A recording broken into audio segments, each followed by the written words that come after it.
Pause. Bro, everybody in the industry know half a cup of Henny, man. Half a cup of Henny. Oh, she going? Half a cup of Henny. Damn. Half a cup of Henny. And she going? Half a cup, bro. Damn. It's not that bad. If you think about it, it's not that bad. Yeah. Oh my God. Yeah, so, yeah, I mean, I don't know. Like, I'm rooting for my son, Tori. Now, I think Tori finna be the case, man. Yo, let me tell you this. Hey, my whole thing when it comes to the industry, listen, I can't tell people what to do and what not to do. Yeah. I only tell people, hey, listen, the same way how y'all wanted Tori to be gone, y'all should keep the same energy when shit don't happen your way. Yeah. You feel me? Yeah. And that's the worst thing about the industry. There's never keeping the same energy. They never. Never keep. Me and you argue about that shit all the time. All the time. But I feel like people now getting to see it. Like, now. Bro, people never keep the same energy. Hey, one in the chat if y'all think the industry really keep the same energy and treat everybody accordingly, or two in the chat if people in the industry pick and choose. That shit is crazy though. But I've been told you, hey yo, I'm gonna give you an inside convo me and him so always have. Yo, 6 used to be calling me and be like, yo, act. Yo, niggas be saying I'm not outside, I don't do this, I don't do that. And he be like, yo, nigga, I'm doing it. Like, I'm actually doing it. And I'm like, yo, bro, you know, like, niggas is gonna act like they don't see it. Like, niggas don't want you to do it. Yeah. They're gonna act like you don't do it because they don't want to give you no credit. Like, when somebody don't like you, they'll never give you no credit, dog. And that's when I came up with the famous line, bro. It's better to be liked than to be right. Because it was when you went to LA and you were like, yo, damn, if I go to Chicago, they're gonna be like, well, you only went for 5 minutes, even though we say you couldn't go. You went for 5 minutes. It was like a full moon. It was like you went here. So okay, then they're gonna keep moving the goalposts. It's always moving the goalposts, right? Moving the goalposts. And I told you, I said, bro, just give it up, dog. It's not gonna happen. Then this whole Gunna shit happened, my nigga. Yeah, nah, that shit is crazy. The whole Gunna shit happened. Yeah. And then everybody was trying to hear from you, but I already knew what it was. Yeah, everybody. Like I said, it's just like everybody. If I'm gonna play devil's advocate this one. Nah, all right, play devil's advocate. All right. Play devil's advocate, because look, the margin is right here. This is what's wrong. Hold on, did Gunna snitch? Of course, 100%. Ain't no doubt about it. Like, but we're gonna talk about it. We're gonna dissect it. There's the goalpost and there's the goalpost. Everything in between is what's wrong. Like, this is the goalpost. This is the goalpost. Right here is how wrong. So 6ix9ine is all up in this bitch right here. 6ix9ine eats bagels. It's forbidden. It's right here. 6ix9ine drinks coffee. It's forbidden. It's right here. 6ix9ine does this, that, and the third. All that shit is wrong. Is right here. The moment somebody that you like, somebody that you're a fan of, your favorite rapper, your favorite actor, your favorite whatever, they do it, that goalpost goes a little bit wider. That's bad. It goes a little bit wider. Why? Because you're gonna make excuse why it's different, why it's not the same, why it's somewhat right. Like, yo, bro, this shit just bust my mouth out. All right, hold on. All right, baby. All right, so I'm playing devil's advocate. Well, nigga, I know what you're trying to get at, but Gunna and you ain't the same because Gunna only just admitted to his crimes. Nah. He didn't snitch. He just admitted to his crimes. Nah. You want to bet? No, well, hold on. Let's go back. Let's dissect it. Let's dissect it. He just only admitted to his crimes. That's all he did. No, he didn't. Why not? Put it like this. A month previous, right? We take it a month back. The whole internet was saying YSL is not a game. It's not a game. Young Thug's lawyer went in court and said this is a music label, right? I think they was distributed through what? Cohen. What's his name? 300. 300. They had a Kevin Lodge showed up in court. So Kevin what's his name? Kevin Laws. Kevin Laws, big exec, black guy, bullhead, showed up in court and said, since the day I met Jeffrey, since the day I met Young Thug, YSL, the money I invested from 300 Entertainment into this label, this is a label. This is not a gang. 1 month later, Sergio Fat Ass Kitchens is in court calling YSL a gang. That is not admitting to no crime. You just had a man. Wait. When Young Thug went to court, and said, listen, I need a bail package. I will have 24-hour security. You could put an ankle monitor. You could do this. I just want a bail package to be released from prison, jail, whatever, to go home. YSL is not a gang. It's a record label. I'm going to have my label exec come. I'm going to have this person, that person. All these people come and vouch for me that this is a music label. Nowhere, no how in the transcript, the stenographer typing it up, did they say, yes, and we are a gang. They denied that. Denied. Till Sergio Fat Ass Kitchens went in that courtroom and admitted. Stop playing with Gunna, man. Nah, I'm dead ass, nigga. Till he went into that courtroom and said, the judge said, YSL is a gang and a record label. YSL committed crimes in furtherance of the gang to whatever. Is that correct, Mr. Kitchens? What did he say? Yes, ma'am. So he just implicated YSL being a gang. So now his fat ass is home, right? All the people who's locked up, like Jeffrey, like Young Thug, now he can't go with that defense. He can't go with the defense of saying, I'm a record label. Your man just copped out, went home, told the judge, told the DA, yes, it is a gang, nigga. It's a fucking gang. I'm out. Bye. See you. You didn't admit to your, no, hold on. And follow me here. Don't get sidetracked with another question. So you you're not admitted to your crime. You just told the court that YSL's a gang. So now you just fucked up your man's defense. Your man can say, listen, look how many records we sold. Look how many stadiums we sold out. Look, we're a record label. You just said out your own mouth, we're a gang. All right. And So is that not fucking up? You my man, right? If we did a bank robbery, hold on. If we did a bank robbery together, you holding your innocence, right? Nigga, fuck all this shit. Don't they got a song? Don't Young Thug and Gunna got a song, Take It to Trial? Yes. Y'all got a song called Take It to Trial, nigga. Nah, stop it. Nigga, what the fuck? Nah, stop. Yo, Young Thug and Gunna got a song called Take It to Trial. Why fat ass just took a plea there? What happened to Take It to Trial? Take it to the plea. Push him plea. Nah. Fuck all the jokes. Don't Young Thug and Gunna got a song called Take It to Trial? Why are you copping out? You're not even fighting no charges. You fighting conspiracy, nigga. You don't got, no, wait. Don't they got a song called Take It to Trial, bro? Why you copping out and leaving your man in defense? You not fucking owning up to your case, nigga. You a fucking rat, nigga. That's it, nigga. You just left your man for dead. Now everybody want to pick and choose who's snitching, who not, who this, who that, nigga. Suck my dick, nigga. What the fuck are you talking about, nigga? So moving the goalposts, this is what everybody's saying. Well, he not taking a stand. You took a stand. He not taking a stand, so he not snitching. No, what? He's not taking a stand yet? Yeah, until he takes a stand. Oh, so now we gotta wait. We gotta wait now. Until he takes a stand. Let's move the goalpost now. Hold on. Now that's the excuse. He didn't take the stand yet. Then there's gonna be another excuse when he take the stand. Yeah, but he plead the fifth. No, bozo. Let me make this real clear. I'm gonna say this once. I need you to pay attention.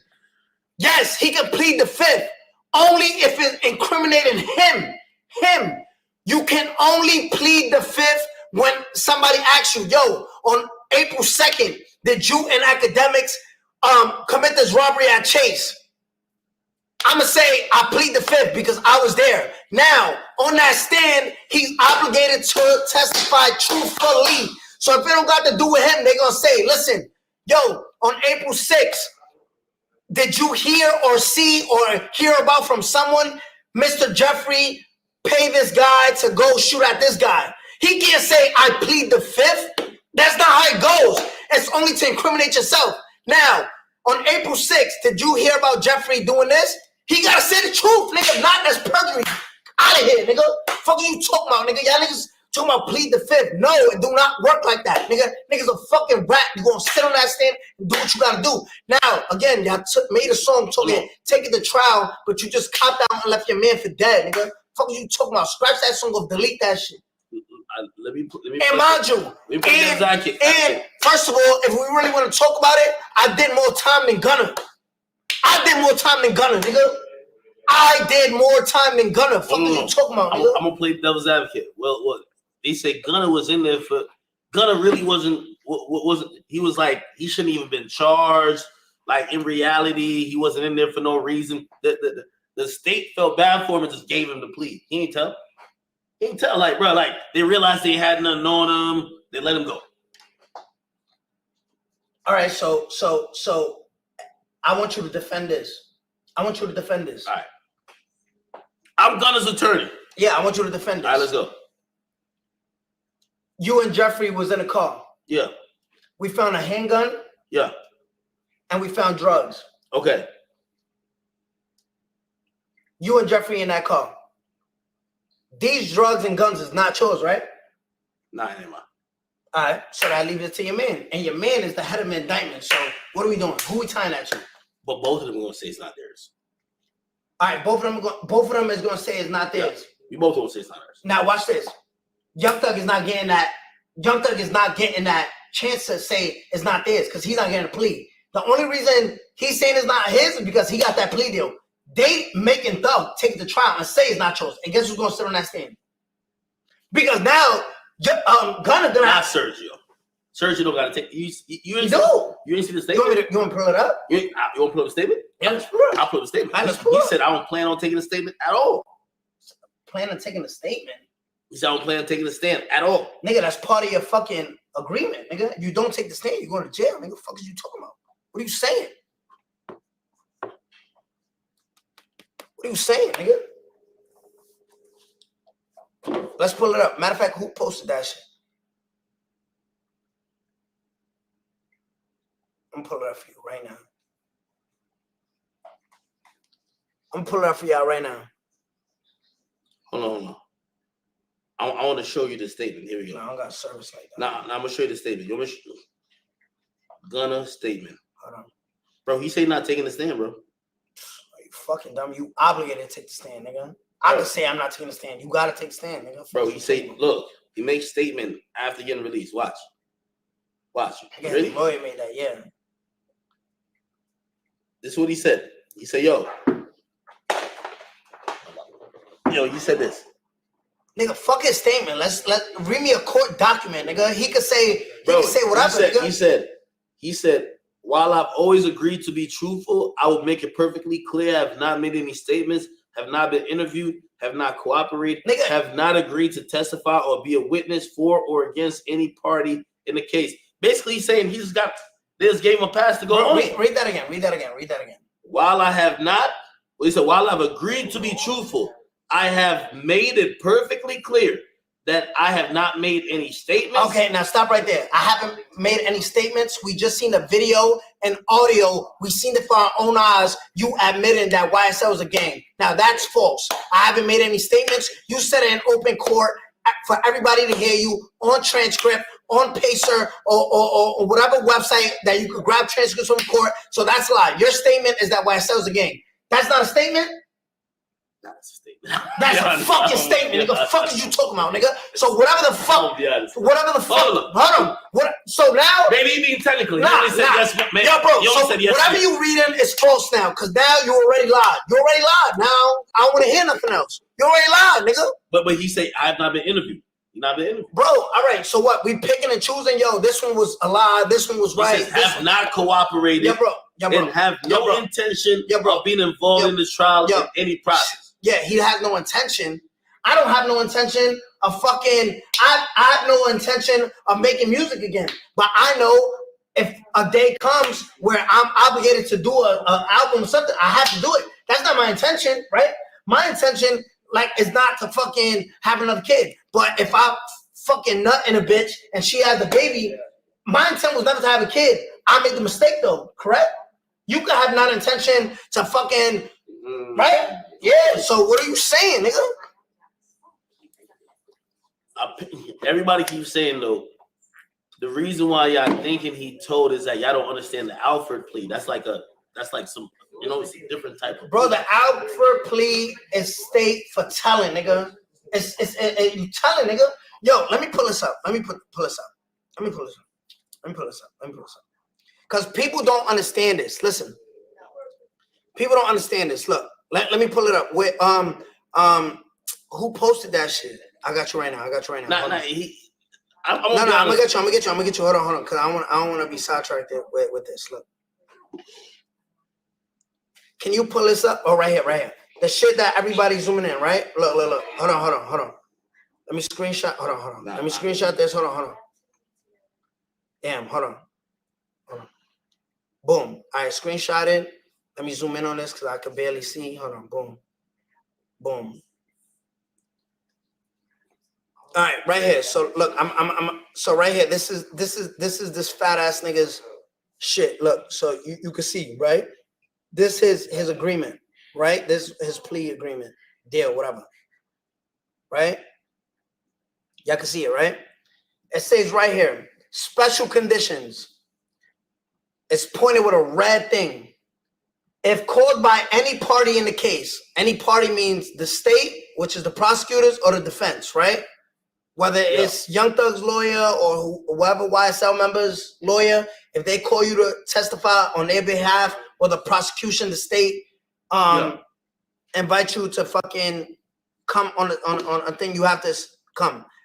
If called by any party in this case, you will testify truthfully, but reserve your right to assert your Fifth Amendment privilege against self-incrimination. Self, meaning you could plead the Fifth only if it's incriminating yourself. So if you say, yo, was you in Akademiks in McDonald's when you guys robbed that boy? I know I was there, so I'm gonna say I plead the Fifth because, yeah, I got information to give him up, but if I tell you I was there, I'm incriminating myself. So you can plead your Fifth Amendment privilege against self-incrimination. You can only plead the Fifth if it's about you, nigga, not about him. So now if they say, yo, are you aware that Akademiks was at fucking Jimmy Jazz and he stole a pair of jeans? I can't lie if I know this nigga stole the pair of jeans or heard this nigga stole a pair of jeans. You can't, nigga, because if they sitting on evidence to prove, remember, and you get cross-examined by the defense and the state. So if you get caught in that lie, your agreement is done, nigga. You're done. It's over, nigga. You just committed perjury and you go to jail. Now you sitting there like a rat that you just took the stand. Now you sitting there, nigga. It's clip, nigga. It's clip. I just read it to you, nigga. I just read it. Clear as day. Hold on. All right. Now, again, I'm Gunna's attorney. Well, you can't call Gunna a rat right now because we got to wait for Thug. All right, cool. Listen, I don't give a fuck. I'm not waiting on no fucking nigga that wear lipstick and skirts. Listen, I'm not waiting on. Stop playing with.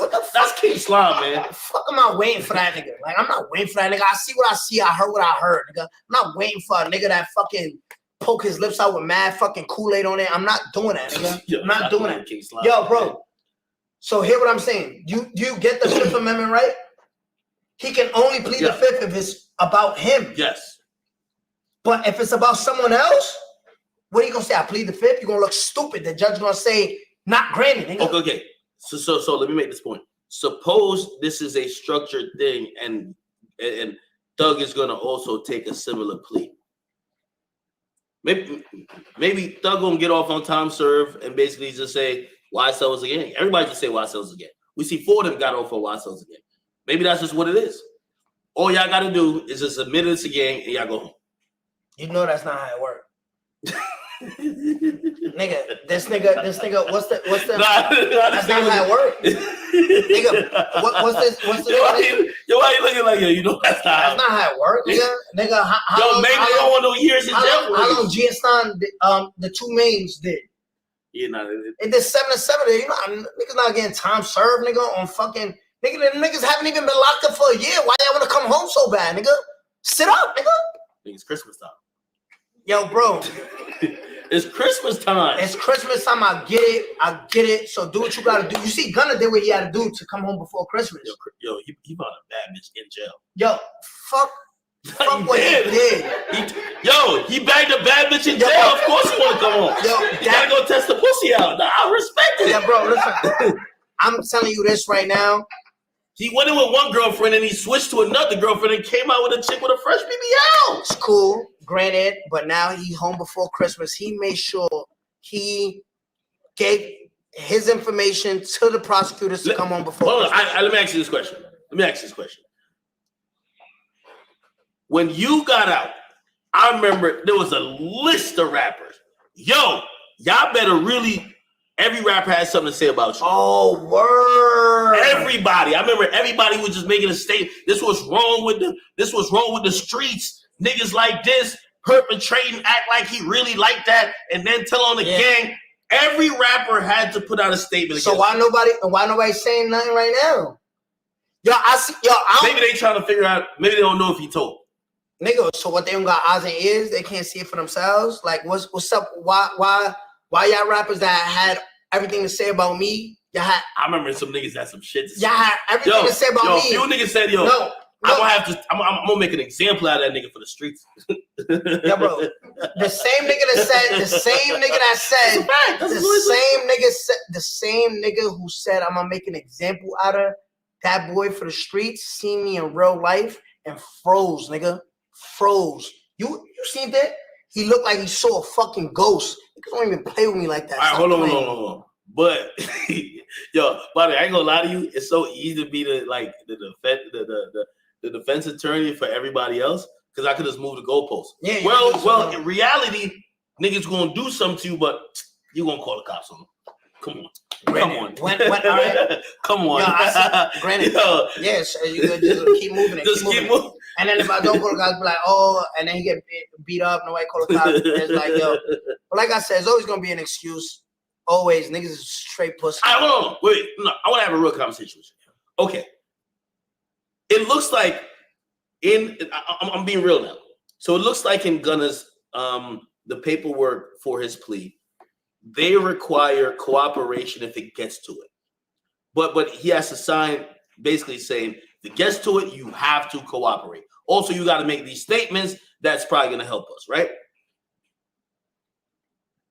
Do you think, or would you just be happy if they gave him the same energy, or would you more be happy? Would you be more happy if they're like, yo, bro, like honestly, like we going hard about this shit, but like really, it wasn't even that reason why they wasn't fucking with you. It's just because they didn't like you.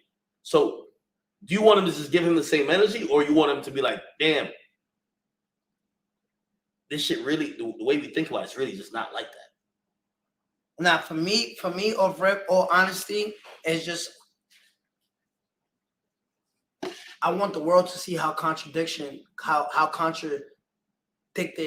their thought process is, right? The same way, and mind you, in my situation, everything is broadcasted, everything is there for the public to see. From the video of the kidnapping, from the wiretaps to how grimy niggas was. Right? These niggas I took care of. These niggas who really didn't have nothing before they met me. With the Gunna situation, his shit is really worse because this is a nigga who put him on. Like, this is a nigga who really put him under the wing. You know what I mean? So there was no reasoning to plea out. You would have been more gangster holding it down till your man copped out or till your man figured it out because you wasn't fighting no real charges. You know what I mean? And your man put you on. Why are you rushing to go home so bad? Wait till your man figure it out, right? Right? You're not fighting nothing. But in my situation, I'm more happy for the world to just be like, damn, like we really just making exceptions for this nigga. We giving this nigga, it's like, I can't defend it. I seen comments like, yo, we can't even defend this nigga no more. With the Gunna situation, they were like, yo, we can't even defend it no more. And then with my situation, it's just like, yo, bro, Everybody has something to say. Every artist has something to say. Every artist. Now with the video footage and the audio footage of Gunna testifying in court saying yes, ma'am. Hey, yo, nobody's saying nothing. I kid you not. Nobody is saying nothing. Everybody is quiet. I run a media page, nigga. Nothing. I run a media page, nigga. You know when you let me tell you this. When you not only when the whole shit came up like, oh, 6ix9ine is telling, everybody's talking. When you were coming home, everybody's talking. Everybody got something to say, right? Nigga, I posted the paperwork. Not one verified comment up in that bitch. Not one. Like, niggas is acting like, yo, show us the paperwork, we'll talk about it. I'm like, here's the paperwork. Yeah. Now, we ain't see it yet. Like, where's it at, though? Like, really post it on the screen. I'm like, we're zooming in. Yeah. Now, where's it at? What is it at, though? Like, we can't. Bro, I'm going to be honest. They don't want to talk about it. It's cool. But I think you got to understand that. Like, I think people were looking for the reason to not fuck with you. And I think right now people are looking for the reason to, you know what I mean, not look like hypocrites, which makes sense. Yeah. Now, like I said, I really feel like now that y'all see it broad day, y'all see it for yourselves, like, oh my God, the same shit that 6ix9ine went through, our favorite rapper is going through it, but y'all not trying to see it. Y'all like, wait, where's that? All right, he's not admitting to nothing in court. He's not saying no information. Then the video comes out of him in court admitting to YSL being a gang when all the YSL members saying we are not a gang, we're a music label. You just have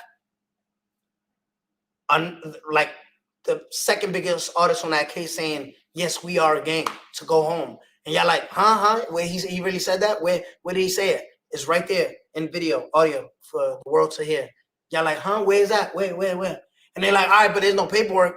Then his amendment comes out, right? And it says right there in bright red letters, if called to testify, you must testify truthfully, and you can only plead the fifth if it's self-incrimination. I'm gonna be honest. Like, how? No, wait. He's taking a stand. No, wait. When? How? Where? Huh? Yeah, I think. And then that paperwork comes out, and you're like, wait. Let's just all wait. Let's just all wait. Let's wait till Young Thug say it. And like what? And then the lawyer says something. He's like, wait. All right. So everybody plead. Like, what the fuck? Like, that's what it is. You know what I mean? Like, y'all should have been like that. When y'all seen the video footage of me on the stand, y'all should have been like, what? No. He's just having a conversation. They never really had video of you on the stand. This was like, the yes man shit was clear. Yes, it was very clear. I hope that when my shit came out, y'all was looking like, what? No. When you was on the stand? Let's wait till Shotty say it. Let's wait till this nigga say it. When you was on the stand, nigga, I was reading tweets. Niggas was just convicting you off tweets. Niggas seen the whole video and niggas just like, nah, let's give it some more time. That's what it is, bro. It's cool. Yo, I keep telling you, like, niggas didn't like you, bro. Yeah, nah, that's what I'm saying. So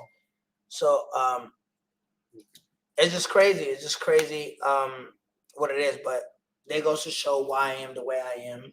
You know that. Everybody's like, yo, 6ix9ine, why you so loud? Why you so disrespectful? But how do you get over it, though? It's not getting over it. Because yo, I told you this. I know you staying on it because you want to show the hypocrisy of people, but hip-hop audience is always shown that they have no problem with hypocrisy. They're still going to fuck with Gunna. They're not going to treat him like how they treated you. So how are you going to deal with it when they're not applying the equal treatment? What are you going to do? What you want me to do, nigga? I'm not going to go fucking trick myself out the street, prove to niggas that's under the comment section nothing. Nigga, I just keep it pushing, make my money the way I make it. Keep buying Birkins for these bitches and it's lit, nigga. It's lit, man. That's what I do. Oh, man. Hey, unfortunately, I think a lot of fans and artists in the game are starting to realize that the hypocrisy is real. That's just what it is, bro. It's hypocrisy. Yeah. I've looked at you and just told you multiple times, don't try to prove yourself to people because the people who don't like you, you can't do nothing to actually really prove yourself to them. Yeah. You know what I mean? Yeah. And now you're in a situation where it's like, we've had the blackballing conversation. They used to say, oh, you're blackballed. Then they said Tory, then the baby. Then they said, oh, not Tory, not blackballed no more. Baby wasn't blackballed, but it's still you. Nobody goes back to revisit that and be like, damn, we kind of, given what we're seeing now with artists that's not going to get blackballed, we probably handled you unfairly. You get mad at that, though, be honest. I feel like that fuels you What? because you know That I'm treated unfairly. yeah, like compared to everybody else, like niggas is getting second chances. Niggas is people are gonna forget, and with you, it was just no, we're done. Yeah. And that gotta be like frustrating. Nah, it's not. I mean, it is frustrating, but like I said, I'm smarter than all these niggas. I feel like I'm smarter than 99% of the world. Like I'm never gonna be tricked out my spot. Like, you know what I mean? I'm never gonna I'm very calculated with how people treat me and how what people say. Like, it's like walking with a girl, right? It's like walking with a girl, right? It's you and the girl, and the guy walks, and it's like, damn, yo, you got a fat ass, right? And then the bitch is like, yo, babe, you're not gonna say nothing. It's like how many times they could go left. The moment I say something, the moment this nigga gets shot, this nigga shoots me, we get into a fight, this, that, and the third, all of the scenarios that could happen. Just picture, you go to jail, you die, that bitch is fucking on another nigga, probably fucking the same nigga that told her she got a fat ass. And that's how life works. You know what I mean? You know that. Yeah, no, you're right. I look at this and I understand for what it is, but I feel a little saddened by your situation, and I guess probably because I'm a friend. Yeah. And I look at it and I'm like, yo, I guess everybody's always cool with the unfair reasoning of saying, oh, but we don't like 6ix9ine. Yeah. And at the end of the day, bro, like I watched everybody in the game turn on you. Yeah. And when you would ask me, say, why don't you like him? It could be people you ain't do nothing to. Well, we don't fuck with snitches. Yeah. And then I knew that reason was capped from back then. Yeah, because they were like me. No, because again, if we're talking about cooperate, and this is why I don't chime in on these situations, because you're my friend. Yeah. And that shit don't define how I view you at all. Yeah. You know what I mean? But you was there from the start. You watched the whole movie play out step by step. And also, I'm not no street nigga, right? Yeah. But I definitely know how to read and write pretty well. If we talk about cooperating, there is mad people who have cooperated. Yeah. And the game has always been like, well, no, he's good because this, that, and third. Yeah, they make excuses. It's always been that way. Yeah. I've seen it. Yeah. So when I seen that, I'm like, I know that got to make you upset because, like, bro, what the fuck is yo? You're showing people paperwork of like, yo, what you're talking about? Like, what are you saying that this ain't happening? They're like, nope, we don't give a fuck. It's like a bitch when she got you cheating and she like, nigga, this is a video of you fucking her. And be like, what? That's not me. Yeah. Gangsta. Man, ayo, check this out, man. Listen, we got 6ix9ine on Rumble. If make you guys sure you subscribe, how you do it? Subscribe. Yo, you guys gotta hit that subscribe button if you guys want be here at least more once, twice a week. Yeah, if you guys want more streams from him, this is gonna be 6ix9ine just coming in here speaking his mind. It could be about what he's feeling about that particular day. You know what I mean? A lot of times I'm gonna be on here with him, but a lot of times he's gonna be by himself. And really, he watching everybody in the comment section. He's just gonna just speak his mind because I know sometimes y'all want him to go live. Y'all wonder what his mental is. He gonna be able to talk to y'all on here, okay? And I'm glad, salute to my man Chris from Rumble because I think he finally got a place for you that's safe enough that you could be yourself and you don't gotta disguise no shit. You feel me? Yeah, like no censorship. But yo, Lob, I thank you for being with me. Thank you for my boy Act. Always supporting. Hey, this is the first tutorial for my man right here. Listen, I'm teaching me how to do this shit. Yeah, I'm teaching him how to engage with the audience. I think he's a natural with just express himself. You see, he got into his shit. The next tutorial, I'm gonna teach him how to work the app because. And I'll be on Akademiks soon. Akademiks. Of course. We're telling Akademiks Rumble is where to be. Akademiks will soon only be on Rumble. And the next podcast we do, we're gonna break. Yeah. Hey. Oh, next podcast. No. Oh, don't tell him. You can't tell him. No, you can't say. It's set up. Gonna be crazy. No, you can't say. You can't say. Be crazy. Hey, really? I'm gonna tell you what. Just leave it like that. Nah, just leave it like that. I ain't gonna tell who.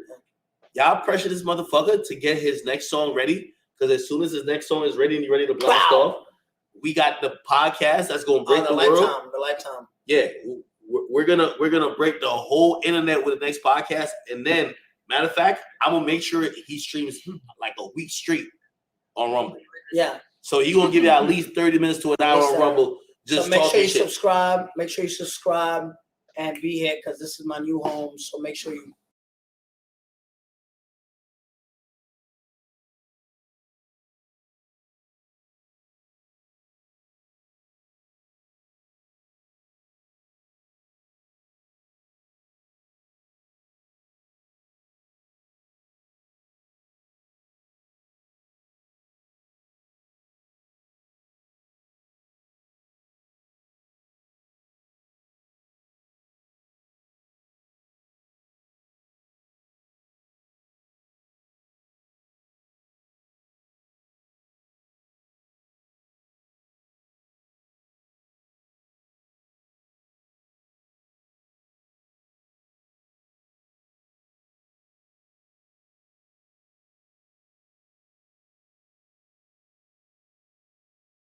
He says YSL is a gang. I was in the car with Dugga. We had a gun and a drug in the car, and none of that was mine. So if the lawyer is right that those statements can't be used. Let's be honest. I want to simplify this for even people that's been to traffic court. Has anybody in here been to traffic court? I know I got some certain people who have never been to court where, like, you know what I mean? Like, I'm not like, forget criminal court. This is serious, right? Serious stakes. Let's just go to traffic court. Anybody here got a license? Anybody call a speeding ticket? Anybody? Okay. When you get caught doing 120 because you testing your car out, whoop, whoop, they caught you, blah, blah, blah, or you made an illegal U-turn, whoop, whoop, they caught you, whatever the case is. Like anything they caught you go to court. I don't know. Sometimes it might get serious. You might have to get an attorney, but even if you don't get an attorney, usually what they say is, yo, they don't do trials for this type of shit, right? They don't want to do trials. Yo, go talk to the prosecutor, come up with a plea. When you come up with a plea, so you're going to go, like now it's on Zoom. Hey, go to the breakout room and talk to the prosecutor. The prosecutor be like, listen, this is what I could do. Okay, you're in a state that get points. Yo, we'll give you this and whatever. And you basically try to come to a deal. It's some reasonable thing that, you know, you're not getting off the hook completely, but you get lesser than what you were charged with, right? Something you could deal with, right? They used to ask, could you pay this? Or are you just trying to avoid the points? Whatever the case is, right? Cool. When you do that now, right? When you do that, and you now, the prosecutor is going to say, okay, you're cool with this? You're going to say yes. All right, cool. This is the plea agreement. We're going to submit it to the judge. You have to go in front of the judge to confirm it. You tell me, and maybe I could be like, oh, this is just different, Act. When have you ever seen in any, even lower courts, a nigga go before the courts and he's putting on record? They usually say, hey, what's your name? Michael Thompson? Hey, Michael Thompson. On August 15th, were you driving 80 miles per hour on Route 370 going blah, blah, blah? Like, you got to say yes, yes, yes. Tell me, when do they actually say, okay, but also, could you also attest that you didn't have something? They just tell you to attest to what you did, not what you didn't do. It's not like, hey, could you also state that you weren't going 200 miles per hour? No, they only say, hey, you're pleading guilty going 80. Why does Gunna have to say the guns weren't mine? Why does Gunna got to say the guns weren't mine? Think about it. Think about it. Why does Gunna have to say the guns weren't mine if they're not going to use it? Why is Gunna saying those guns and drugs ain't mine? If he's doing a plea, hey, yes, I was, even though people would probably consider this also quote unquote tell, but like, hey, I was involved with YSL, the music label, and also inconsequentially the gang. Okay, that's what I did. Hey, that's all I know. Blah, blah, blah. I am guilty for this. Thank you. That's not what this plea said. Hey, do you know about other niggas? Yup. Do you know, were you sure you're attesting those drugs weren't yours, right? Yup. Nigga, this is clearly more than just about him. Do I gotta break it down even further?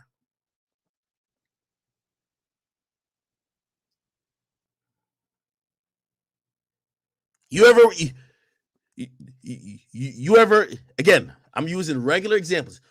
You ever took a plea for, okay, tinted windows or driving while on a cell phone or something else or speeding, and all of a sudden they ask you as part of the plea for you to repeat, hey, so you didn't crash your car or you didn't sideswipe somebody in a hit and run 3 miles before, right? They don't ask you that bullshit. No. They only talk about what you did. What you did. Did you break the law?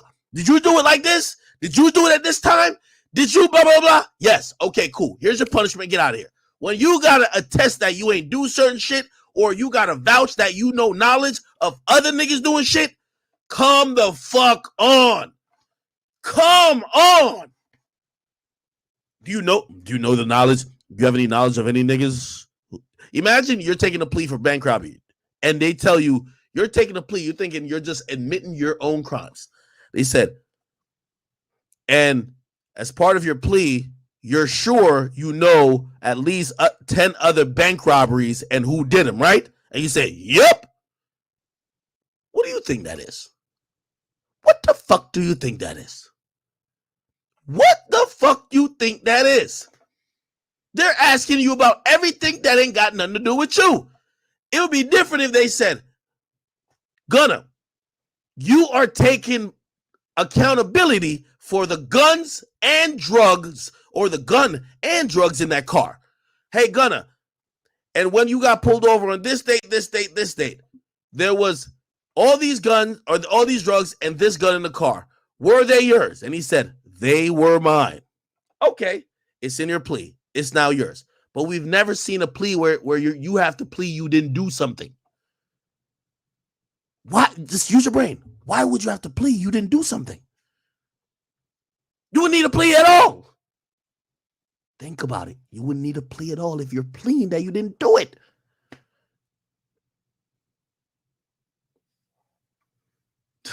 Somebody said play that Dirk clip. I know that. Come on, man. Come on, man. Come on, man. Yeah. My knees when the law came. Man, I fell down to my knees when the law came. Man, I fell down to my knees when the law came. Man, I fell down to my knees when the law. Come on, bro. It's okay. It's okay. It's okay. Yo, the point is, I love Gunna's music. I don't give a fuck what happened. Like, I don't think I was in YSL the Gang. I don't care about YSL the Gang, my nigga. I'm sorry. I care about music. If you niggas was running around thinking y'all was supposed to shoot up Atlanta, that ain't my fucking fault. I just wanted good music. Sorry, okay? Now I'm hoping that Thug and Gunna get out of jail. And by the way, if Thug took a fucking plea today, I don't know if there's nobody else they would want him to just plead out on because they're looking at that person. But shit, I'd be cool with it too. Y'all fans got to pick. Let me tell you this, and I hate to call out the rap fans of the world. Y'all got to pick and choose. Or not pick and choose, but y'all got to let me know if y'all down to be a hypocrite, because I'm down to be a hypocrite too. Just tell me the rules. Are we down to be a hypocrite? We can say 6ix9ine snitching, we don't like it. You know why? You don't like it, right? Or we could just act like we just, you play dumb? Well, he not snitching because he ain't on the stand. Did you see the paperwork, motherfucker? We just played it we just went to it 3 times, nigga. The paperwork says if they ask you to take the stand, let me click off this. I don't think no bullshit. If called by any party in this case, you will testify truthfully, which means you are a witness and a potential witness. So y'all tell me what snitching is. Is snitching taking a stand, or is snitching saying, hey, you have me handcuffed that I have to take the stand if you need me? I don't care what it is. Somebody says, we're down to be hypocrites. All right, cool. Yeah, I'm down to be a hypocrite. I like Wunna. I like Wunna. Wunna ain't snitch.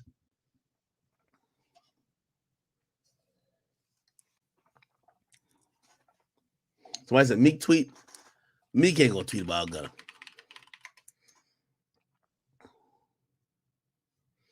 He said, free Young Thug. I expected to see that. He deleted his tweet about welcome home Gunna.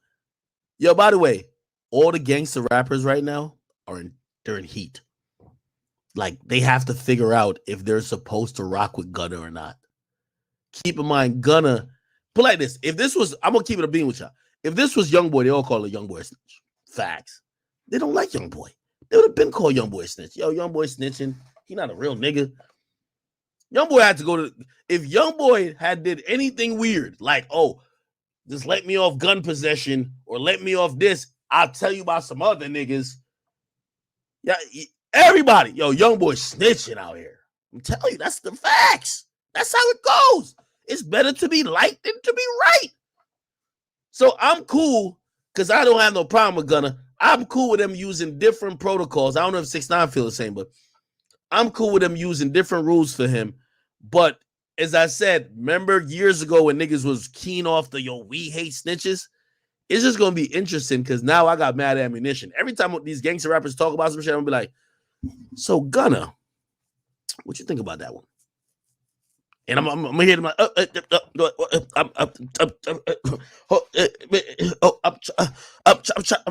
yo, no, that's some screech. No. They're going to do all that. I'm like, okay. I don't care. I still like his music. Someone said Thug's sister has posted Gunna. Dolly White.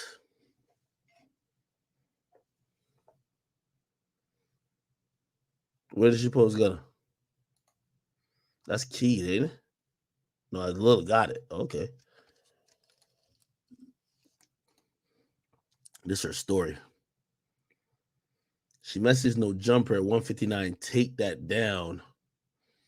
She says, I'm a sister, a mother, whatever you want to call me. But please, and I say please, let the court and the judge do their job. That's all I ask. I don't mean to come off to the wrong to no one. I pray for every last one of them. I pray for others. I pray for every last one of them, people, even others that I may not agree with. But I do have a heart, and y'all taking things too far. Salute to Dolly.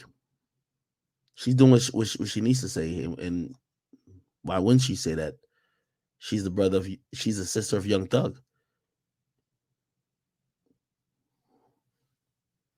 Now, in a weird world, not in a weird world, if y'all watch all them Wires and all these gangster movies, sometimes maybe a nigga will get out on a plea like that, but he'll now take care of everybody. So he not a snitch. Hey, listen, the snitching shit is negotiable. I'm telling you the truth. Maybe it's like, yo, Thug ain't gonna get out for a while. Let Gunna get out on this, right? And Gunna go finance everybody, make sure everybody's good. He gonna get back to work because money's not coming in right now for YSL. That's a fact. But now we could get Gunna back to work. Money's coming in. Dolly was complaining not too long ago about maybe bills and stuff like that. Hey, bills paid this and third. Hey, it might be an agreeable situation. Who knows? Maybe Thug had a conversation with himself or his lawyer say, yo, I'm fucked.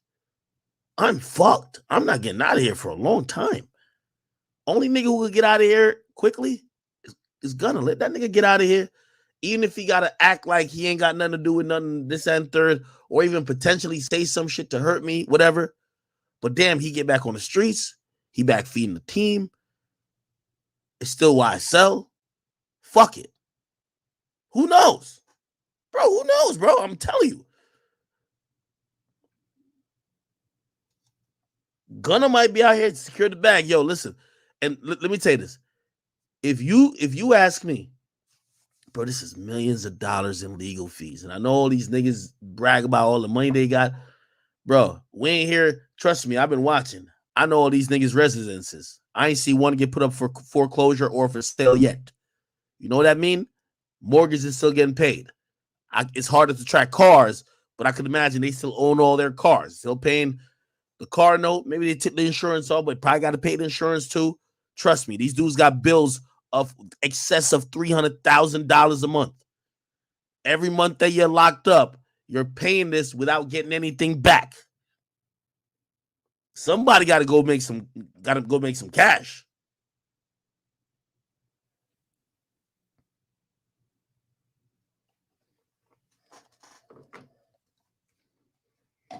Lawyers for Workers update. Let's go. Lawyers for Workers. Come on. Chat. Tell me if y'all getting tired of this, man. I know y'all rock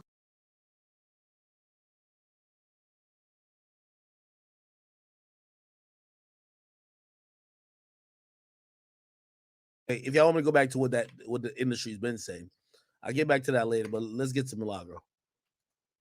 I wait to get home and get my motherfucking hair done. Y'all ready to get into this shit? I'm about to and talk about it? I'm ready to go change my motherfucking nose ring too. Yeah, I know I had to go get my nose re-pierced and they put that long gas when I go to the back of my damn nostril. So I'm ready to get that shit up out of here. What's up?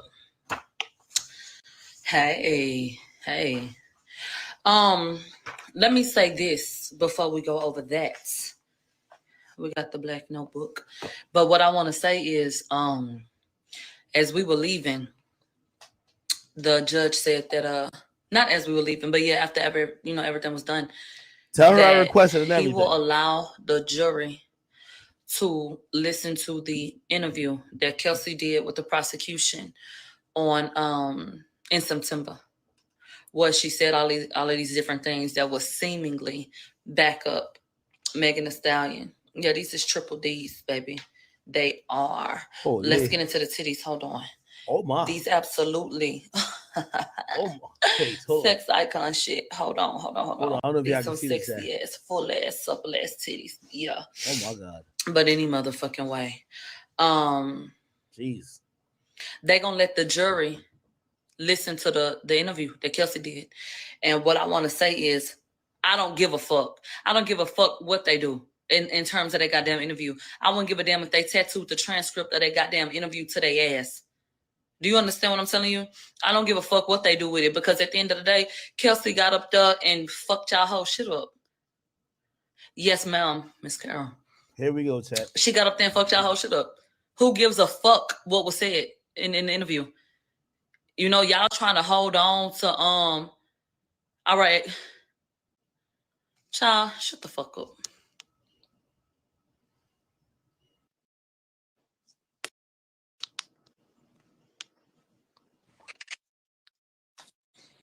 What's up, girl? Hey, court is over with. Oh, not all the way over. Today. Let me rephrase. I had got a Twitter 10-hour ban, and I said they freed a real nigga. They thought Tori had walked out. Not careful. Wait. I don't even fucking know. I'm back up there now, but I don't even fucking know. Some dumb shit, stupid shit. But I was just telling them that they're going to allow the jury. It was said, when everything was over with, they're gonna allow the jury to listen to Kelsey's interview from September with the prosecutors. They're gonna let them listen to it in full. I think it's probably like 80 minutes. Why didn't Tori's legal team put some objection to that, or is it possible that maybe before trial starts, like tomorrow, they might just be like, hey, listen, judge, come on now, playing 80 minutes of this shit. Remember, some jurors are dick riders. They might go with whatever they heard last. But you know what? Once again, if they do what they came to do, which is, identify if they feel like he committed a crime, Kelsey gave that testimony, and she has repeatedly said that she lied. She has repeatedly said that she felt pressured. She absolutely has made herself unreliable. So what can we do with that at this point? So anybody that wants justice to be served, at this point, I think that is fair, regardless of who you consider yourself believing, to understand that if you say that you believe 100% that Tori did it, you have to acknowledge that that's a lie. Come on now. After all of this shit, who can honestly say, yeah, I 100% believe that? His life is on the line. This is 22 years. So after everything that's happened with this shit show, do y'all really think that he deserves to do this or go to prison for this shit when it's this fucking messy and we finding out all of this shit? Because when I say shit got trumped up today, it got trumped up today. And I know why they want to push that audio is because Kelsey got up there and blew their whole shit up. That's all they got left. The judge said we could be done with this Friday or Monday. And the defense had a huge lead today in terms of speaking to witnesses and chopping their ass up and breaking them down. The defense today, once again, like in day one, when we went through the 5 witnesses and the police officers who were using pieces of paper as placards to mark this, phantom ass blood trail, they proved again today that the LAPD is incompetent. The LAPD, then we'll get into chronological order, but the LAPD got the robbery detective 2 days ago, told him 2 days ago, Look at this Instagram post. Lil Ju made the beat, who posted this back in September of 20 said, y'all don't think that goofy nigga shot her? Yes, he did. Somebody commented and said, Kelsey shot Megan. And Tory Lane's account said, Kelsey didn't shoot Megan. Okay. They said, did you even try to look up the IP address or what it was posted from? Because you know celebrities have other people that post from their social media pages, right? He said, no. I didn't think it was relevant. They said, you don't think it's relevant in terms of trying to identify who may have posted that to look further? He said, was your duty to come up here and just basically say that Tory Lanez posted that? No, that's not why I'm here, but you know, I didn't think it was relevant to look. That, you know, I looked at that post, I went to his page, it was verified, and so that was it. What kind of fucking investigation is that? And they gave that to you 2 days ago? 2 damn days ago, they gave that shit to you. Sloppy. Sloppy. Yeah, sloppy. Well, okay, so we come back from lunch. Kelsey is still on the damn stand. They said before we broke, we spoke about the DA in 2022. They said you find out about the defense theory and the gunshot residue sample that they took that night. They said, did the detective tell you that they had that and all of that? She said, yeah, I found out that I had gunshot residue on me, but I don't know when I found it out. But yeah, they said, do you remember going to the station and being swabbed and your hands getting swabbed for DNA? She said, I don't remember that. They said, did you find out what the evidence showed when you met with them? And she said, I mean, yeah, okay. They said, were you told that you would be done if you gave them that interview in September, that you would be done with this case, you wouldn't have to deal with it no more and all of that? She said, yes. They said, what was the interview done? She said, in a room. I don't know. They said, did you tell the prosecution things to be done with this case? She said, I thought I would be done with it. They said, didn't you say that you wanted to free yourself in that interview? She said, yes, I wanted to free myself, you know, and tell my truth. They said, this is defense speaking with her. They said, you wanted to free yourself from this case and free yourself from your connections with Tory, right? She said, I wanted nothing to do with this case. Then they bring up Roc Nation. Okay. Okay. They said, Megan is with Roc Nation, right? And they said, she said, yeah. They say, do you know Tory's label? She said, no. They said, but you was with Roc Nation by way of working with Megan, right? She said, yeah. They said, did you know about Roc Nation trying to sign Tory and the fact that they fell out? Objection immediately. And that was sustained so that they could not get into that. So we didn't get an answer, but absolutely. Huh? We heard about that. Hey, a lot of people in the industry heard about that. It was interesting when people thought that Roc Nation was going against Tory because he thought he got invited to the Roc Nation brunch. Tory was ending and becoming an independent artist. There were many people that wanted to sign him, you know, to the label. Roc Nation was one of the places interested. So, you know, So then we go to the party now. We switch gears. And so that was like, who went to the party with you? They said EJ, and they use the word party, but once again, the gathering, whatever you want to call it. Kelsey, EJ, and Megan rode together. And they said, and you didn't see Tory come in. She said, no, I did not see Tory come in. They said, because you were drunk and you had gone to sleep, correct? Yes. They said, did Megan look drunk? She said, yeah, but all of us were drunk. And they just specified again that she was laughing obnoxiously. They said, did you see Tory flirting with Kylie? They say, yes. Kelsey said, yes.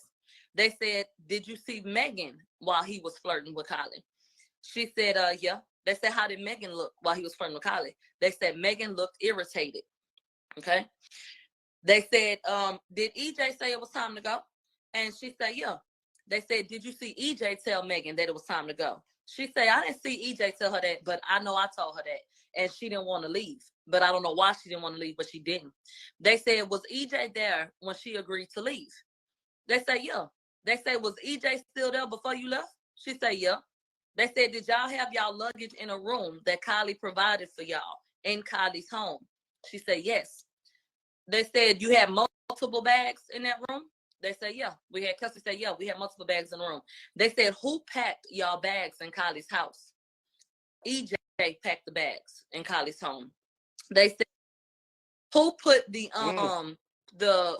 bags in the car? Kelsey said, me and EJ put the bags in EJ's car.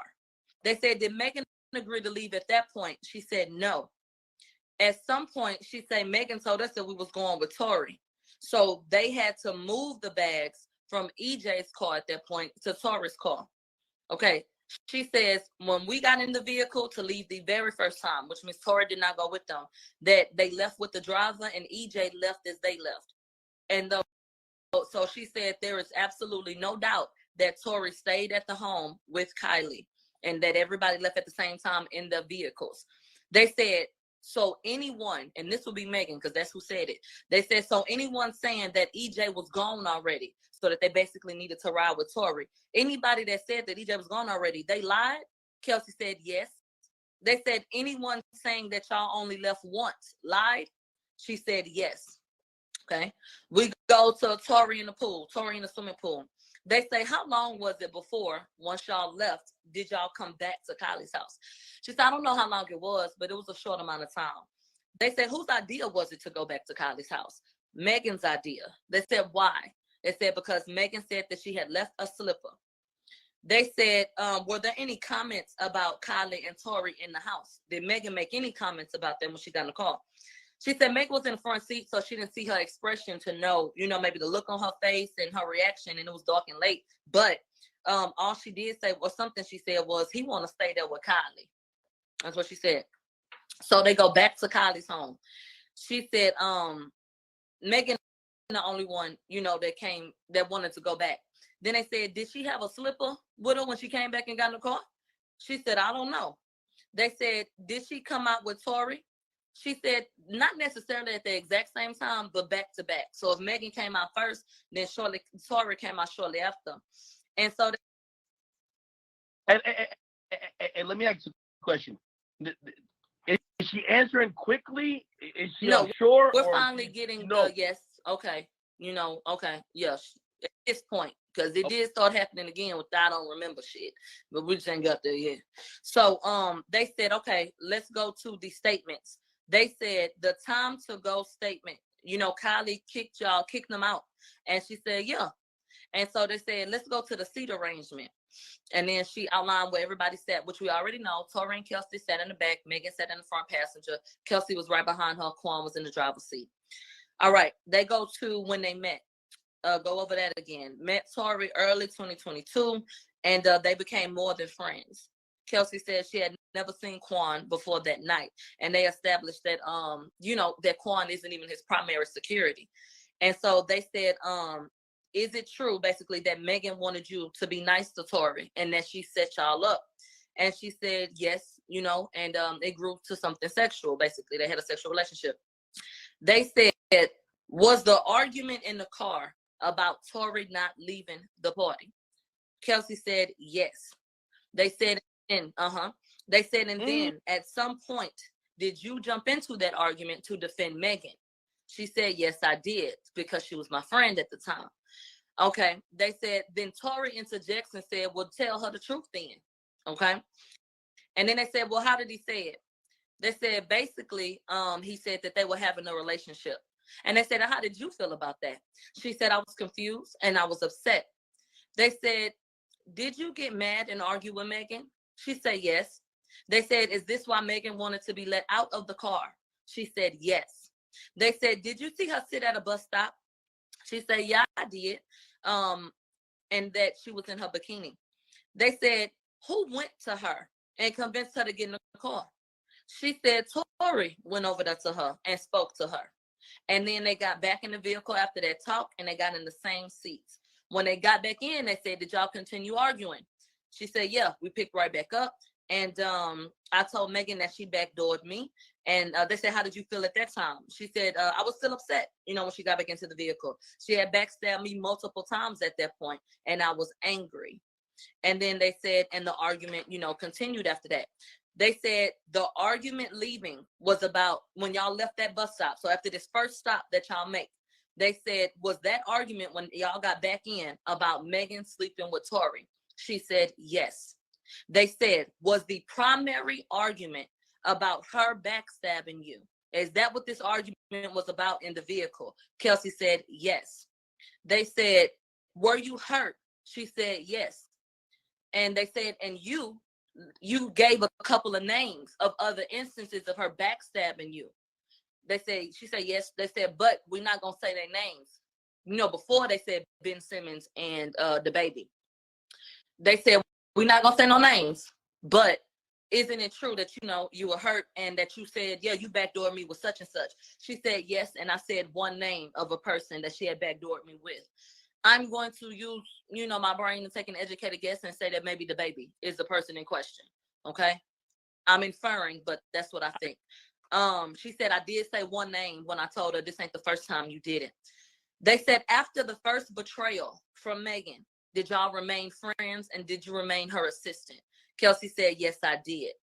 Okay. They said the car stops and you and Megan get out. She said, yes. They said, Kelsey, this is defense. Was there a physical fight with Megan? Tell the truth.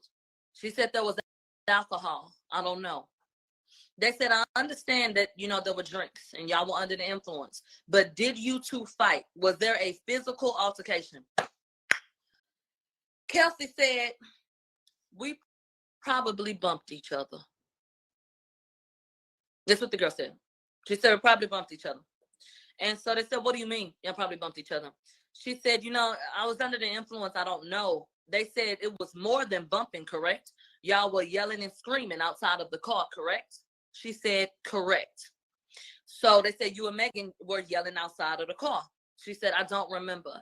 They said, well, y'all still arguing when y'all got out the car. She said, I got out, you know, at the same time as her and I was still confused. They said, you were upset and angry? She said, yes. They said, was there anything more than y'all bumping each other? She said, I don't know. I don't remember. They said, you understand that you have immunity? She said, yes. She said, was there more? He said, was there more than arguing that took place? There was an objection for asking, you know, the same question. They moved on. They said, how close were you with Megan before that night? She said, we were close, always together like sisters. I had been out there for 2 weeks before the incident, and we were living together, you know, before all of this. They said, you know, whenever we would travel, we would either make hotel arrangements or we would get an Airbnb. We always stayed together. We were really close. They said, how did you feel about being betrayed? She said, you know, I would feel how anybody felt. You know, I felt bad. I felt betrayed. They said, when you got out of the car, did you hear anybody say, dance, bitch? She said, I don't know where that came from. No. They said, did you see Megan when you got out the car? She said, I don't know. They said, did you walk to the front or the back of the car? She said, I don't recall. He said, when y'all got out and y'all bumped each other, was that at the front or the back of the vehicle? She said, I don't know if me or her were walking to the back. She said, I just remember the bump. They said, do you remember you and her walking to the back of the car? Kelsey said, yes. So if we stop even right here, how in the fuck did Kelsey and Megan, or even Megan, let's go to Megan's story. How in the fuck did Megan get out the passenger seat, hear dance bitch, walk around to the front and get shot? But now we're acknowledging that y'all ass got out the vehicle and you know why they walked to the back to get their fucking luggage.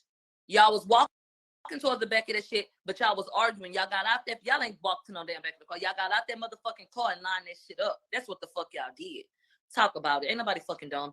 But anyway, they said, do you remember you and her walking back of the car?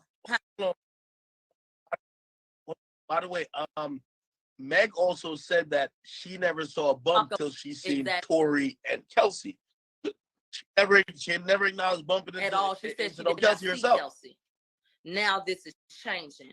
They said, did the bump happen at the back of the car?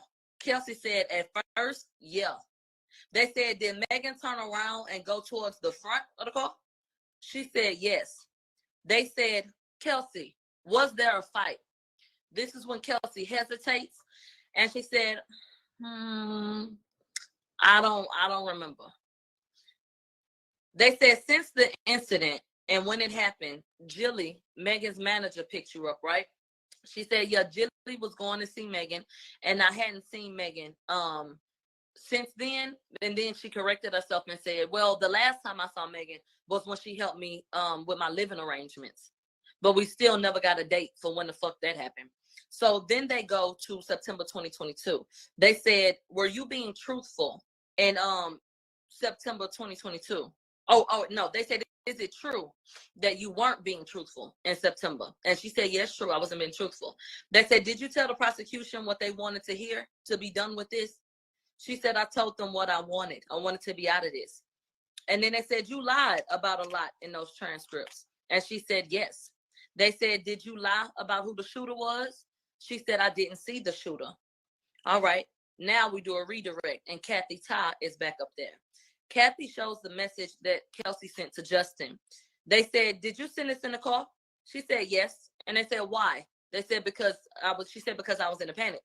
They said, when you were panicked, why did you blame Tori?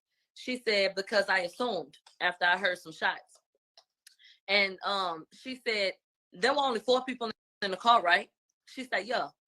And then they said, so you knew she had got shot, right? She said, Megan's team told me she stepped on glass. They said, Megan didn't shoot herself, right? They said, I don't think so. Kids said, I don't think so. They said, Jaquan wasn't in a fight, right? They said, no. They said, you didn't shoot Megan, correct? She said, no. They said, so is that why you assume that Tori did it? She said, yes. They say, were you panicked when you sent Megan pictures of this bruise? And they pull up these different photos. So all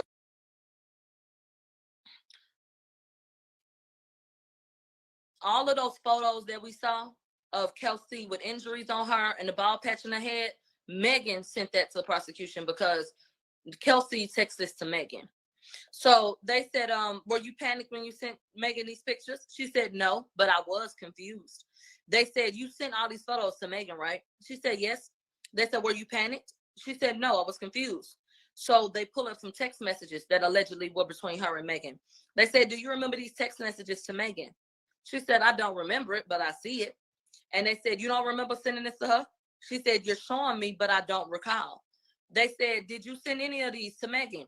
She said, I do not believe that I sent that to Megan. She said, maybe I had that conversation. She said, but I do not remember sending that to Megan. She said, Megan wasn't talking to me. So she said, I don't remember texting Megan after that. So they said, these text messages where you say that you wanted to go to the urgent care because your head was hurting and all this other shit, because that's what the messages said. The messages said that she was asking the person, should I go to urgent care? You know, my neck hurt, my chest hurt, my head hurt, you know, all this other, should I go? And then she said, it brings back thoughts about me wanting to go to urgent care, but I do not remember sending that to Megan. I do not remember having that conversation with Megan that you're showing me. I don't think that these messages are between me and Megan. They said, you said that you had neck and chest pain, right? She said, yeah. All right. They said, in your back and everything was hurt, right? Kelsey said, you're trying to make me remember something I don't remember. Okay. So they move up. They said, Detective Stogner, didn't he leave you a voicemail in 2020 in August, which is the same month that Megan went live and confirmed Tori was the shooter? She said, no, I don't remember that. They said, do you remember answering the phone for him? He said who he was and you hung up in his face. She said, no. They said, you had a lawyer, and they named the lawyer. And she said, yeah. But then she said, no, the man whose name was Dominic. She said, he wasn't ever my lawyer. He was just somebody I basically consulted with. And so Kelsey said, when you reached out to me, I would forward it to him. And so they said, you weren't ready to speak back then. She said, no. They said, when we met in September, before you got subpoenaed, you knew that our interest, you knew that we were interested. That wasn't the only time that we were interested in talking to you. You knew, like, we want to speak to you then. And did we threaten you? She said, you guys didn't threaten me. They said, before you spoke to us, were you ordered to come back to court? Kelsey said, yes. They said, so you knew that even if you came in to speak to us, that this wouldn't be over. Like, you knew you still would have to deal with this. And she said, yes. They said, Kelsey, why did you say that you felt pressured? She said, I felt pressured because of all of the calls from you guys. She said, the knock on my door when I got subpoenaed. She said, me getting pressured on social media and all of that. She said, y'all didn't threaten me, but I absolutely felt pressured to come in and talk to you guys. They said, you said you only came to talk after learning about our defense and the finger quite possibly being pointed at you. She said, are you talking about the gunshot residue? They said, when did you learn about the gunshot residue? She said, I don't know. They said, weren't you accused? And this is the defense. Though the defense then came back to talk to her now. The defense said, weren't you accused of shooting? No, this might be prosecution. Yeah, that's not the recross. I'm so sorry. Prosecution said, weren't you accused of shooting Megan? And you said that you felt like that was a ridiculous accusation in September. She said, yeah, it was ridiculous. They said there were rumors that Megan stepped on glass, right? She said her team told me that she stepped on glass, and I believed them. They said, you've remained consistent that you didn't shoot Megan. She said, yes. They said, did you shoot Megan? She said, no. They said, you know you have immunity, right? She said, yeah. Okay. Now the defense comes up to do another recross. They said, you know that you have use immunity, and you're aware that you can still commit perjury and be prosecuted for perjury. She said, yes. They said, are you aware that a witness named you as the shooter? Objection immediately. It was sustained. I don't know why the fuck we can't hear about it, but what damn witness? And there was someone who looked to Tory. They said he even looked surprised by that. I don't know if it truly was or what the hell was going on, but I've never heard that a witness said that Kelsey is the person that shot. So I don't know what's up with that, but I would have loved to have heard more. So they moved on because he said sustained. They said, when did you find out about the gunshot residue? And she said it was way after July 2022. They said, didn't you hear about a witness? She said, yeah. They said, did my client ask you to leave? Or were you pulled out of the car by your hair? Or what happened? How did you get out the car? She said, me and Megan just got out. They said, do you recall these words? I'm taking shots at you. Bitch, I'm busting you. She said, what? They say, do you remember these lines? I'm taking shots at you. Bitch, I'm busting you. They had to pull up the lyrics on Rap Genius to read them again so that they could, you know what I'm saying, make it make sense. And so she said, yeah, I said that. They excused her at this time. They were done with Kelsey in the line of questioning. They said, the judge told Kelsey, there is a very remote chance that we will call you back, but it is a possibility. Yeah, Henny shots. This is ridiculous. Oh, that's some light liquor, Casa, whatever it is. Yeah, that time of day. Casamigo. That time of day. They said, Kelsey, you know, we're done. And Kelsey. I remember went through like 3 of these, no cap. Kelsey couldn't get her ass up out of there fast enough. She was shuffling and getting up out of there. So that was it with her. That was done with her. Then they call up the next witness. This is the detective from Hollywood LAPD, who he's a detective. They pull him up and they say, do you look at social media in cases? He said, yes. They said, did you look at social media in this case? He said, yes. They pull up a post from the Shade Room. The Shade Room, what they missed said, look at y'all ass. They didn't reposted what Lil Ju made the beat. Megan producer. On December 13th, he got this message. This was 2 damn days ago.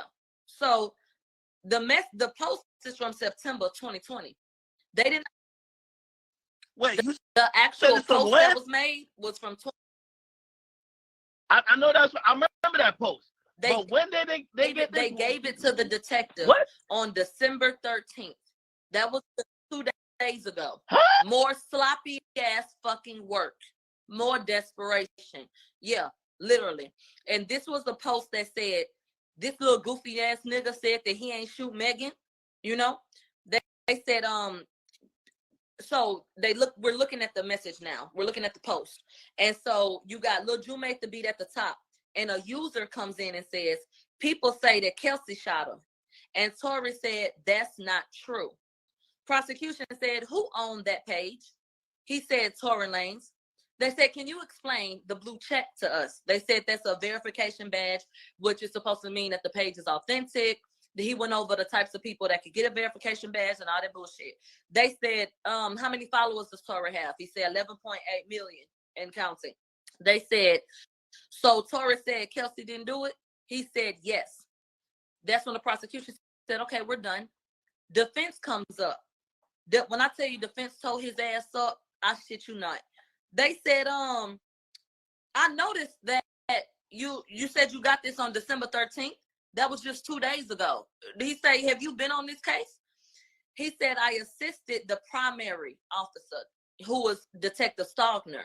He said, but I wasn't, just a part of it like that all the way through, but I assisted him in the beginning. And other than that, they brought this to me on December 13th. They said, you look at celebrity and athletes accounts all the time? He said, yes. He said, do public figures have people who run their accounts? He said, yeah, you could say that. He said, are you trying to say that my client posted that on Instagram? He said, no, that's not what I'm trying to say. He said, is this the only post that you looked at? He said, yes. They said, do you know anything about Tory posting that he doesn't run his social media? He said, no. So they pulled up a screenshot from Instagram. And I don't know if you guys here are familiar with Mid Jordan, but Mid Jordan is a photographer for Tory. I don't know all of what he does, but I do know that he does that. He takes dope ass pictures. Mid actually went on social media and said verbatim, I'm the only person with access to Tory's account. Y'all want to believe all kind of shit so bad. I'm the only one with access. They said, do you see what Mid Jordan said? He said, yes. And they said, do you see that Tory Lanez liked the post? Yes. They said, did you look into any other posts by Tory? He said, no. They said, do you know who controls Tory's accounts? No. They said, did you try to find out? No. They said, why not? They said, because I didn't think it was relevant. They say, ain't it your job to look into things and investigate? He said, yes. He said, so couldn't you have checked the IP address? He said, you know what an IP account, an IP is, right? The man said, yeah, I do know what it is. He said, so couldn't you have seen who posted that by trying to trace the location or anything? Like, did you see who posted it? Yeah, cheers. He said, no. They said, why didn't you feel that it was relevant per the... Nah, Tory, hold on. He going crazy. When Tory I say Lord he going ate crazy. his ass up, he was eating his ass up. I don't know what Armenians like to eat, but that nigga was feasting on that ass. He was. And it was going back and forth just like that. And he was giving him that energy. It wasn't even the way I'm saying it, he ain't said like that. He was saying, why didn't you feel the need to investigate? Isn't it your job to investigate? Like, he was being short with that nigga. So he said, why didn't you feel like it was relevant per the task given? No. I'm sorry. They said, did you see who posted this? He said, no. And he said, why? The man answered and said, I didn't feel that it was relevant per the task given. They said, oh, what task were you given? He said, to see who said it. He said, no, you're supposed to tell us that he did. They said, are you neutral? He said, yeah. They said, are you trying to help detect police officer Stogner? He said, no. He said, you got this 2 days ago and you were sent here to tell us who wrote this, but you don't know who wrote it?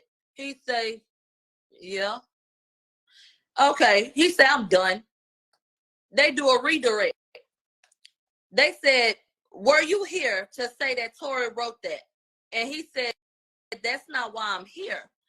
He said, did you ask for any other messages or posts? He said, no. They said, we done with your ass. Get the fuck up off the stand. That was the damn detective's testimony about his lackluster ass performance when it came to researching what the fuck the prosecution thought was going to be another nail in the coffin. So then we pulled up Stacey Vandershaft.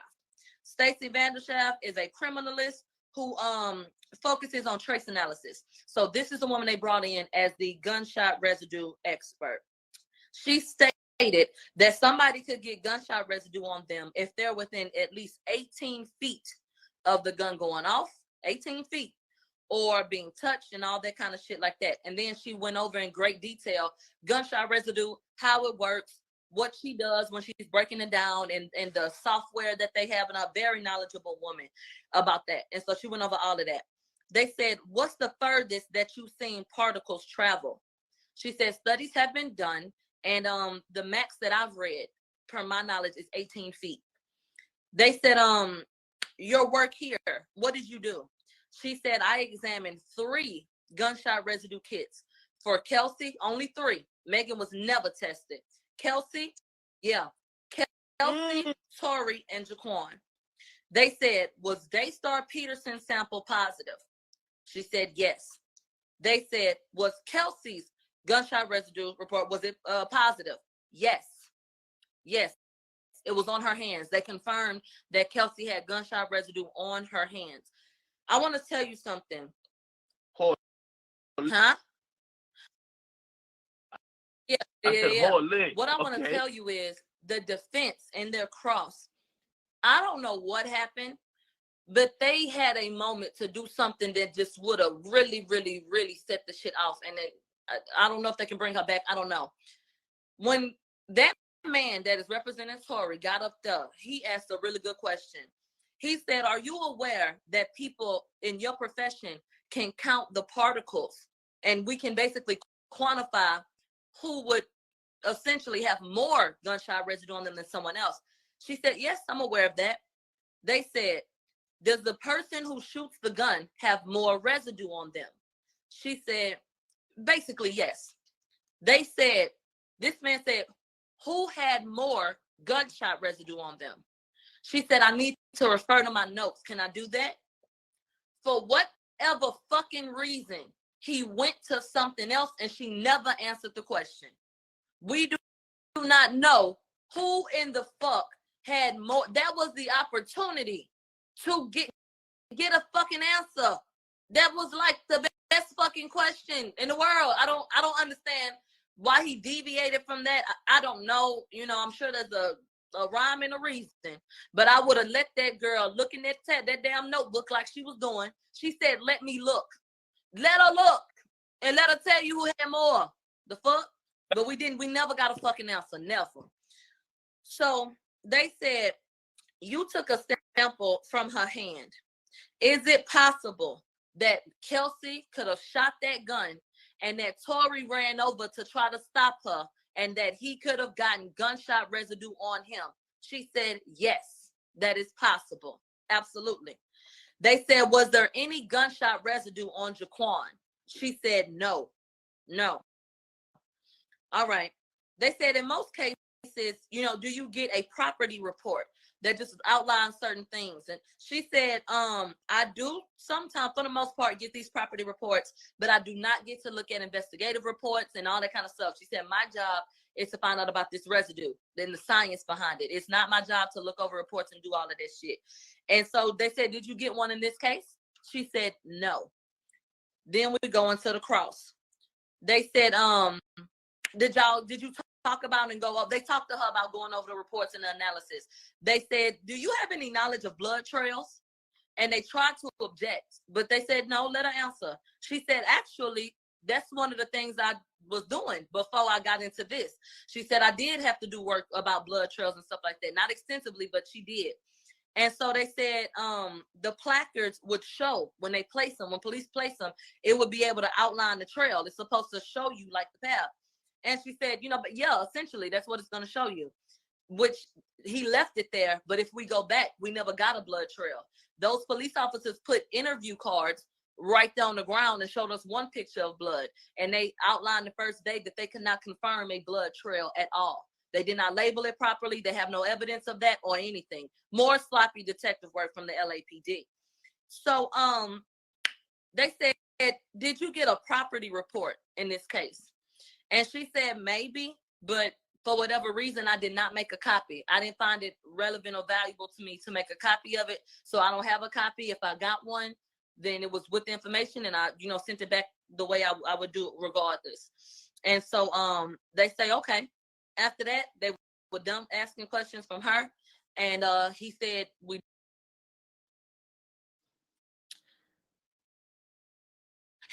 done with this for the day. He said, we are more or less on track and we may be done with this, concluding this Friday or Monday.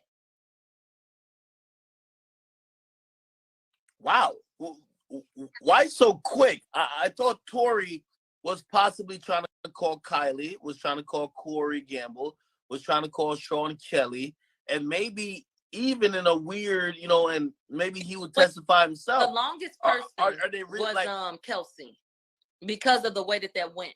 On day one, we got through 5 fucking people. So and today we got through 3. We got 4 maybe. 4. Kelsey, the detective, the lady, so maybe 3. So if they keep on pace at this point without the kind of quote unquote hostility and the not remembering shit and all that, then we could actually get through quite a bit. We start on time, finish it, get those people in, and I feel like we could be done. What I mean, they do their closing. What else we got to talk about? They don't have no more evidence. I mean, Well, we got to get pace.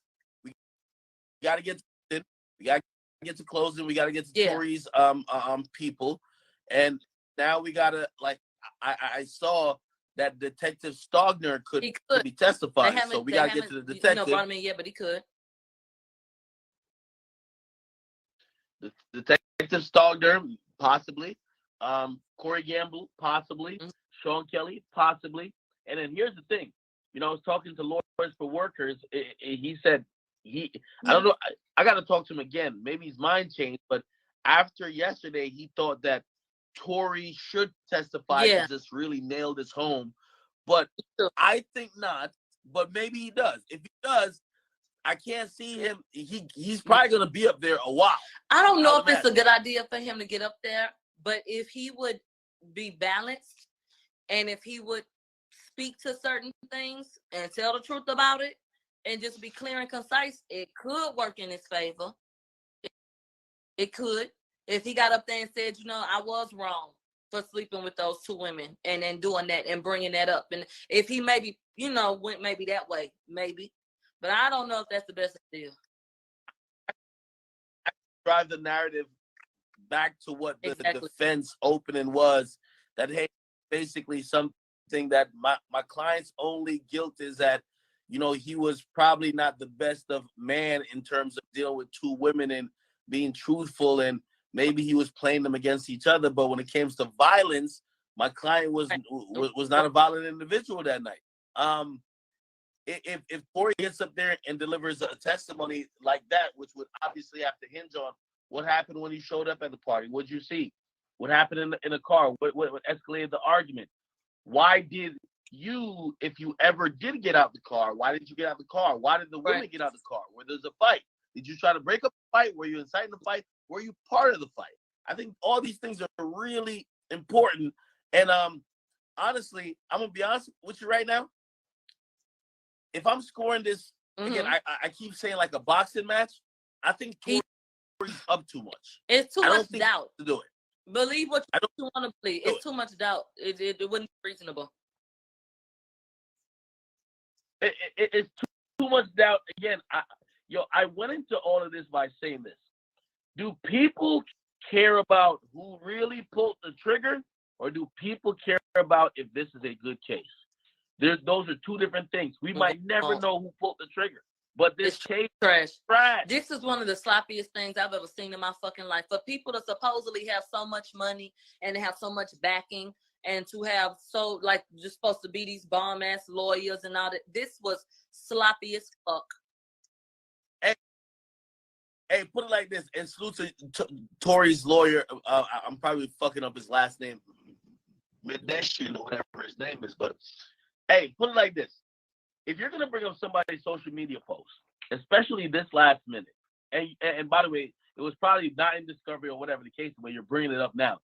You know what? You know what? Me as a defense attorney is gonna know. You haven't hit Instagram with a subpoena to actually get record of. Okay, when was this posted? What's the IP on it? And that's why they just shredded that detective or whoever it was. Hey, you're basically acting like somebody who's a commenter on the Shade Room or Akademiks page, and you're acting like whatever you see, you're going on face value. That don't work in a court. That's bullshit. It does not work. Everything. What I'm hearing, great desperation. That's exactly what it is. Desperation. It's sad. Y'all just gave him this 2 days ago. That's last minute effort shit. And he didn't even seek out any other information. And he literally said that wasn't the task I was given. Hey, desperation, but also I'm telling you, put it like this. I guarantee when talking about the anything that was contradictory when it came to the Gayle King interview, or maybe the live that Meg did, or even the live that Kelsey did, I'm guaranteed they didn't play that in full. If I'm Tory's lawyer, I would say, listen, why do we have to play the entire 80-minute clip of her getting talking to the prosecutors. We should find the relevance in it, and then we should play that, because y'all didn't play the whole thing where, you know, everybody's being performative before we get in court. And also for everybody, like, you know, again, you are talking to law enforcement, or, you know, you're talking to the prosecutor, or you might, maybe a detective, but you're not under oath. So again, you know, you're going off your memory. Again, as long as you're not planning and making an effort to lie to the detectives, if you didn't remember, you're not going to be charged for your statements. It's not the same thing as what could happen in a court of law when it comes to perjury, where it's like, yo, hey, if your memory is hazy, don't make it up. You know what I mean? So I'm now wondering, hey, listen, the prosecutor is desperate. They're trying to get 80 minutes of audio. So think about tomorrow when you go in. 80 minutes of audio, we got to listen to this bullshit? Nah. Tory's lawyers got to this up a little bit, but I don't think Tory takes the stand at all. Fuck that. You take the stand. You know, they'll do what they want to do, but I don't think they need this case, but like, this don't case fuck it up. Has erupted. If anything, that prosecutor should be thinking like this. We lost this bitch. Well, we tight. So if anything, we're going to try to get everybody on some perjury charges because something fucked up. Yeah. They sent us on a dummy mission. We look stupid as the district attorney's office for LA County. What the fuck did you go in court where Meg is saying she's selective? She's not really doing what she needs. I mean, she did do enough, but again, she didn't see shit. Or really, it's not even what Meg said in court, it's what Meg said out of court. Meg gave so much caveats on social media, you couldn't use her as the strongest witness. She's not an eyewitness. She's just a material witness and also the victim. Now you got Kelsey. Kelsey's supposed to be the eyewitness. She's supposed to be the star. Oh, I seen Tory pull a gun. I was telling him, yo, chill. Listen, after he shot her and he was walking up, I jumped in between them. He punched me in my face. Kelsey comes and says, Cap, that never happened. And if I told y'all that, y'all is because y'all were pressuring me because really, y'all want to get Tory. Yeah. I don't give a fuck about Tory. Yeah.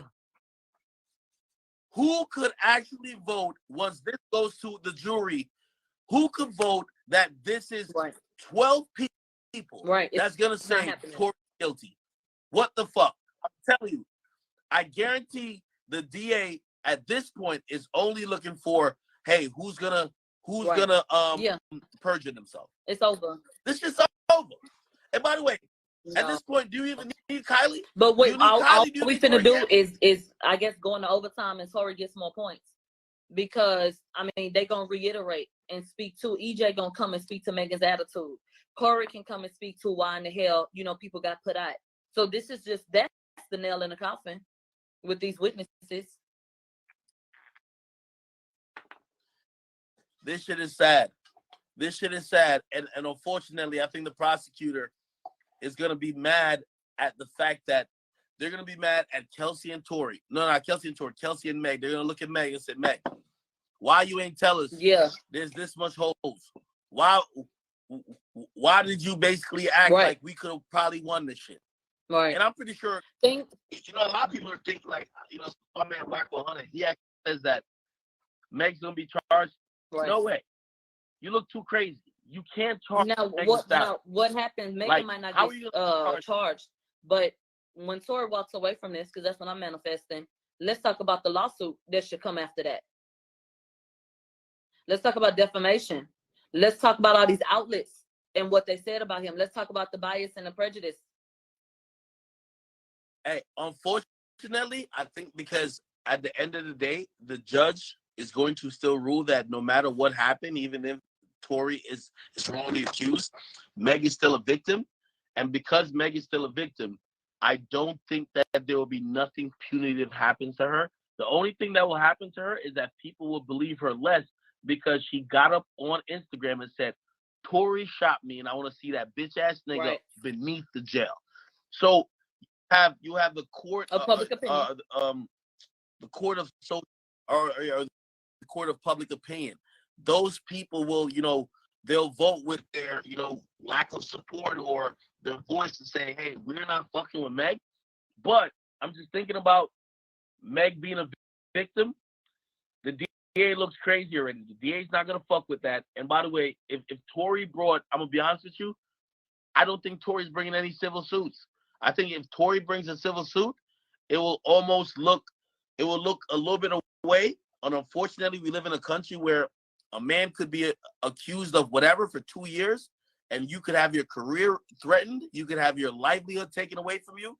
And if you end up being found not guilty, you better be just happy that you're not in jail.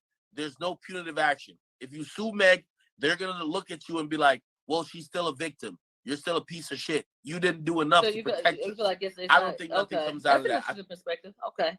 I feel like he should sue the shit out of all of them. I won't give a fuck what they said. Run me my fucking money for almost 3 years of playing with my motherfucking name.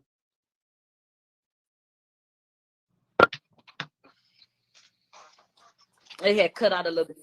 No, I was just saying, yeah, that's an interesting perspective. But I would come after all their asses. After almost 3 years of playing on my motherfucking name, you hoes gonna give me at least $1. Hell no. I'll be right on her ass. Yeah, fuck that. I agree. But I can also agree. see the benefit in wanting to be done with this shit and just bye, bitch. I'm over it. Bye. I don't want to be close to it anymore. Hey, I agree. Listen, I think Tory has an amazing case for lost wages. It's just that, put it like this: how does it play, whether in court or how does it play in actual, society? Again, if this was Meg doing something to Tory, Meg's career wouldn't have got canceled. Tory's did. So if we're thinking that if he sues Meg or he sues Rock Nation, people are going to be rooting for him, it won't be as much people as I think that people were, again, people thought this was the issue they could hang their hat on to say, hey, we don't support Black women being, hurt. And nobody does. Right. Even me, I don't support that. But people thought this was the quintessential case to say, yo, a Black woman got hurt and we're going to make sure justice is served. Now that everybody's seeing, oh, maybe it's not as simple as we thought, everybody's backing up. You get what I mean? And unfortunately, I think if Tory does want some type of, action where he could probably get, compensated for what he's lost, they're still going to look at him and be like, well, she was hurt. And that's just the reality of society. We all got to deal with it. You know how shit goes. I just, I think that if Kelsey would have gotten up there and said he did this to me, he did that, then I think that would have been it. If Kelsey would have said, I sent these pictures to Megan because Tory abused me, and if she would have testified the way they thought she was, I could see that fucking jury trying to convict my boy. But at this point, bitch, please. Done. Yeah, 100%. And by the way, I do believe that I thought Tory was gonna take the stand, but just because Kelsey was gonna say some shit, I'm like, yo, you can't find the driver, and you got the only two people that they can find saying you did something or they believe you did something, bro. Yeah, you gotta be fighting right now.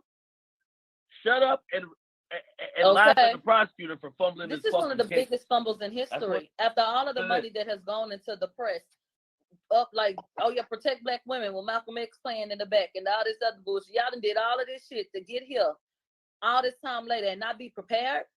This is some of the most ridiculous shit I've ever seen in my fucking life. And I heard that, Kathy Ty, of course this is a rumor and speculation, but I heard that she was given this case and did not even want it. That everybody is whispering about how this case was a setup from the jump and it was never solid. They said that nobody want this fucking case.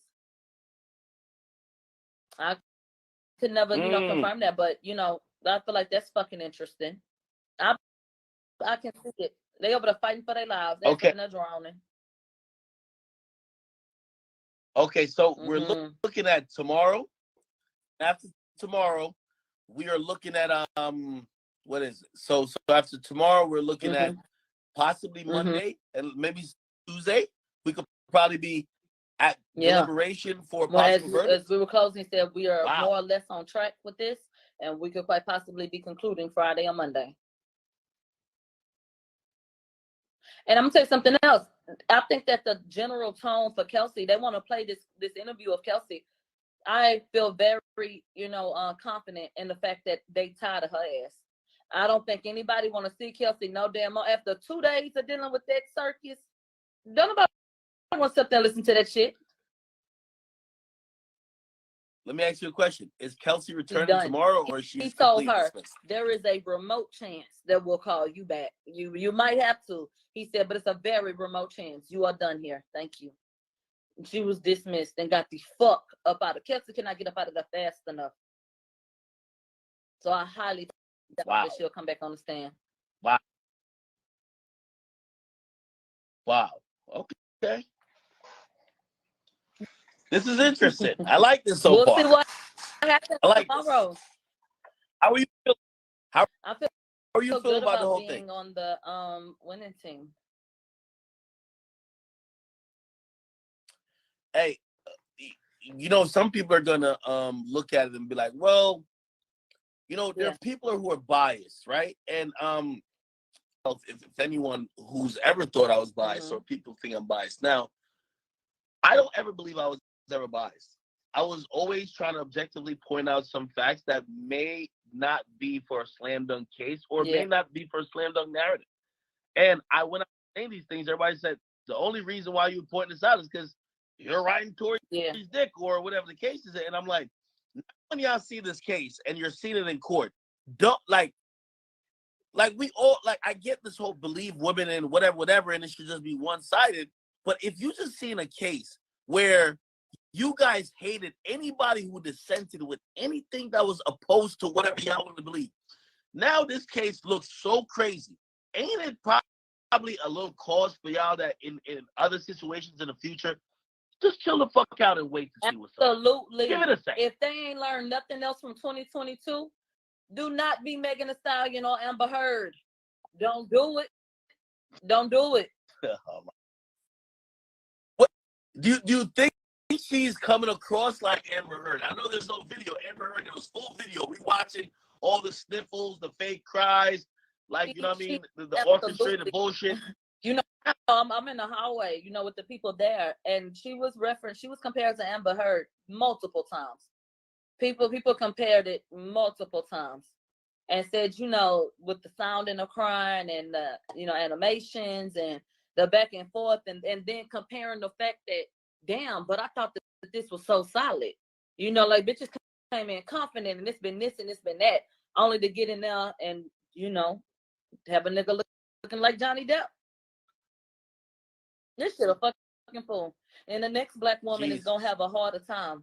The next black woman that needs justice may not get it. True. And that is the most unfortunate thing. And what black people need to do is stop. And I understand what you mean when you say a black woman says something, and then we should stand for that. When a black woman and a black man get into something, these are two people from our community. What we need to stop doing is feeling like we have to choose between our own. We need to wait and see. That's what we need to do. We don't need to immediately believe a black woman just because she's black, and we don't need to immediately believe a black man just because he's black. And a woman's voice, it should not mean more than a man's. It needs to be balanced. Hey, I think this case is kind of helping us maybe see that. I'm a dude, so I can't see that, and obviously you're a woman, so it means more when you say it. And, obviously, for someone like me, I definitely empathize with a lot of struggles that women go through. But we are in a situation now where, like, there's so many stories and so many situations where just because one gender said something over the other gender, sometimes like, we got to look at the details of the case. It's the details of the You get what I mean? Again, in certain situations, it might be like, yo, fuck this dude. This dude is an abuser. Yeah. And we got to get out of it. But in some cases, if we're seeing it's two different, it was always night and day. It was never like That's a fact. It was always night and day. It was night and day. And all I remember getting vilified for saying, let's wait and see. What is so bad? I used to argue in DMs with beautiful black women and be like, yo, listen, let's just wait and see. They're like, why don't you believe?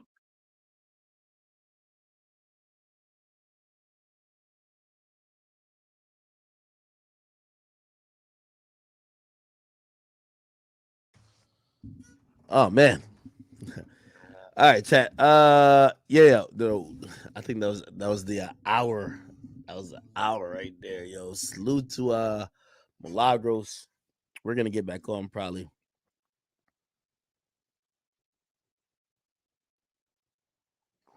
I'm hungry as hell.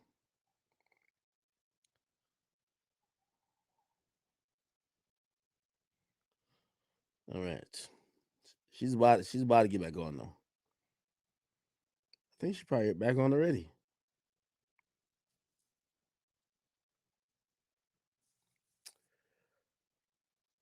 She's live.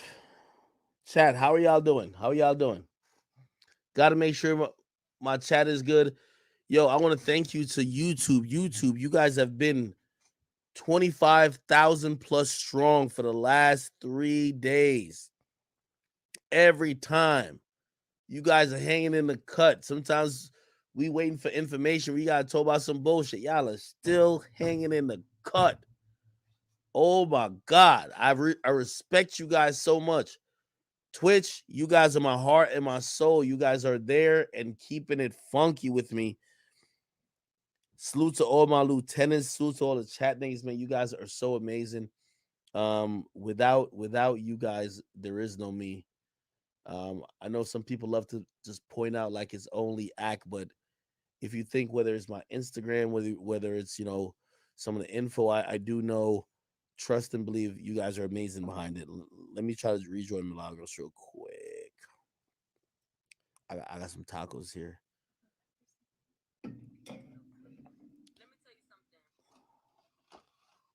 I'm gonna send a request. I ain't gonna lie. By the way, What I was about to say was,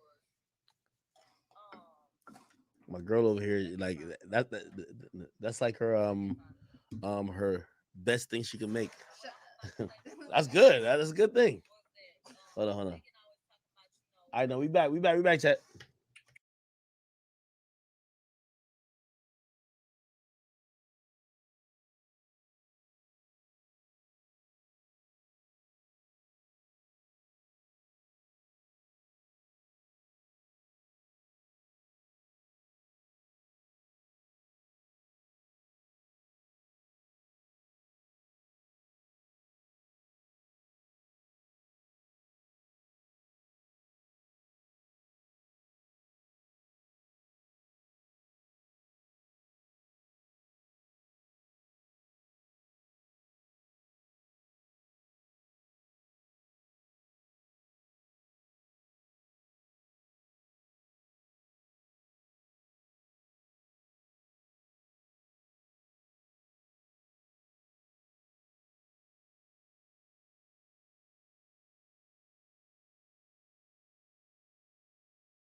and I am so sorry to any woman who has never had a black man that's made her feel good. That don't have to be a nigga you fucking. That could be a brother. That could be a cousin, whoever. But stop sitting up here feeling like you need to be pitted against a fucking black man and tell a black man down and want him to go to jail. Y'all be sounding so fucking crazy to me. We supposed to fuck with our people, men and women. We wouldn't be here without niggas, and they wouldn't be here without us. And I am so sorry to any. So I just personally feel like, yeah, look at the facts and wait for shit to come out. I agree. And see what's up. I agree. I know you probably been going through hell because they're probably looking at you like, damn, you from where Meg at? Why you not fucking with her? Why you not this? Yeah. Why Tory? You a woman. You know I'm going through bliss because I don't give a fuck about nothing they ass say. But they do sit up on the internet all day with that bullshit. And I don't give a damn. I don't give a fuck. And at the end of the day, the only thing I'm gonna take away from this is that I think I might want some dick that when the nigga stop fucking with me, that I may want that nigga to go to jail. I think I want some dick like that. That when a nigga just stop fucking with me, we get into it, that I just don't even want to see him fuck nobody else in this whole wide world. I think we deserve a Tory sex tape at this point. I want to see his dick now. Hold on. You definitely don't want him to fuck Kylie Jenner after you. Like, no way. It don't have to be him in particular, but I'm just trying to see something like what the fuck is going on. But yeah, not to just be flipping about it, but this shit ridiculous. This shit ridiculous. Sick of over it. We need to get this verdict and shit. Get into Gunna them. I want to get into YSL and show me some more shit now. This is crazy. It's crazy. Yeah. Hey, let me tell you this. If Gunna has to take the stand, I know you're going to be there. I'm going to have to show up too. He better not get up there and do thugging no way. The paperwork said if he's called, he got to do it. Got to do it. What he going to say? He going to say what he said again. YSL is a gang. Oh my God. Oh, we. Jesus Christ. What do you got going on for the rest of the day? De Leon, I can feel it in my liver. That's what I'm talking about. Yeah. I'm on the Casamigos. I'm eating some tacos. Really, I damn near want you to take over my stream because they love you. We have good chemistry. Definitely. Hey, you're on my stream right now. Let me see how many people watching. We got 30,000 people watching, and plus this. So, how do you say thank you to somebody that would even share a platform like that? I thank you so much. It's okay. Hey, you put in the work, girl. We thank you and respect you. So, listen, whatever you want to talk about, I'm giving you the floor right now because I'm about to eat for 2 seconds. So, you want to hear and on my platform as well. Go ahead, girl. All right, y'all tell me in the comments. Definitely pin your Cash App. You know what I mean? They want to show you some love too. All right, hold up. I'm finna post it. Y'all tell me in the comments what the fuck y'all want to get into. They said who was Kelsey married to. In court, Kelsey's partner was referenced as her husband. I did not look into her no marriage license and all of that. You know, so I don't know about the validity of that, but he was referenced as her husband. What else y'all want to talk about? Give it to me. Type fast. Let me see. See what's up. We need each other. I don't care for you. At the end of the day, Kelsey and Tori should be charged. Both have residue on them. Bitch, you got residue on your nuts. Shut the fuck up. What else? What else? I'm letting y'all tell me because y'all know I've been at court every day. So I ain't even been seeing what the hell going on. I seen Carrie Shelton fighting for her life for her position with Diddy. I don't know what the fuck for. What else? Gunna ass. Yeah, she came at you. She was mad. How y'all so mad at Megan when she got shot? That's so weird to me. It's weird to me that you think I give a fuck. That's weird to me. I'm not mad at her about a motherfucking thing. I don't know that hoe. But I'm gonna be mad at her for. I don't have no emotion towards her. Tell me, ask me, say, Millie, you like macaroni? Bitch, I'ma talk hard. Bitch, that's how I talk. That's it, that's all. I'm not mad about a motherfucking thing. I don't care. Next question. Why you mad shit ain't going how you wanted it to go? Why y'all mad Kelsey got up on that stand and do what y'all wanted her to do?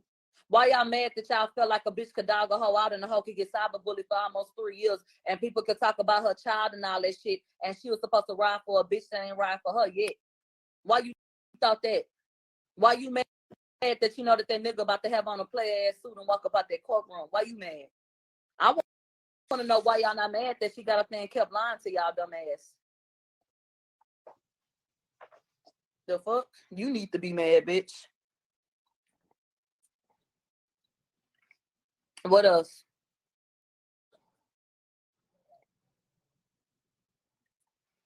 Why they keep asking to play the recording of what?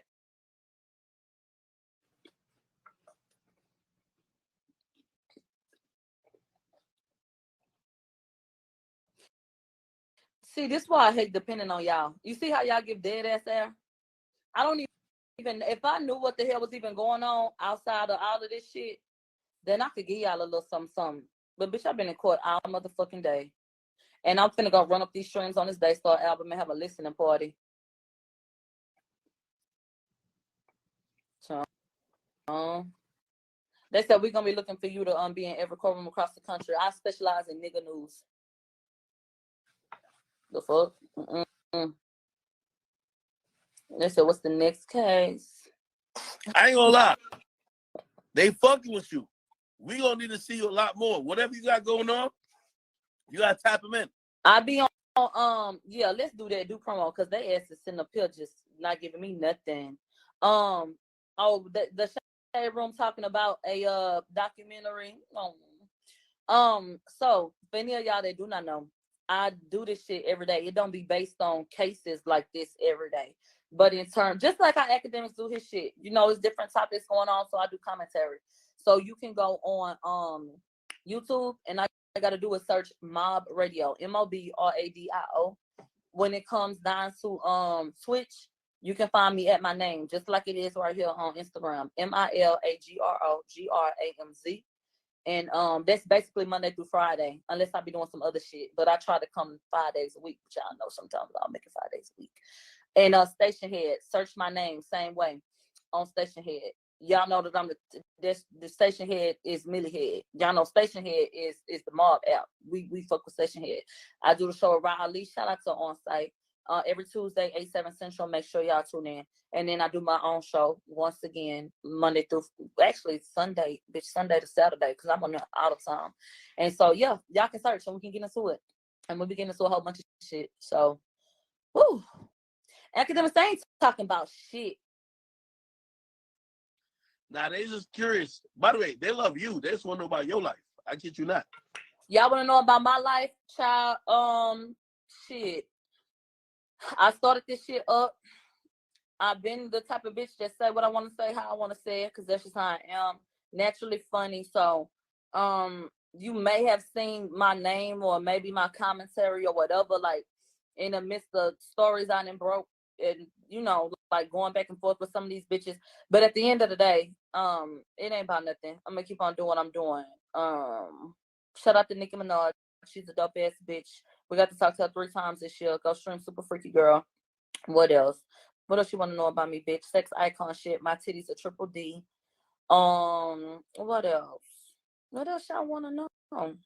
I get real open. So y'all just come listen. I be telling all kind of shit. What do you have to say about Party being embarrassed? I think that he has a right to be embarrassed, but I think that I'm gonna have to dump a nigga that can't overlook how he feeling to be there for me if that nigga gonna be there for me regardless. You can feel how you want to feel about it. That's cool. But I just thought that it would have made more sense to have Party be up there to support her. End of discussion. I think that it was a real bad look that he didn't appear, and it's not like he gonna steal the spotlight. So shit, I don't understand why he couldn't be there. As her boy, as the love of her life that she loves so much, I didn't understand why he wasn't there. And then to, you know, compound that by saying that he's embarrassed about having to hear about all this different shit and my name being attached to shit. Well, damn, is y'all about to break up? The fuck? I thought that maybe he wasn't there because she needs to seem a little bit broken. Okay. She needs to seem like she didn't have any happiness around her. And maybe how she would react if her boyfriend was there talking about her previous situation wouldn't make it seem to the jury, well, she already moved on. She's just recounting this one thing. But if she looked like she was heartbroken and like kind of like this thing has fucked me up and giving me PTSD, looks a little bit better. You know something else I think they should have did, and that's a really good point. I wanted them to go into I know that there are rumors, you know, people talk a lot of shit. They can say anything, but you know, they do talk about Megan's drinking. I wanted to get into her behavior more. I wanted them to ask her, do you have a drinking problem? I want them to ask her, have you ever been to rehab for a drinking problem? Let's be very clear about the way that alcohol affects you. I think that would have been important as well. I think if they got too far into it, it would be so many objections. They were clearly not trying to make the case about her personality or what she does in certain situations. Yeah. They wanted to make a case about really one segment in time, which I understand, but you know, everything matters. Why was she it does. why was she made to be aggressive? Is she always aggressive? Is she aggressive only when she gets drunk? Is she known to be someone who would try to fight or threaten people or argue? And unfortunately, I think it wasn't in the prosecutor's narrative. Yeah. And exactly. the judge wasn't going to give enough time to allow for those things to be flushed out. Yeah. You'd have to do that while she's on the stand. And I want to get into, before we wrap all this shit up, Megan said that, you know, she could not walk and had physical therapy. I told you earlier that the doctor said he ain't seen no damn nerve damage. He don't know nothing about that. He removed shit, cleaned it out, and whoop de whoop. So do we have proof that she had months of physical therapy and could not walk? When did the doctor clear you for walking? And where's these physical therapy receipts? Where you had physical therapy at? Who's your physical therapist? What y'all was doing? She might have been assigned to physical therapy, but it doesn't mean that she couldn't walk until she completed physical therapy. I'm pretty sure she probably went to like 2 or 3 sessions, realized that, hey, she could walk and she could move up normally, and she probably stopped going, just decided to heal naturally, and that wouldn't help the prosecutor. I want to see footage. They said they took Megan from the hospital to New York. I want to see footage of her getting off the damn plane. That girl been walking, I think. They said wasn't no nerve damage. What you can't walk for? Just don't, none of that shit makes sense. It don't add up. But I'm ready to be done with this shit. I am Megan the fuck out when it comes to Megan shit. And she said her peers don't want to touch her because shit be messy. I could see that. If I was an artist, I'm gonna do a motherfucking thing with her. Because at the end of the day, I put it to you like this. Your music ain't good enough to lean on. And you messy. And shit be messy around you. Bitch, you a liability. I wouldn't want to be associated with this shit. I think she's capping about it. I don't think the majority of artists don't want to be around her. Compared to Tory, no. Like, okay, Drake said something about you. I would make the argument that has less to do with Tory, more to do with the fact that Drake is signed to Jay Prince, who has probably some significant stake in hoping that Carl Crawford and situates this thing with Megan Thee Stallion. I don't think that's the same. Oh, you're lying. I do think they're lying. I think that she's lying, but Drake is evaluating way more than that. But the majority of artists, a lot of female rappers and even male rappers, put like this: the baby didn't have a problem. The baby did a record with her. Had no problem. And it wasn't until Meg tried to strong arm him into don't clear a record for Tory. That's the only reason why there was any tension. Yeah. The baby, like, oh no, what? She was trying to do what people have accused other artists of. You gotta be for Tory, even if it's okay, he shot you, and you're hoping everybody in the industry, you could kind of use your relevance or your presence to force them not to work with him. Right. So now, people who didn't want to get into that politics, maybe they stayed away from you. Yeah. I don't think her career was affected much. She got all the awards. Her career went up exponentially. It went up exponentially. Somebody said that Nancy Dillon thinks that the jury listening to the interview will help. Everybody is entitled to their opinion, and I think that that's cool if that's what she thinks. But once again, if you think that 12 people finna sit up here and say guilty without a shadow of a doubt, I think that you're a damn fool. That is my perspective. They could listen to it and 3 bitches could be like, I believe that Kelsey told the truth that time.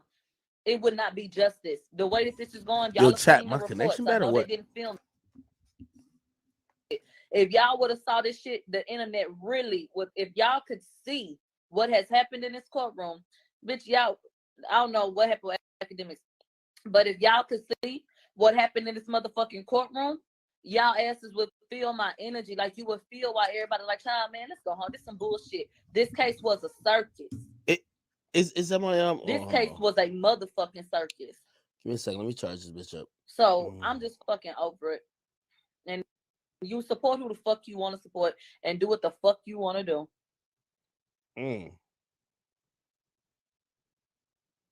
That's how I feel. Yeah. So yeah, that's it. Before I get off the hill, because I'm finna go to Station Head, they said when the Daystar album re-release party. I don't know. I'm gonna try to get an exclusive. Somebody asked me how Tori demeanor was. You know what? I put it to you like this. Somebody told me that when Tori came out the courtroom, he said, y'all want to go to the movies? Does that put it in perspective for you? How a nigga feeling? If that's what he said. You see when Tori come out of court, you see like a lot of teeth, right? You see his baby boy having, a good time, huh? All right, chat. All right, man. Holy. Okay. Holy.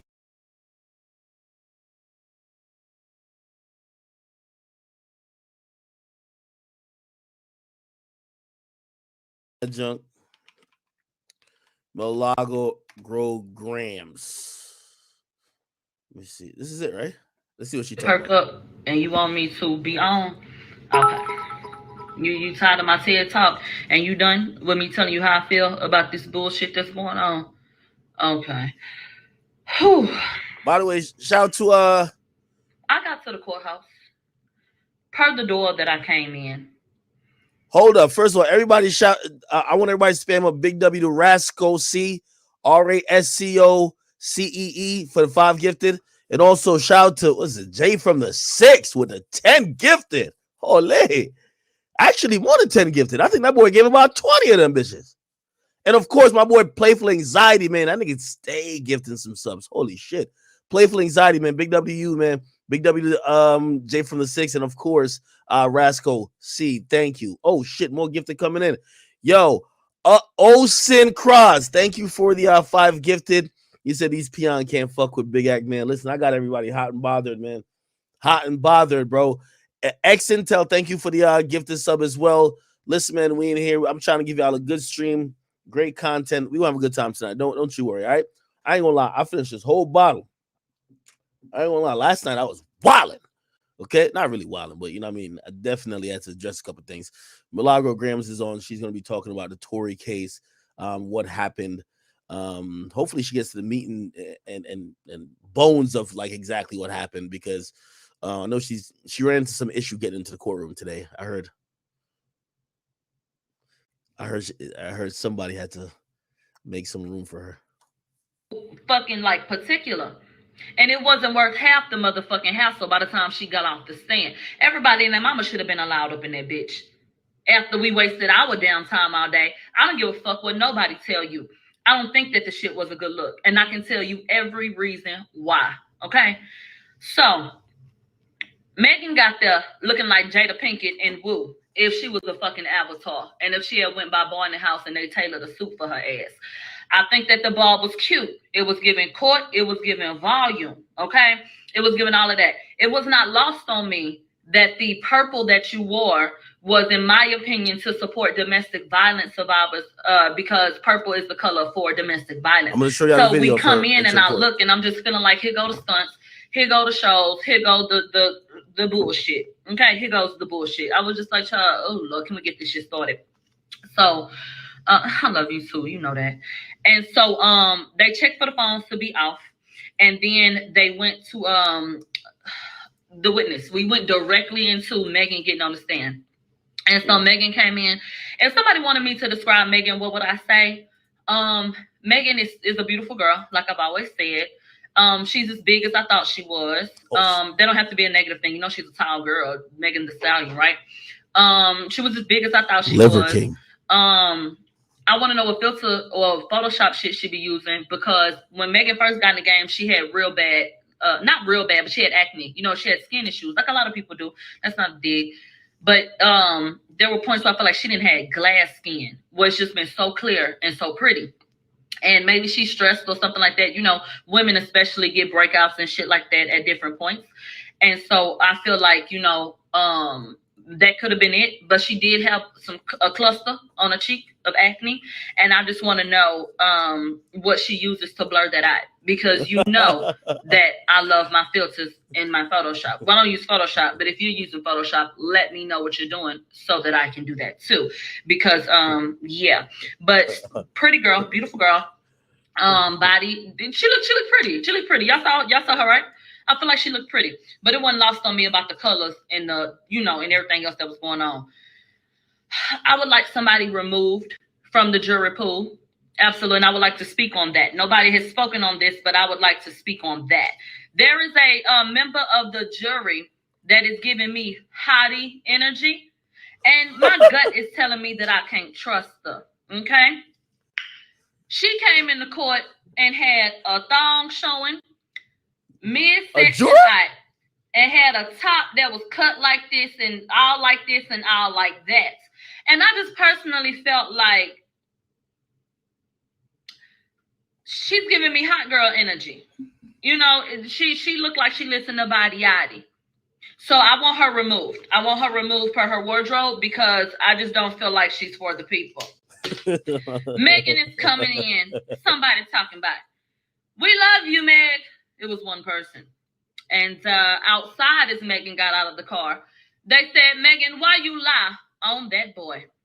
That's what the fuck they said. But when she got upstairs, somebody did say, one body said, I love you, Meg. We love you, Meg. When Megan got into the courtroom, she looked visibly shaken. You can tell when somebody looks nervous and stuff like that. And what I will say is that does not speak to guilt or innocence. You understand what I'm saying? Because the police officers that have probably had to, you know, testify before and shit like that, they got nervous on the stand. It can be very intimidating to, you know, sit up in front of people and talk, period, but then go over certain things and talk about things that are personal to you and stuff like that. So I'm not gonna say that her appearance to be nervous was a negative thing. Okay, but I will note that she did seem nervous. She was even asked if she was nervous, you know, after she was sworn in and she sat down. And she said, no, I just don't feel good, you know, but we'll get to that in a second. So they asked Megan, does she know Tory? Okay, that was the first question. And she put on a fake cry. Yes, I know him. And then they said, could you point him out? You know what I'm saying? And she already, you know, that's him right there. They said what she got on, what he got on. And so she described his outfit and shit like that. And so it was the fake, it was the theatrics. It was the bullshit. Let the emotion come and just give us the fucking answer. Because all this other shit is already pissing me the fuck off.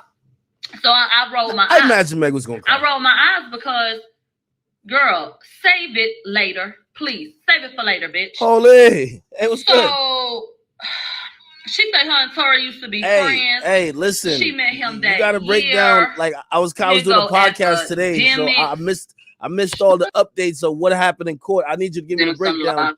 What was really going on out here? And see what he want to know today. Later, please. Holy, it was good. What's going on, Akademiks?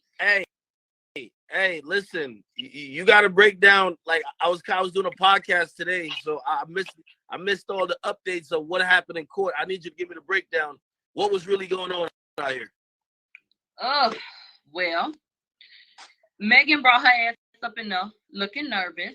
Okay, just talked about how she was. I just got into it too, so perfect timing. So Megan came in looking nervous. They swore her in and sat her down. So they say, you know, do you know Tory? Yes, I know Tory. Can you point out Tory? He's right there.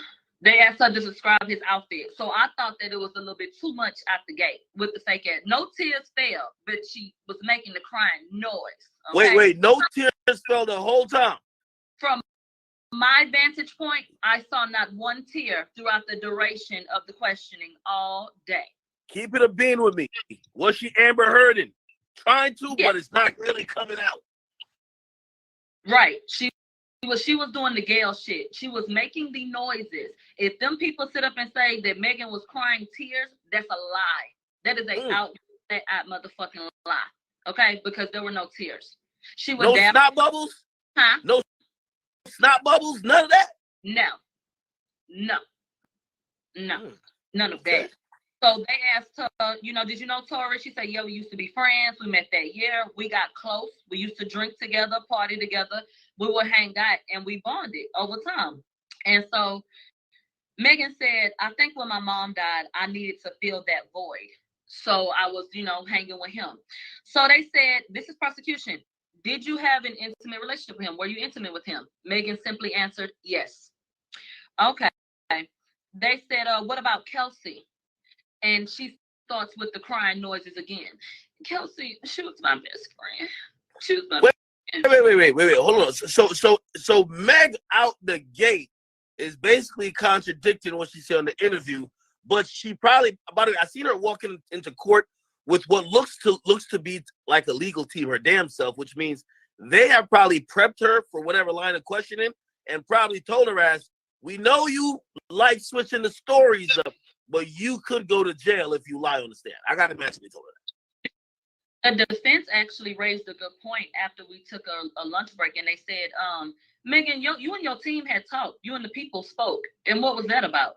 And she said, it was just about me opening up a little bit more. And they said, did they tell you that you need to open up more, or did you say that? And she said, no, I said that. So there was absolutely a discussion. I'm sure prior, because it did sound very rehearsed. But you do that with all clients. You vet them and you go over shit. But you could tell Megan, they had to tell Megan to pause, hold on, because she was so ready to answer the question. The people wouldn't even be done asking the question before she's already sprouting up at the mouth, trying to get these answers out that I feel like she had rehearsed. Dang. But she brought up how her and Kelsey was best friends since freshman year of college, and that she became her assistant. And she said, Kelsey, you know, will go everywhere with me. She said before the 12th, they did everything together. All right, we immediately go into Kylie's house. They say July 12th, you went to Kylie's house. They said when? Early evening. Okay. Megan says that they were there at least 5 hours before Tori even got there. It was EJ, Kelsey, and Megan that rode together to get to the party. Megan said when she got there, they all was hanging out, having some drinks, and that she went to the kitchen to cook. And that she brought the food out from the kitchen to, I guess, the pool area, wherever they were. She brought that out. They said, Megan, are you nervous? She said, I'm not nervous. I just don't feel good because I can't believe I got to do this. I can't believe I have to sit here in front of people, you know, who have been spreading misinformation and tell my story and sit in front of the man who shot me, you know, start getting real, you know, I feel like elevated in her tone. And I'm going to tell you something else. They did not want me in the courtroom today. Wait, what? And a lot because of our lives. And because of the joke that was made that, oh, well, the phone, we could, you know, it was a little joke about, oh, yes, get a phone. You could get something up in there, like, whoop. Yeah. There was a lot today about the phone and a concern that I may have been streaming live from the fucking courtroom like a fucking idiot. Why the fuck would I ever do that? But, yeah, a whole bunch of op shit because I feel like get the fuck up off my live. But anyway, she said she didn't feel good. She said Corey, Kylie, and her friends were at the party, and Megan texted Tori to come over. She said Tori came over really late, and by the time Tori even got there, a lot of people were gone. So it was just Kylie, Kelsey, Tori, Corey Gamble, and whoever else was out there. So when Tori got there, she said everybody got in the pool. Megan said her wig was starting to slip. And that's the reason why she wanted to leave. After she had been in the pool, she said the wig started slipping, literally. Does she mention if there was any other arguments that was happening prior to that? Whether it was maybe any disagreements with, you know, before Tori got there or 100%. She said the reason why she wanted to leave was because her hair, her wig was slipping. That was her damn. They said that Jaquan, the driver, dropped Tori off, and that Tori didn't want to go. It was shortly after Tori got there that she thought she wants to leave, and so she said he didn't want to go, but that Jaquan, the driver, said, "I'm not leaving without Tori." So if you can convince Tori to leave, then we can go. But testimony has already been given that she got in the car and rode. Tori said, go ahead, you can take them home and all that shit. But anyway, Megan, Tori, and Kelsey, and Quan, no, Meg, Tori, Kelsey, and Quan is sitting up at the party, and she jumps. She didn't say nothing about Quan taking them back to the house. She said she don't remember that. She don't remember getting in Tori's car and going to the house and coming back. She don't remember none of that. She said all she remembers is that Tori had an attitude, and by the time that finally it was time to go and he was willing to go. They outlined that Tori never said he didn't want to go and never gave her a reason. So they outlined like you're assuming basically that he didn't want to leave. He was upset with you about that. But yeah, she outlined what everybody was in the car. Cool. She acknowledged that Tori said you need to stop lying to your friend, and that is what sparked an argument. And Megan said, I knew Kelsey had a crush, so I didn't want her to know that we had been intimate. That's what she said. And then she later said in a real attitude type of way, Kelsey had a crush on him. They was never together. So I didn't sleep with him like behind her back. I've never backdoored her. They said, well, why did she say that? You ain't asked her why she said that?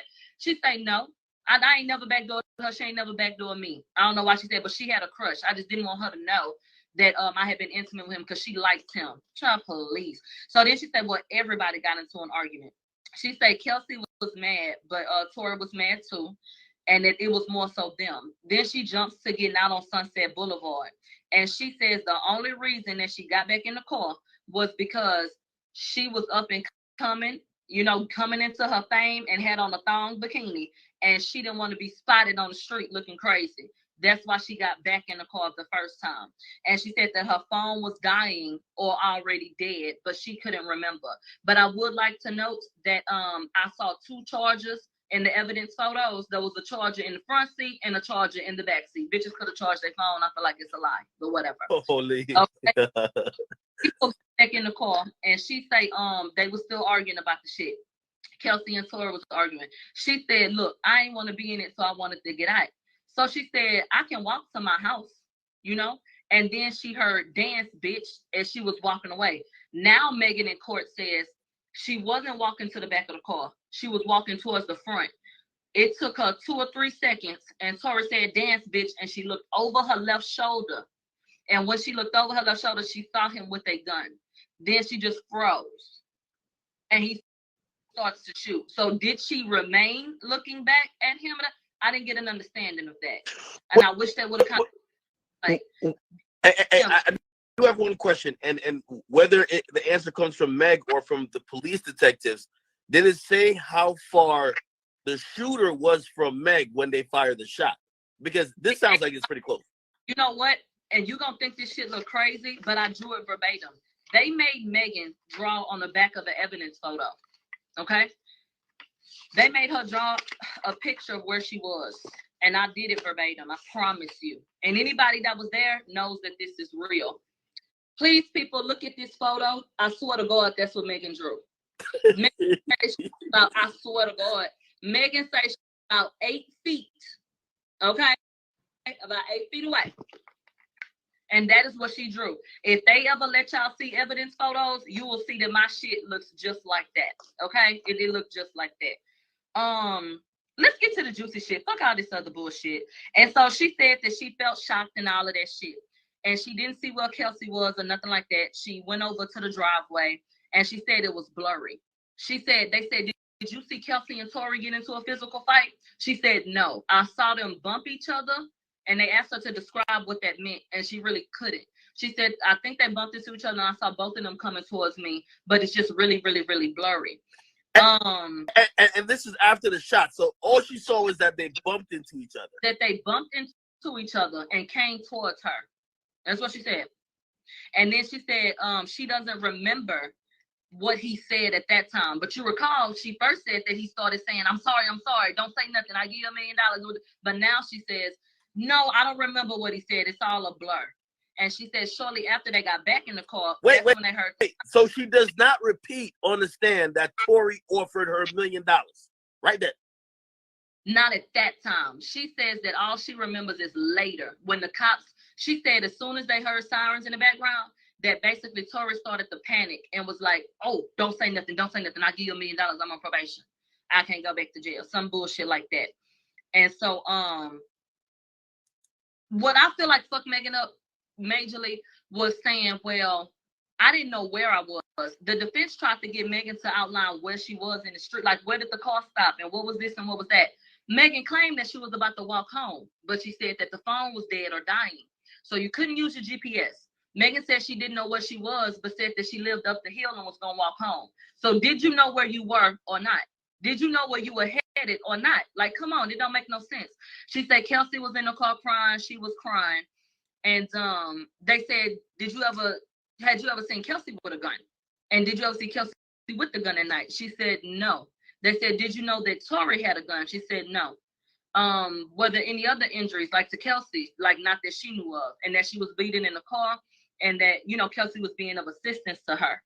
And she said that I told them that I stepped on glass because of the George Floyd situation.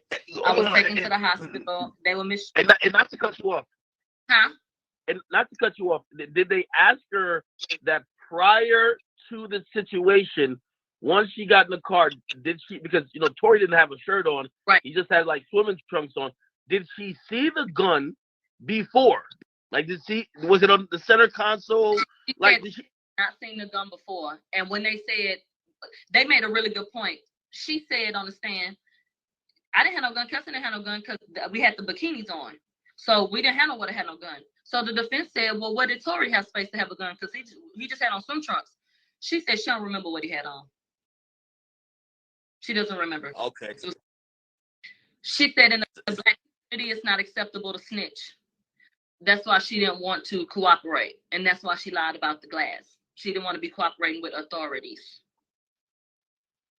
And she said, when you're a woman and you say a man did something to you, don't nobody believe it. And she said that the industry is nothing more than a boys' club.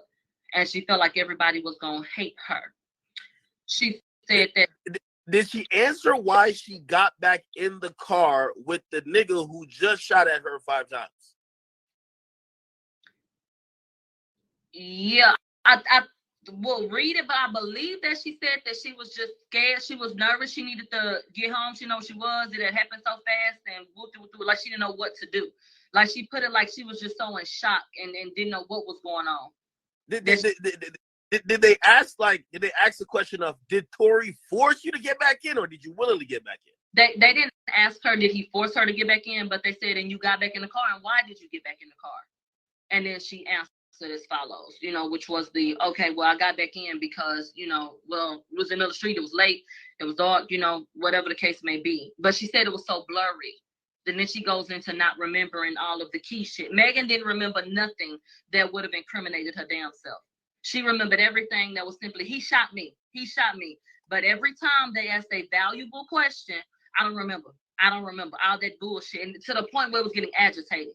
Because it was like, girl, come on. Even when it came to the luggage, they said, Megan, what was yours in the car? Like, was this your purse? Oh, I don't know if that was my purse. I got a lot of bags. Shit like that, being a smart ass and shit. Let me see. She said she had surgery and that they took the bullet fragments out. She said she had physical therapy for a few months, every day at first, and then on and off, and that she couldn't even walk for a while. For a few months? She said she had physical therapy for months. Was twerking part of the physical therapy? That's what I'm trying to understand, because we saw Megan soon after the shooting, and she looked just fucking fine. But she said she was in physical therapy for months, and she said she couldn't walk for a while, and that she couldn't feel the left side of her foot. She said she still got nerve damage, and she can't really feel the left side of her foot, and that the back of her feet are always sore. That's what she said. They showed us some regular ass pictures. They brought up how Tory texted Megan that night after the shooting. They put the text on the screen saying, I'm sorry. And then Megan claims that Tory texted her from another number and said, I see you on live and I can see the pain in your eyes. I hope you get through this. And that she was just taken aback that he would do this to her and then tell her, I saw you, I'm watching you. And she made it sound like a threat, kind of, when she said, like, oh, you watching me, you see me, you see the look in my eyes. Wait. What day was this? Like, when did he send her the text? That, like, when he sent the text from the other phone. Yeah, but is this directly after it happened, or like months later or weeks later when she's on Instagram Live? They didn't even get into when that could have come in. Okay. At all. I will tell you, Tamika Mallory was there. Desiree Perez was there. T. Ferris was there. Desiree Perez was there. Desiree Perez was in the building. Rock Nation Honcho. Mm-hmm. That's interesting. Okay. Did they get into? So did she admit that she was giving Kelsey a severe case of the beats? She denied a physical altercation completely with Kelsey. She said they never had a fight. So how did she ever explain why they found acrylic nails, Kelsey's pendant, right, and basically like proof that she was getting thrown around like a rag doll? She said there was never a physical altercation between her and Kelsey. And then she says that when the shooting happened, they got out the car, bumped into each other, and came towards her. Now make it make sense, because this is happening very quickly. Because remember, the police come and get the phone calls was placed 4:22, 4:26, and shit like that. The police is hemming them up by like 4:30. The message that Kelsey sent to Justin was at 4:27. So, babe, this is happening very, very, very rapidly. So make it make sense, Megan. Something happened. And a witness states he saw a woman get out of the back seat and attack the woman in the front, and that it spilled off into the street. She categorically denied the whole thing. Said there was no physical altercation between her and Kelsey, and she did not speak to a physical altercation between Tori and Kelsey. They said, Megan, this Kathy Todd talking to her people. You a private person? She say, yeah. They say, are you having a hard time opening up? That's when Megan started with the tears and said, yeah, because I got to sit in front of people who will spread misinformation about me and then my attacker, but I don't want to be weak. And I don't want to give them the power that I feel like they had over me for the past almost 3 years. And so they said, Megan, did you hear anything? And she said, gunshots. They say, how many? She said, I don't know. They played the audio of the gunshots and they said, was that it? And she said, yeah. And she said, yes. But she shook her head, no. And she did that a couple of times, and that was very interesting to me, those micro expressions when she did that bullshit, where she would answer the question verbally one way, but she would nod in a yes motion. I wish to God that y'all could see the way that she behaved today. Very theatrical. Nancy Dillon even called her animated today. And I think that was the proper term. It was a lot for a little bit. And her energy absolutely shifted after talking to the people when we came back from lunch. Megan was much more reserved at first. She had her moments at the beginning, but when she came back after lunch, hollering, getting real hard, getting real arrogant, it was a completely different attitude. So they said, Megan said, as soon as Tori started shooting, she looked down. She said she just thought that he was holding the gun. She said, he said, dance, bitch. And she turned around, he was holding the gun. But she said she looked down. They said, did you see him fire the shots? She said, no. She said that she was scared. Yeah, she said, no, she did not see. She said she saw him with the gun and he said, dance, bitch. But she did not see him fire the shot. She immediately looked down and froze. So she said she was terrified. The police had guns out and she got handcuffed. And she said she felt like no one cared about her. Here goes the crying noises again, but no tears. Okay.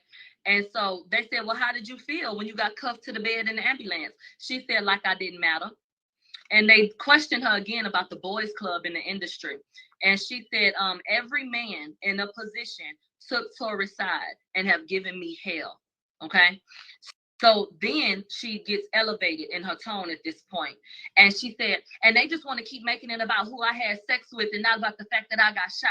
And I don't like that. This is not about who I slept with. This ain't about my sex life, basically. It's about the shooting. She said, I had just got a feature with Beyonce, and now she got to see me get shot. Literally, this is what this girl said. She said, I didn't want this to come out, and I never would have said if it wasn't for Tori. But the whole case too is the defense said, well, you said that you didn't want to say nothing, but 4 days later you did say something. So what is it that Tori posted that triggered you? She said it wasn't that Tori posted anything, but that his publicist was out here planning narratives Megan said every time a blog that was friends with Tory posted something, she sent it off to her people so that they could see it. And I guess she was feeling attacked. Well, that falls flat because in the first couple of days, Tory was silent and we didn't even know what was going on. So, bitch, you came out on the 15th and told everybody I got shot as a result of a crime committed against me. We didn't know shit. All we knew was Tory got arrested. There was a gun in the car and you had a glass injury because that's what was said at first. And you went to the hospital. We thought Megan was okay. Nobody knew anything about a shooting. So she never, they said, did you ever send any of these things that you saw, these narratives? You know, no. She don't have no proof of what she claims she saw that triggered her to say something. So then she said, do you think that your career was and is big stories? She said, yeah. Murder. Okay, that she got the bigger career. She said this was worse for me. Tory, the one that gained fans. She said, I've been a villain. How he a victim now? She said this messed up my whole life. And so she said I wasn't gonna say nothing. She said I wasn't party. And if I wouldn't have been around these bad people, this would have never happened. Now everybody doing me bad. She said she didn't say anything because she thought that it was embarrassing about fucking Tory. They said, why did you lie about having sex with Tory? She said, because I'm disgusted. She said, how could somebody said that verbatim? Yes.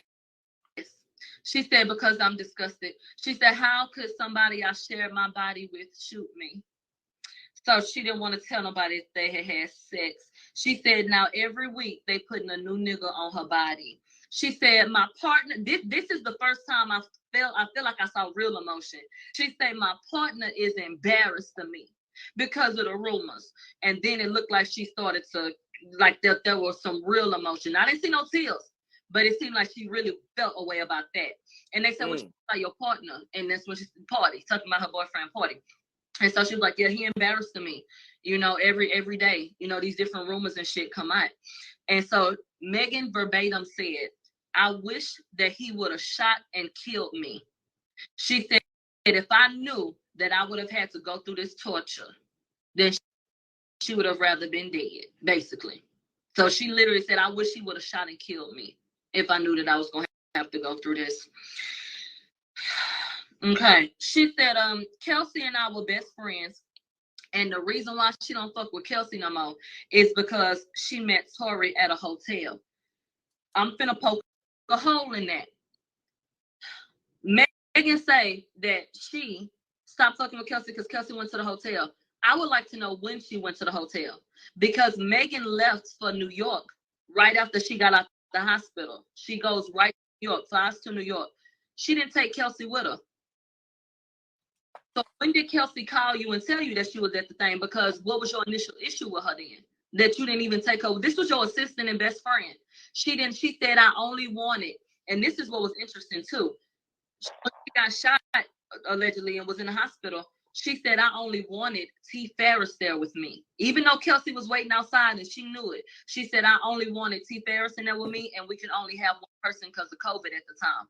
So she acknowledged that she did not want Kelsey in the room. My thing is, if you and Kelsey were not arguing and it wasn't nothing deep and you only stopped fucking with Kelsey because she went to the hotel to allegedly meet Tory, why didn't you want your best friend that was there with you when this shit happened, who also was affected, I would guess, by what she saw in the hospital room with you? So I don't find her to be truthful in that matter because obviously something else made you feel away. Under no circumstances am I going to leave my best friend outside when I know the last time I saw her, she was in a fucking bikini with no shoes on. And I'm going to fly to New York without her? It wasn't logical to me. But anyway, Megan went into saying, I have never had sex behind Kelsey. Never. She said Kelsey called and told her she had linked up with Tory. And she said, how could you? Why would you do that? And she said that she felt betrayed. She said the last time she talked to Kelsey was when Kelsey hit her up and said, what am I going to do for money? That's what she says happened, child.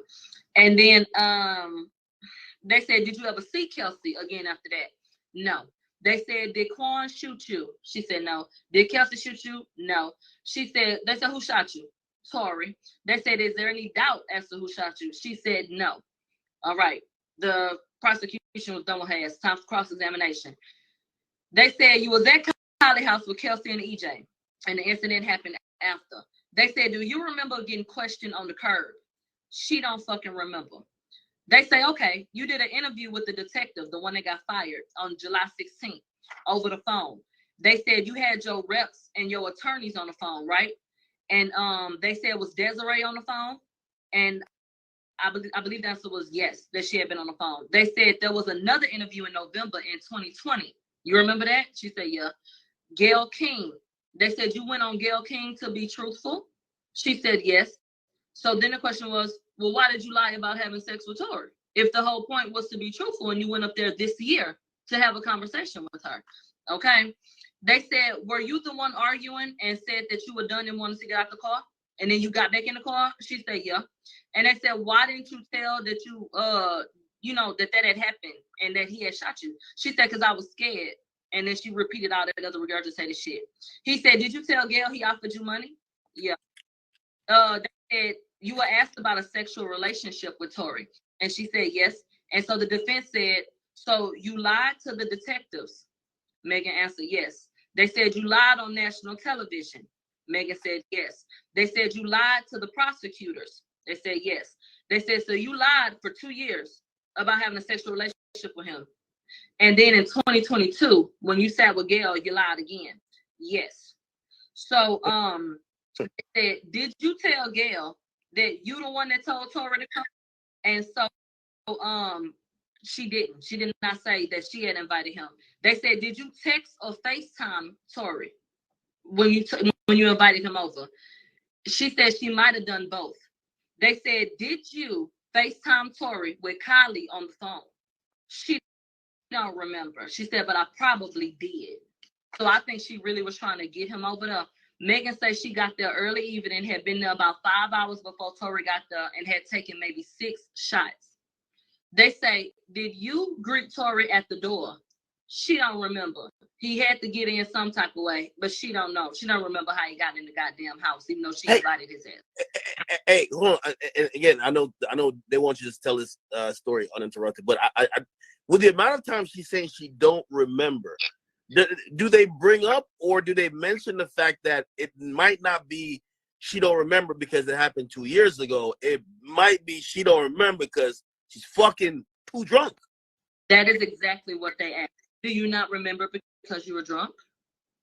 Okay. They absolutely did ask that question.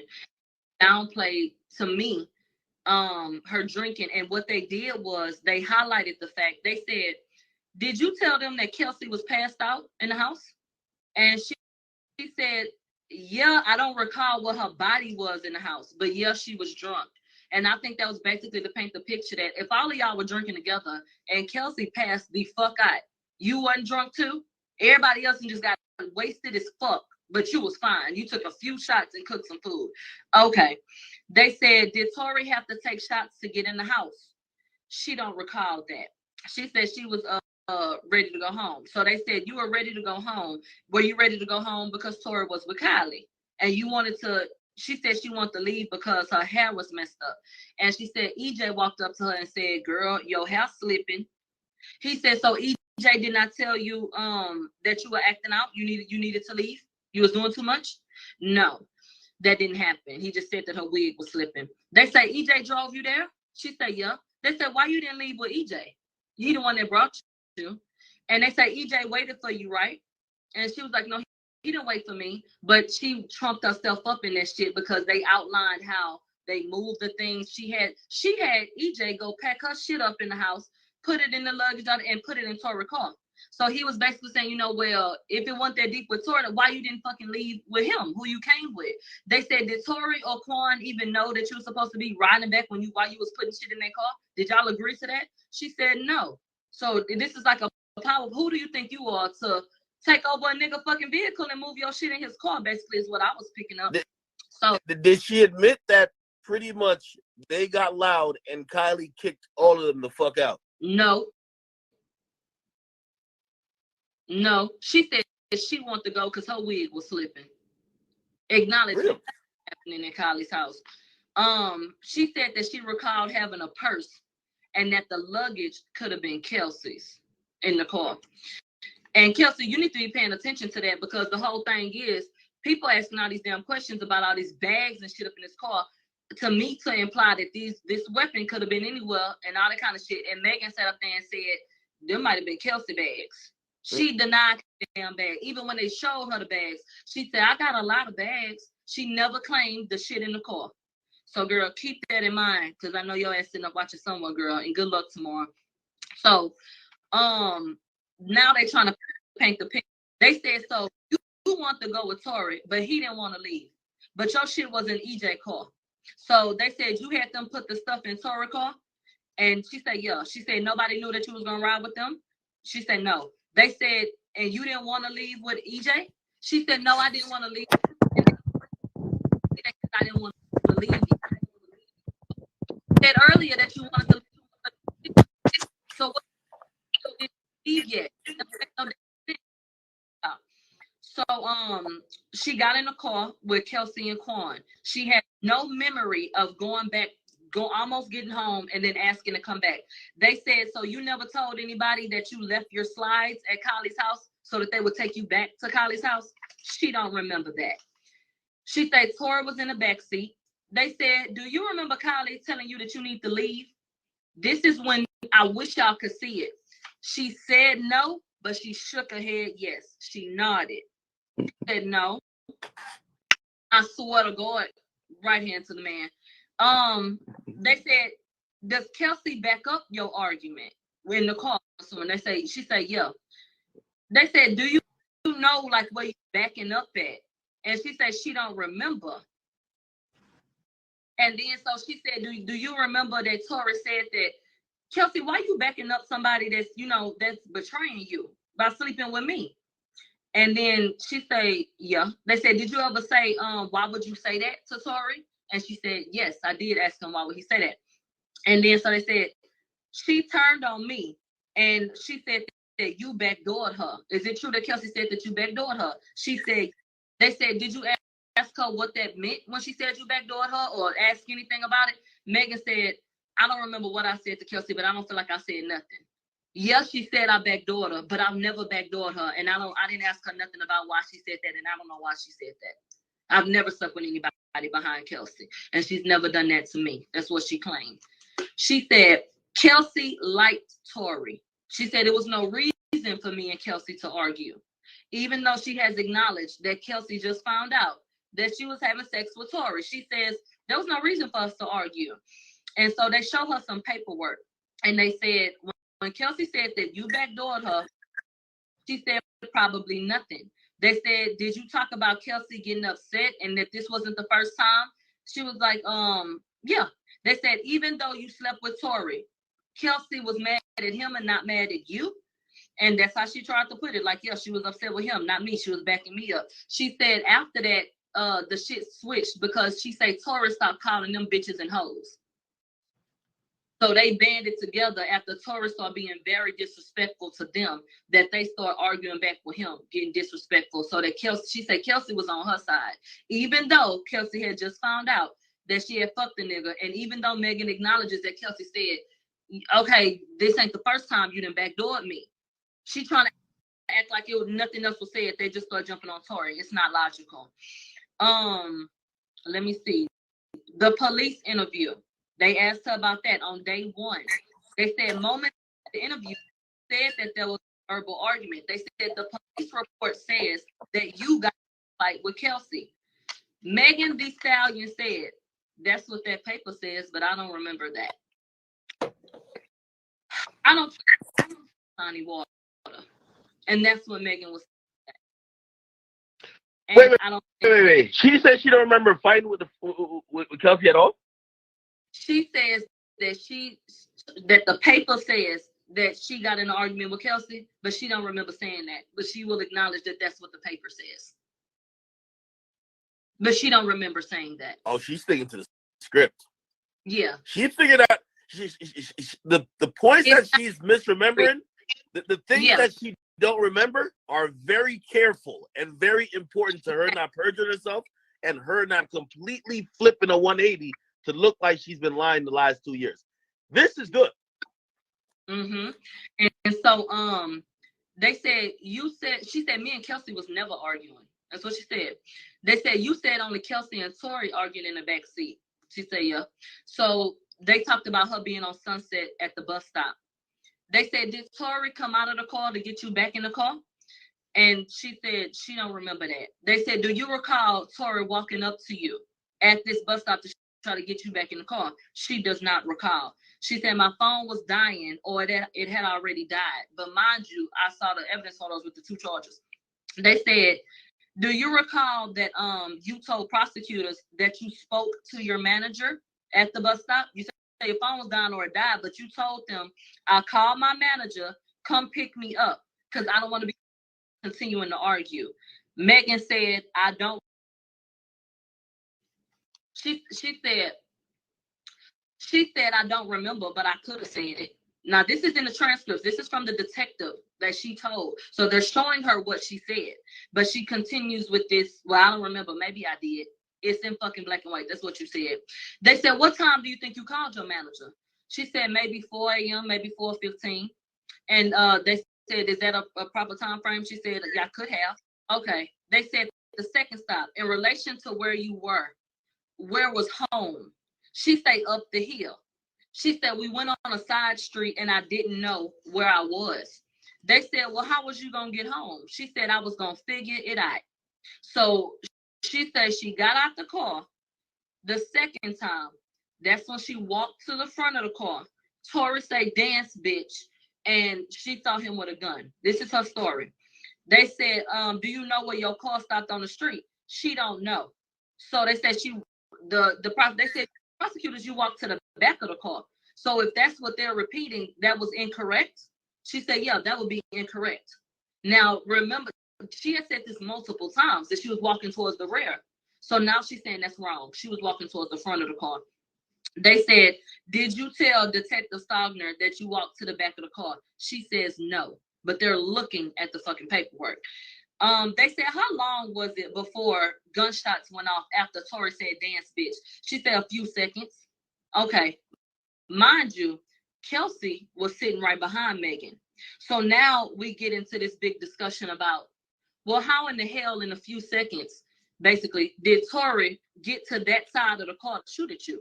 Because that means they said Tori would have either have had to get out the car and walk around the back or cross off to Kelsey. Maybe what he did in the car. I don't know. But she made the statement herself with detectives and said that Tori must have crossed over Kelsey to get to that seat, to open that door, to be standing on the step to shoot at her ass. But she said Kelsey had no gun. And they said you and Kelsey had on a bikini. She said, yeah, so I know we didn't have no gun because we had on the bikini. They said, well, Tori had on swim trunks. So how you figure he had a weapon? She said, I don't remember what he had on. They said, where was the shooting coming from? She said, from the passenger side, from where Kelsey had been sitting at, that seat. She said the shooting came from that area. Then she made a statement and said that he got out the car to shoot me. They said he got out the car, or like, what's up? Then she said, I didn't see him do anything. My back was turned at that particular time. They said it took a couple seconds. So Tori got in Kelsey's seat, and then she was like, I mean, I guess it's possible. I don't know. She said, I don't know how he got to where he was in the vehicle to ultimately be over the thing shooting me. I don't know. Okay, so they played that game back and forth. They said, she just said, I saw him where Kelsey had been. And so they said, do you remember posting on Instagram that you said that you was walking away facing the back? She said, I was walking away facing the back, meaning that my back was to it, but that I had turned my head to the left. And that's how I saw it. They said, they pulled up the post that had her feet with the shit in them. They said, how could you tell he shot you with your back turned? And that's what she kept reiterating. I looked over my shoulder and I saw him with the gun, but she never saw him fire the gun per what she said. She felt like she know he shot her because she saw him with the gun and he said, dance, bitch. That's her testimony. And so they said, you said you stepped on glass. She said, yeah. They said, were you scared at the hospital? She said, no. They said, so why didn't you say anything then? Megan says, because I didn't want to be a snitch. In the Black community, people don't like snitches. I didn't want to cooperate, basically. But they said, okay, but before you said that you were afraid. So, like, which one is it? Because the reasons why you didn't say anything kept changing. And so they brought up the Instagram live from 2020 with the blue hair, where she was pointing out Tori directly for the first time. They said, do you remember saying that you a thug bitch from the South Side and this nigga over here got you? And Megan said, when he said this nigga, the lawyer, Tori lawyer, Armenian, right? So she said, can you repeat that? And he repeated it again. She must not know this is a court of law where we're going to go over every little thing. Yeah, he just said nigga. He said it again. Okay, you said you was a thug motherfucker from the South Side and that this nigga had shot you. And she said, yeah, they had to pull the video up for her. The bitch don't remember nothing. They said, did you say that the police officer was being a bitch and was being rude to you? So that's why you didn't tell her nothing? She said this in the live. So was it that you were scared? Was it that you didn't want to be a snitch? Was it that the police officer was a bitch? What was the reason why, when you got to safety, you still said there was glass in your feet? That's what they want to know. She ain't got no damn answer. She said, I didn't tell the cop. I'm sorry, I didn't tell the doctor because I felt like the doctor was going to tell the police. That's what we shift to at that point. They said, where did Tori pull a gun from? She said, I don't remember saying I saw him pull a gun.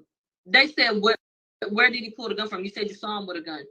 And so the transcripts said, she stated that she saw him pull a gun, but now she's saying she never saw him pull a gun. She just saw him with the gun ultimately. And so she said he was halfway out the car. She said his head, his torso, and his arm was out the car. She said, I clearly saw him with the gun. She said she clearly saw him, even though she also says that it was dark as hell outside and she didn't even know where she was going. And she went to the nearest driveway. It was so dark, but she clearly saw him. They said, so in a few seconds, you made it over there and this shit happened. She said, yeah, a few seconds, maybe more. They said, did you leave your door open or closed? She said, I don't remember. They said, did you have any fight with Kelsey? No. An argument outside of the car with Kelsey? No. This is when we take a break. When we come back, they said, did you discuss stuff with the people about being guarded? And she said, yeah. And so they said, did you bring that up or did they bring it up? They said she brought it up. That was a concern of hers. Okay, they moved on. They said, what was the car stopped on the street? And that's when Megan said, I don't even know what I'm looking at. It was a fucking map, bitch. That's M-A-P, Dora. What the hell is it supposed to be? So they said, well, if you can't pay attention, you don't know what the hell this map is, basically. Can you draw where the car was, where you were, and where you went? And this is when we get this raggedy ass picture of what Megan said that she was. And I swear to God, it looks just like this. And he said, you're quite the artist. And she chuckled at the bullshit. So they said she was approximately maybe 8 feet away from where Tori was. So she said Kelsey approached her in the driveway. And then she said they had bumped into each other, Kelsey and Tori, and went about their business. They said, let me turn my motherfucking phone. They said, did you tell anybody that Kelsey and Tori bumped into each other? She said, no. The very first time that this is coming out is now. They said, this is the first time you are ever saying that they bumped into each other. She said, yeah, this is the first time. They said, you mentioned Kelsey on the 6th in the Gayle interview. Because they said, why didn't you tell anybody that they bumped into each other? She said, because I didn't want to mention Kelsey. I didn't want her involved in this, basically. And they said, but you mentioned her name throughout that interview. So you had already brought her up. Why didn't you say nothing about it? She ain't got no goddamn answer. They said, did you ever tell Gayle that Tori bumped Kelsey? She said, probably not. They said, did you tell the detective that Tori was in the car? And then she said, yeah. And then that she saw his head, torso, on his hand. They said, did you tell the detective that Tori crossed over Kelsey? She said, she don't recall. They said, if I show you what you said, will that refresh your memory? She said, yeah. They showed her the statements. So my thing is, you initially said that he had crossed over. So were you looking through the window? Did you see more than what you're acting like you saw? Because that's contradictory to me. How did you see? Why did you tell the detective that you saw Tori cross over her to get in her seat to shoot at your ass? And what sense do it make if he was already sitting on the driver's side and that's the direction you was going, for him not to just put down his window and shoot your ass? How the hell did he shoot at her damn feet if she was in front of the fucking hood and he's over the damn door in the window? How? That don't even make no fucking sense. So any damn way, they said, did you tell the detective that he must have gone over Kelsey to shoot me? And then she said, after she looked, like, yeah, she had to acknowledge it. They said, but I asked you that earlier and you said no, and told her that she basically was playing crazy. They said, did Tori have anything in the car? She said, I don't know what Tori had in the car. I don't know. So they showed Megan the back seat. They asked her about all the different bags and shit. And she was trying to put it off on Kelsey, talking about maybe them was Kelsey bags and she don't recognize the Louis Vuitton bag. She got a lot of bags. And she said, I'm just not sure if I have that bag. They said, did you tell EJ to take the bags out of his car and put them in Tori's car? Yeah. Did you tell EJ to go pack up your clothes from Kylie's home and put them in the car? Yeah. They said on July 16th in the interview, did you say, now this was interesting. Did you say on July 16th in an interview, I didn't know I was shot and I didn't want to spread false information? I don't want to give false info. I don't want to get nobody in trouble. Yes, she absolutely did say that. So it is on record that 4 days after Megan said that she was shot, that she said, well, I didn't know that I was shot and I didn't want to spread, false information. But you say you watched the nigga shoot at you, so what would be false about that? That don't make no damn sense either. But even when they showed her the paper, she said she didn't remember. Every time they show Megan her own damn statements, Megan said, that's what the paper says, but I don't remember. I don't remember saying that. I don't remember that. They said, do you remember that 4 days later, your attorneys were talking to the police? And they said, do you remember that your manager and you requested that the interview not be recorded? She said, I don't recall that. They said, do you recall Rock Nation being on a phone call 2 days later with Tori? They cut that off. Cut it off. Objection? It was objection? Yeah, they did not allow her to answer that question. They go into Kelsey. They said, she said she haven't seen Kelsey and that she only had got a text. Then she had to admit that it was a phone call. They said, when did you tell Kelsey that you left? She didn't give no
Oh man, hold up. Yo. The whole thing froze. What froze? What froze? Instagram, your Twitch is live, but your whole Instagram's frozen. Yeah, no. It ended. I think we ran past the time. She gonna have to go live back again. Yeah, no, chat. It froze because the live ended. Froze because the live ended. It's all good. We getting some good information here. We might have to go get that lawyer for workers, nigga. We need him too. We need him. Tell that nigga to go live. I'll add him too. We gotta get to the bottom of this. Hey, this is where the gun expert's gonna be really important, chat. And as we wait for her to go back live, the reason why, and I didn't want to like jump in too much because I know y'all just wanted to hear exactly what happened, and we might have limited time with her. I know her phone was dying. Here's the thing: 8 feet ain't that far away, and even with somebody with horrible aim, you shoot 5 shots, and not one connects 8 feet away, brother. So it's important and interesting. And again, maybe somebody was shooting that gun just to scare her. But hearing all this narrative, it still opens up that possibility that when she looked over her shoulder, she sees them bump into each other, but it's really Tori trying to wrestle the gun away from Kelsey. I just going off what was said by Milagros. It's clear that Meg was really well prepared. She knew that a lot of her public statements were going to come back to haunt her. I could imagine that her own personal attorneys are saying, "Don't perjure yourself now, girl. You're going to have to say you don't remember to certain things that would pretty much put you in a position to make you look like a liar. So you're going to have to use the, oh, I don't remember card." And she used it really well. She used it at moments where if she had remembered that fact, it would be major wins for the defense, or she would have to lie again. Hey, were you in Kelsey fighting? No, I don't remember nothing like that. No, I don't remember that. You see, the I don't remember thing is a convenient way to wiggle out of answering the question, because if you lie while answering the question and it could be proved that you lied, you could be held in contempt of court and be charged with perjury. Okay, she back again. All right, here we go, chat. Here we go. Thank y'all for rocking with me right now. We got about, let me see what's going on. I think we have about 6,000 people. Say, wipe your lips. That lipstick got dry. 6, this lipstick lasted all day. Hold on, let me try. So I feel like shout out to this lipstick. It's by Twitch. Minted, We have about like 25,000. But I gotta go use YouTube. We are cooking. I gotta use like a makeup wipe and my lip scrubber to actually get it off. It's gonna take more than It's been on all fucking day. All motherfucking day. I requested to join.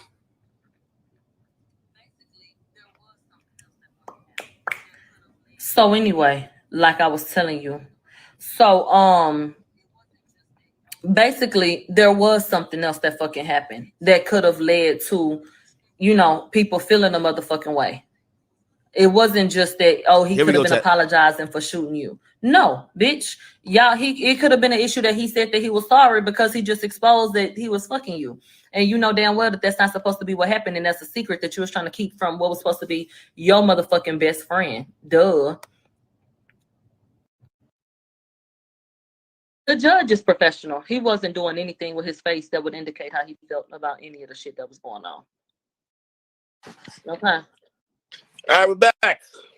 They say Tamika over there talking about Megan did lie, but she got shot. Child, please. Any motherfucking way. So I had left off at them saying that there was something else that could have happened because Tori revealed that he was having sex with you. He could have been apologizing for that as well. And so they acted like they wanted to dismiss that shit. They didn't want to pay attention. They said, do you remember telling exactly what Tori was when you gave your statement? Because she was acting like she don't know if he was in the front seat or the back seat. She said, yeah. They said, but now you saying you didn't know which door on the passenger side he was on. They said at the hospital, you said that you and Tori argued and that Kelsey jumped in. Okay, she said, yeah. They said we asked you twice about that argument. They said I argued with Tori, but then it turned into us arguing with him. They went back to the motherfucking Instagram live video. They said you said you didn't want to be a snitch, but why didn't you tell Instagram that you had already talked to the police? Because you had. She ain't get no real damn answer. She said she was just upset that day due to accusations, and every day people are threatening her. She said that people have told her I would have shot her too. She's a whore. She didn't deserve to be here. All that kind of shit. They showed 3 different things from social media. One from Instagram that said Megan needed to have been shot and killed, some heinous shit like that. And then there were 2 tweets about Megan that they showed. She said I see stuff like that every day. Since the shooting. She said, if I would have known that speaking on this situation would mean losing my confidence, my friends, and everything else, I would have never said anything. That's what she said. They said, you said that you were an upcoming artist when the shooting took place, right? She said, yeah. They said, but you would consider yourself to be one of the biggest artists in the world right now, right? She said, yes. So they said, well, how did this affect your career then? Wasn't it improved on, basically improved upon? She said, because I got shot. Now she got an attitude. They said, well, you said you were an up and coming artist when it happened, but now you acknowledge that you're one of the biggest artists in the world. So did it really hurt your career if you got awards and deals and all this other shit? They said you claim nothing else happened for Tori to apologize, but y'all argued. And they said the argument started because of the sex and the revelation that y'all had sex. She was like, well, why does that matter? Why does it matter that we had sex? And they said, because that was the start of the argument, correct? She had to acknowledge it. They said, were you upset about Kylie and Tori being in the pool? She said, no. They said, when did you acknowledge that you had an intimate relationship with him? She said, I told the DA after they asked me on Gail. They said, did you tell the DA you slept with him, or did they ask you that after they saw the shit? She said they asked me. So after she did Gail, and Gail said, did you have an intimate relationship with Tori? Prosecutors went to Megan and said, well, did you have a sexual relationship? And she told them yes.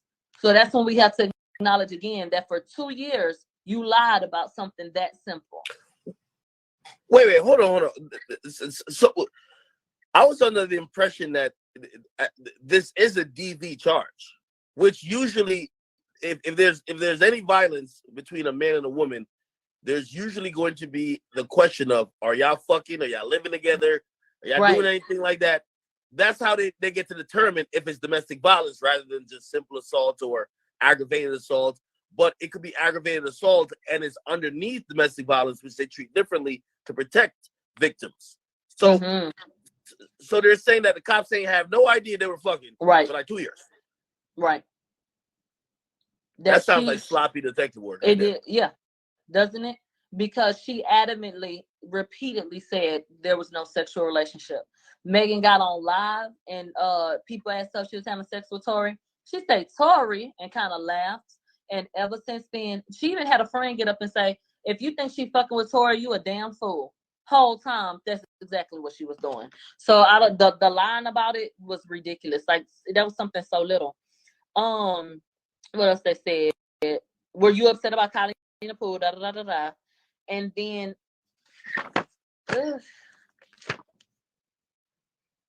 let me see. Yeah. After that, they said, did you get in a fist fight with Kelsey? She said no. Did you get into any type of fight with Kelsey? She said no. They said, did you ever tell police that Tori bumped Kelsey on Gail? Or did you tell the police? No. Did you tell Gail? No. They said, so the first time that you saying this is now.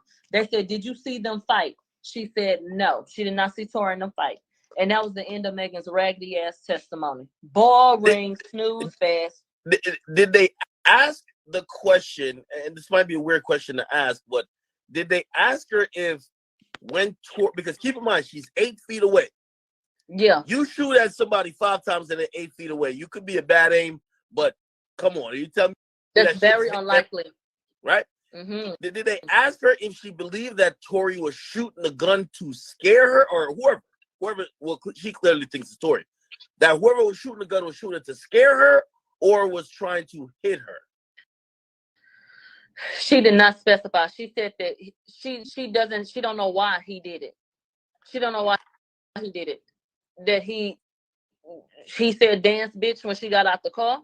And she admitted to no physicality before, like whether maybe she hit Tory, or maybe Tory hit her first, or maybe nothing she like hit Kelsey. that.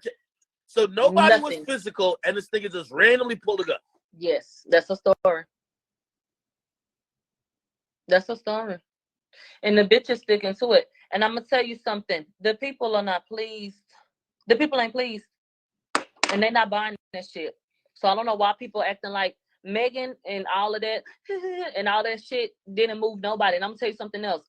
She was very snappy at certain points and very argumentative at certain points. The jury has more white women than anything else.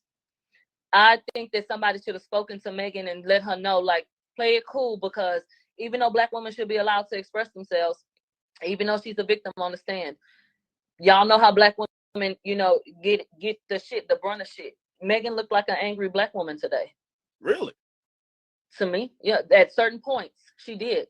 And I think that she should have concealed her feelings a little bit better, because she would go from the crying sound, because there were no tears, to an immediate type of snappy attitude and making those faces and all that kind of shit like that.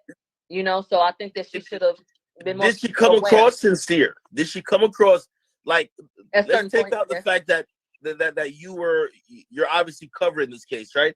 If you were watching it and you were on that jury pool, and even though you said she didn't evoke any tears, but she was trying to evoke emotion, do you believe that you'd be like, you know what? If you never knew nothing else but her testimony, would you be like, you know what? I believe her. Or do you think she was carefully not only dissecting the questions, but also measuring the emotions to give out to try to get people to believe her?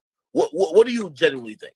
I think that there are people who absolutely could have looked at the situation and felt like at certain points, this girl is genuine. This girl was hurt. This girl is feeling this shit. She's doing it. I do feel like some people could have felt that way and received it that way. I think that the issue is when defense comes in and say, so you lied. Yes. So you lied. Yes. So you lied. Those are the things that change maybe the way that some people could have felt about her testimony, because she contradicted herself a lot. And all of that I don't remember shit was getting aggravating. It was simple shit. You could have just answered. So she changed her reason for not being upfront about what she claimed happened, right? She said, well, I didn't want the cops to kill nobody. Then it turns to, hey, in the hip hop community, you don't want to be cooperating. I ain't trying to be no snitch. It seems like there was questioning about it, but I'm asking you, did she explain or did they ask her like, well, you coming here and getting on the stand, they're going, if you thought they were going to think of you as a snitch back then.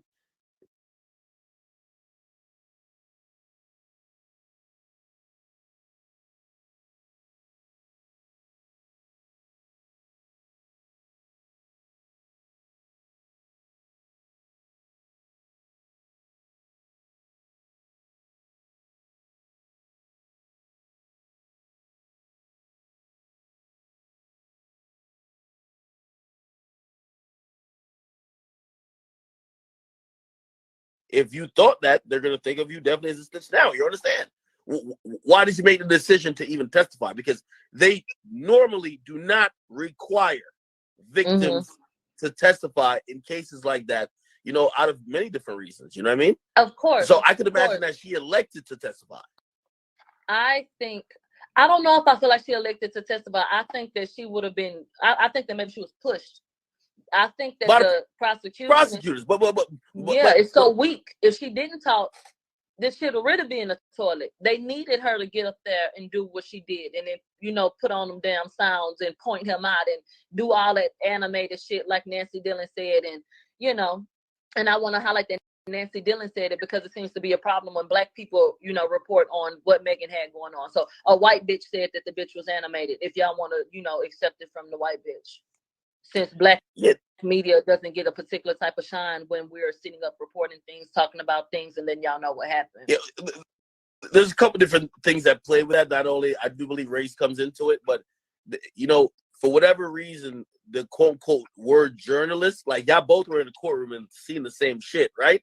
You're gonna tell it in your way because you're talented. You know what I mean? Like you don't talk dry, right?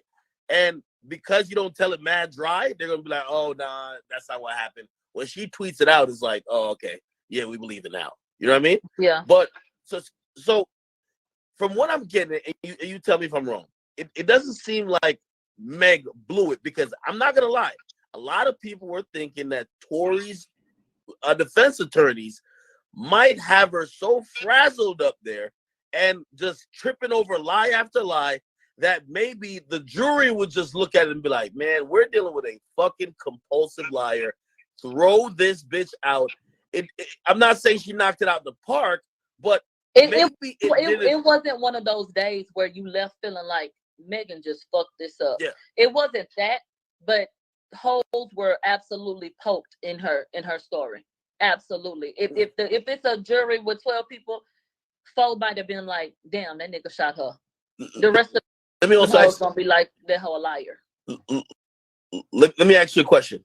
So I know Meg gave her availability. That's why she came in today. Was she going to be available tomorrow? We got through everything today and they dismissed her as a witness. So I think she's done. Okay, no, I know she's done, but put it like this. If I'm Tory's lawyer, she's sitting, you remember Amber Heard was up there for like some days. Right. I need her for 3 days. I don't think they give her 3 days. Up there for 3 days. By the time they got done with her, they was tired. The judge said, okay, can we dismiss this witness? And then they said, yeah, y'all done. Okay, thank you. Like, it was like a please. There were a lot of, can we approach, Your Honor? There were a lot of sidebar conversations. Really? Where they wanted a lot. The Tory's defense at a lot of different points, which I feel like they should have, because it started coming off like, well, damn, they would tell somebody else, answer the question and leave it at the question. They let Megan just say whatever the fuck she wanted to say. And that's why I think it was so rehearsed, because she set up if they said Megan is the sky blue, she would say, yeah, the sky blue, because I went outside and I was at the park and I looked up at the sky and, yeah, the sky blue. It was just excessive shit, but they would object and they would say, let her do it, overruled, handle it. And they would let her continue on. And I didn't think that was really fair. I didn't. So the main thing we're taking away from this is that there's definitely some holes. One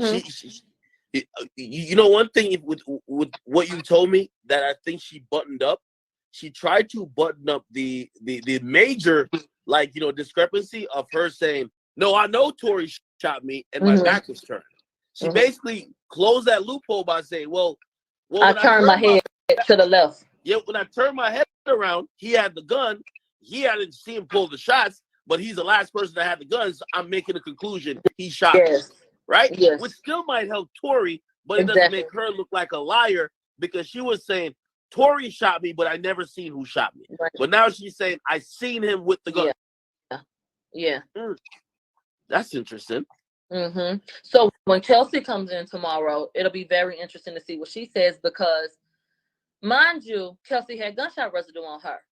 And it was said that Kelsey was very close to Megan when this shit went off. Don't forget, a witness saw the muzzle flash go off in the midst of what looked like an altercation. So for her to say that, and they already testified that no gunshots were fired like in the vehicle. Now, I'm gonna tell you something else. What do you mean? No gunshots was fired in the vehicle? A police officer came up as a witness and said that they knew that the gun was not fired in the car, which she did say he was half in, half out. But she said that she deduced that it wasn't in the car because it would have been a smell in the car from when they fired it. The shell casings would have been in the car and all that shit. But let me tell you what the problem is. If the car stopped in the middle of the street and Tory shot the gun over the window at you, them shell casings would have been in a particular spot. I'm not feeling like the the shell casings are where they were supposed to be per where she claims he was. No. Though when they showed us some shell casings, it looked like it, and they said it's in the man's backyard. it was in, like, it was on the property. It's, to me, I feel like a fight spilled over into a particular space. The gun went pop, pop, pop, pause, pop, pop. That could have been a struggle. I really feel like the gun went off. I feel like people were struggling, but fuck that. The shell casings, if he shot you from the vehicle, would have been in the damn street. The shell casings wasn't in the street, from what I recall. Yeah, there were more. So they said they were in his backyard. And usually there's some type of levitation between the street and the curb, and obviously I don't know if there's like a little pavement where you could walk, but obviously that would be different than someone's yard. If a shell casing flew 6 feet over there, nah. Insanity. Well, apparently they're going to be bringing a gun expert. Hey, did the surgeon testify? Not yet, but he will supposedly. Okay. Yeah. Because now we're gonna get to talk about this whole thing about what the fuck happened with these bullet fragments. I want to see what was the regimen for the physical therapy. When did she start walking again? What date did she start walking again? We seen her in Mexico. We seen her on the boat fishing and shit. When was this happening? This shit. I know she was kind of, or at least when you told me, it sounded like she was a little bit elusive around the subject of if she was intoxicated. Does she? I know she admits she's drank 6 shots before Tori gets there.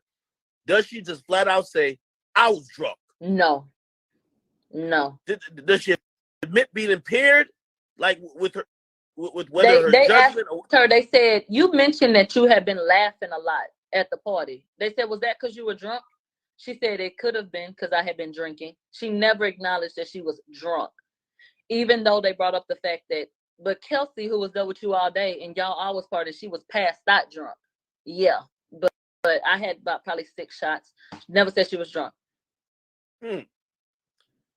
I'm wondering if, let's say Corey Gamble takes the stand. I'm wondering if he's supposed to be. They said that. I wonder if he's gonna say, well, not only did Kylie kick her out, but she was belligerent and acting out while at the party, which led to her leaving. The thing about what Meg's testimony did is that unless somebody fills in the gap, her saying, "Well, I don't remember," Tori, like, I don't know if Tori's gonna take a stand, but Tori can't fill that timeline in.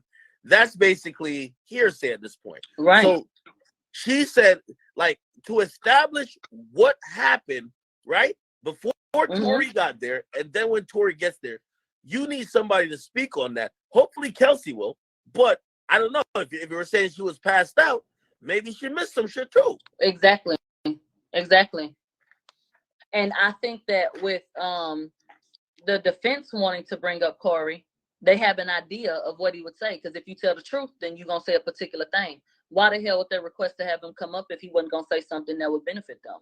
So I absolutely believe that Corey will get on the stand and testify to the fact that she was put the fuck out. Interestingly enough, I'm actually surprised that she didn't say. I thought she was definitely gonna like corroborate the prosecutor's story that she saw Tori hit Kelsey, but she didn't say that. She said bump.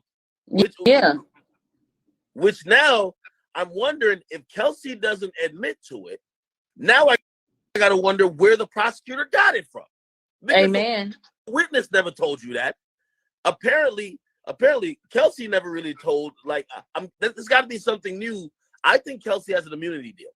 So I think the deal she has says, listen, no matter what you did that night, you will not get charged now or in the future, as long as you get on the stand and testify on the behalf of the prosecutors, basically saying that Tori shot Megan, you saw her. Right. But what are we going to say about her jewelry and her nail?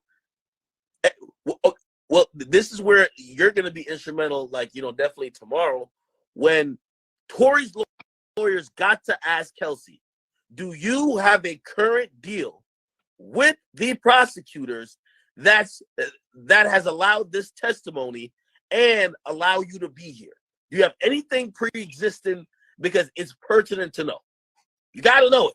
You know what I mean? Because Mhm. if she's bound by an immunity deal to testify, you never know what she might say or omit, just trying to help the prosecution get a conviction. Right. Absolutely. Because it's But that's clear why she's that not doing this witness out needs of to love come for Meg. up. She's definitely Right. Exactly. not doing this out of love for Meg. She has said, but make it make sense because Kelsey the one did a diss track and said, "Do your label really know who shot you?" She said that Kelsey went live and said after Gail, "This is just the beginning. Let her do what she gonna do. I'm gonna talk about," and called her a liar. So you finna get up here and say what on Megan's behalf? If that's the case, everybody thinks she's gonna be on Megan's side, but what the fuck are you gonna say if you've been calling her a liar this whole damn time? Also, wait, hey, did they ask Meg? I know they got to ask Kelsey this. Meg had stated that the reason that Kelsey did not come out and basically get her side and speak the quote-unquote truth, which would say that, oh, Tory shot Meg, is because Tory not only offered, but it looked like Tory was supporting her business or whatever the case is.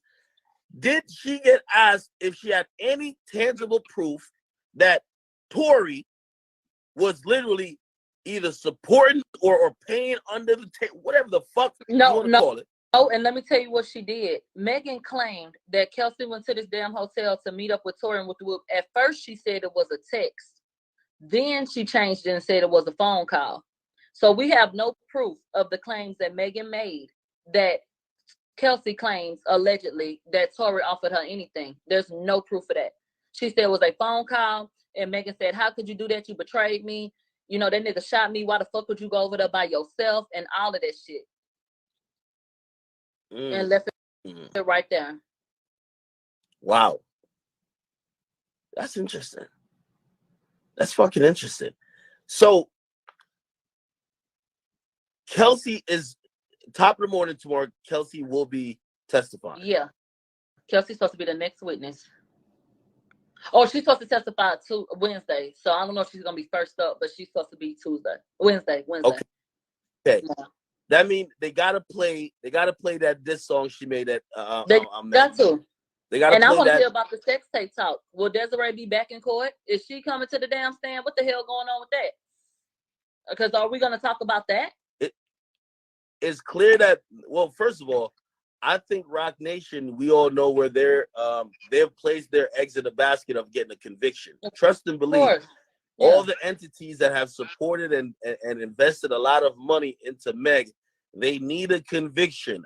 Whether they give a fuck about Tory or not, the only way to make sure that, number one, Meg's career goes even higher, and also she's not looked at as quote unquote a liar, is that Tory gonna go to jail. And I think that they're not only showing support in dealing with certain people, but fuck all that real quick. The driver, why is he not on no subpoena list or anything? I don't understand. And he keeps getting mentioned. He's been mentioned the whole time, but nobody has expressed interest in bringing him up or any fucking thing. I don't know where the hell he didn't win. We ain't never heard from the damn man. They did show his picture up at the damn jail. But okay, and what the hell is he? And then Megan said about the driver that he never said nothing. She don't remember him saying nothing, that he was just quiet the whole damn time. But you got witnesses who saw a whole bunch of shit. So you telling me, Megan, the witnesses are lying? A man woke up in the middle of the night and decided to lie minutes after this incident about you getting into a physical altercation and this shit happening. Hold on. The bodyguard, allegedly, and I know a lot of people have played this and pretty much we've adopted it seemingly to be true. There is a video where a bodyguard is talking, and the bodyguard is basically breaking down what happened the night. Yeah. Now, granted, if you can't get that nigga to come in to testify, maybe some things from what he said that went on social media or YouTube. Did anybody confirm that was him, though? Oh, well, I guess the prosecutors have. Say it? The audio is just audio. Yeah. So did we ever confirm that was even a security guard? Well, I gotta imagine that the prosecutor would do that. You gotta do that. Like, yo, if you got You have 3 people in the love triangle, and the only person who's neutral. You got to get that nigga's statement. I would think so. That's odd to me. Yeah. Yeah. I would hope that they would put his ass on because he should know everything. He the one that was sitting outside the whole damn time. They acknowledged that he never came in the party, never was meant to. Sat in the car the whole time. So this nigga sitting outside. He didn't see everything that happened outside. He the one that's been driving all damn night. That's the one got the damn answers. When Tory allegedly apologized via text, that might have been to Kelsey. Was there any follow-up text messages sent to him like, bro, why did you shoot her or something like that? Like anything that could pin that apology to an act, because that apology just seems random, right? No. And when you hear the call from the jail, everything makes sense. When you hear more than that little itty bitty ass piece of "I'm sorry, I didn't mean to do this" and da da da da da, when he says, what happened, I can't take it back, but I hate that, da da da. That sounds like somebody who regrets. If the story is, damn, I'm the one that divulged that we was having sex and this then fucked y'all up and this shit then blew up to some more shit. It makes sense what he said. That puts it in context. I don't know anybody that would shoot a bitch and say, try to kill her, I guess, and shoot at a bitch 5 times and say, child, whatever happened. I can't take it back, but we'll do it. That doesn't correlate to me. It makes perfect sense that he felt bad about divulging that information. And when he said, I don't move like that. Even when he texting, I don't move like that. I was drunk.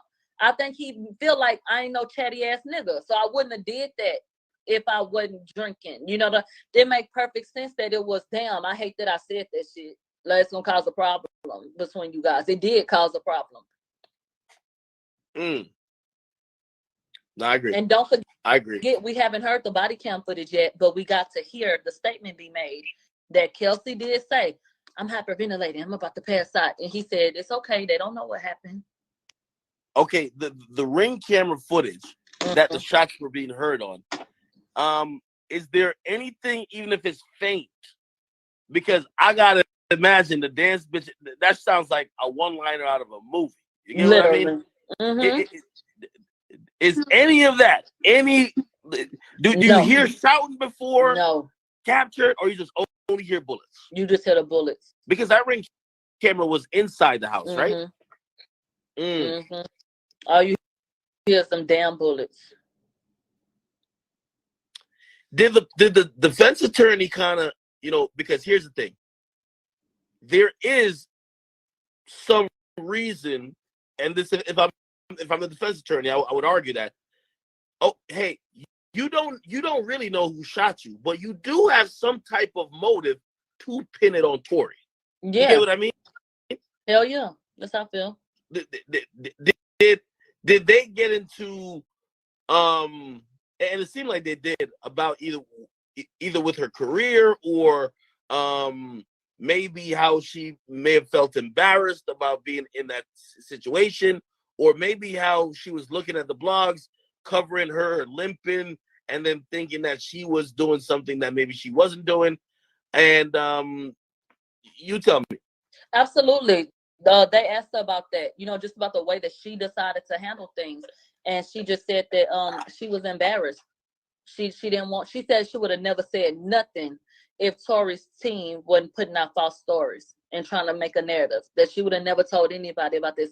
And I found that to be odd, that you would never, so you was going to go home that night, because mind you, they were still taking her home. They weren't going to the hospital, they were taking her home. So you were going to be okay with getting dropped off at your damn house, and you were never going to say nothing about this incident, is what you're telling me? That's what you're telling the courts? That's fucking ridiculous to me. And you embarrassed, and you don't want to be a snitch. You got right up on Instagram and told the shit. What the fuck is you talking about? You was talking to police the day after, doing an interview. What the fuck is you talking about? You know what's interesting about that? I think when she first comes out and says, hey, listen, I was a victim, I don't think Tory made any statement. I think people were covering the story, being ignorant, saying, hey, the police are investigating the shooting, and they I think people were confused and arrested with detained at that point. But it was like, yo, hey, all three of these people got arrested: Tory Lanez, Meg, and another woman. And of course, that's how it was playing on all media. And of course, what people were interpreting is that, oh shit, Meg probably did something wrong. I don't think Tory was putting out any narrative. I think what happened was that Meg did not like the fact that it was seen that she might have been into some bullshit, because obviously she's definitely brand friendly. If people remember, and if everybody goes back, the jokes were running rampant. It wasn't Tory, it was the internet. When people saw Megan in the middle of the night walking backwards, we see a little blood. She said she stepped on glass. They continue to call her a drunk bitch. You know, it's rumors about her being an alcoholic, and people throw it in her face and all kind of shit. People in the internet started taunting her. That is when that girl came out and said something. And we heard the audio of Kelsey saying Meg's team is already all over this. 5 hours after the shit, when she talked to Tory on the jail call, she said, yeah, Meg's people are already all over this. So her team had already come in. Like they said, y'all asked them not to even, record the interview that you did with them. Y'all wanted that off the record and shit. To me, strategy was already being had. And they said, why did you want to call the manager? And she said, because I felt like if I could I said that was a shrewd moment, a shrewd answer by her to say, oh, I don't remember asking them to not record it, because the question would be, why would you not want it to be recorded? Unless maybe, right? You didn't want it to surface, and you just wanted to basically tell on the nigga. Exactly. And not you being. Exactly. So I don't think it was a slam dunk for her. She may have touched a couple of people today, but this is very early. We still got a lot more people to get through that's going to have a story to tell. So this was not a slam dunk. Like I said, I think that there was some genuine. The most genuine that I saw emotion-wise was every time she brought up Party, her boyfriend. And at certain points when she brought up Kelsey and the fact that they were no longer friends. She seems to be really hurt by the fact that, and I think that was real, that her and Kelsey were no longer friends. And when she had to say basically her nigga was embarrassed to her, the bitch looked embarrassed. I don't know if it was, hurt, but she looked affected. Absolutely. Yeah. I definitely believe that. I think she's in a hopefully healthy relationship now. Yeah. And every day we found out about 3 more rappers who's supposed to be smashed. And I could imagine he's probably trying to be as supportive as he can be, but he's looking like a clown. You know what I mean? Yeah, he looked like a clown. It looked like everybody that had your bitch. And she's reacting off of that, and she probably feels horrible because none of this would have really came to light or start getting confirmed until this whole situation with Torch. So I believe that. Yeah. Did they ask her, hey, okay, on a scale of 1 to 10, and I'm just phrasing the question so they could ask it differently. Mm-hmm. Does she believe there is any possibility that, and I think you may have answered this already, any possibility that Kelsey could have fired that gun? I know she believes it's Tory, but does she believe it's impossible that Kelsey could have fired that gun? She repeatedly said, I know who shot me. It was Tory. They said point blank, did Kelsey shoot you? No. She said she's never known Kelsey to have a gun or even handle a gun. But Kelsey did say in her rap that if I was the one with the gun, you would have heard about a murder. So, where did that come from? Is that because you've handled weapons before? You've been around weapons? Kelsey said she was a real street bitch, if that's where you want to take it. So you've never seen Kelsey handle a gun? You don't know anything about, you don't think that she would have got up on and handled it? And I'm going to say something. There are people saying they feel like defense could have gone harder, and y'all are hearing things and weren't there. Defense did what they were supposed to do, because you got to think about the optics. The defense was a man. She's the victim, the presumed victim. So he couldn't get up there going hard at that fucking girl. can't badger the witness like that. Yeah, You you got to can't. keep it So cool. he played it how he was supposed to. He had to walk a fine line, and I think that he did a great job doing so. He poked the holes in the story. He didn't have to do too much. It was very easy. Yeah, it kind of looked like if I was in that jury pool, I'd probably say, listen, it seems like she has told lies before, Mm-hmm. and she's probably liable to continue lying whenever it behooves her. Mm-hmm. However, it's a gut call if I'm gonna believe her now, right? Because she's acknowledging that she lied before, but she's saying, "Oh, I lied for a good reason." Now I have to think about if I'm gonna judge her credibility. Now, is now a good time for her to be lying? Okay. And that's what they said in opening statements. The defense said you're going to have to judge credibility, literally. And here we are with him already outlining, you lied here, you lied there. So for 2 years, you maintained this lie? That yes, she has to acknowledge it. So it is on record that yes, she will lie when she gets ready to lie, for whatever her reason is. Lied about the glass in her foot, lied about this and that. So you're willing to lie for whatever your reason is, bitch, to authorities for extended periods of time. That's important. Wow. And this shit is a saga. Are you gonna have problems?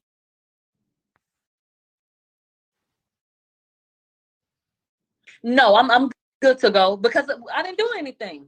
So yeah, we good. I think they're just being real strict, and I think it's a lot of nitpicky shit going on. Megan's testimony today was so fucking boring. It was just so motherfucking boring. But yeah, got to hear it. Everything is good.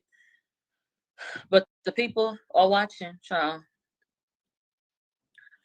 Did they ask her? You know, because Tori's been under gag order for a while, Mm-hmm. and obviously, you know, she's been doing interviews, all these type of things. Mm-hmm. Did they ask her in what world does she feel like Tori's driving the narrative as opposed to her? And also, how in what world Tori's career has gone up and she feels her career has been negatively affected? Yeah, they brought up and they said, you don't think that Tori's been getting all kind of hate too? When she said that she saw messages of people saying she should have been killed and stuff. And she said, I don't know.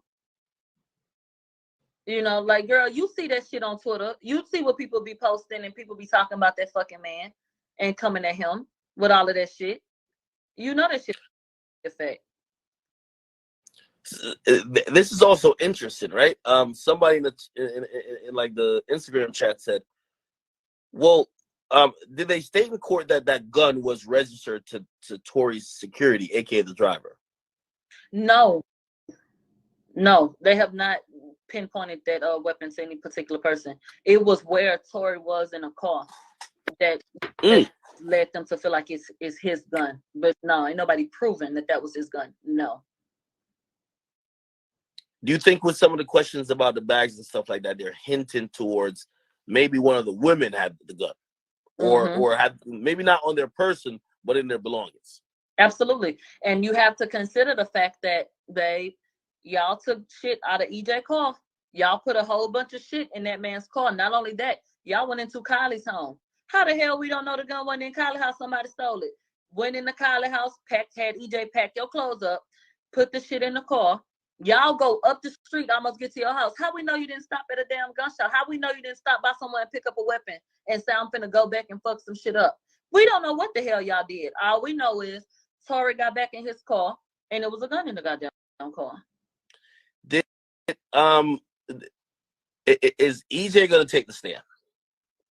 EJ, yes. Okay. So he's gonna give a clearer picture of what happened at the party. Mm-hmm. That'll be in Meg Thee Stallion's story. Does she say EJ's a dude? Right? I already know this. Yes, he's a dude. Okay. Was he passed out? Was he drunk too, or they didn't speak to that? Okay. They only spoke to Kelsey. They mentioned that Kelsey was passed out.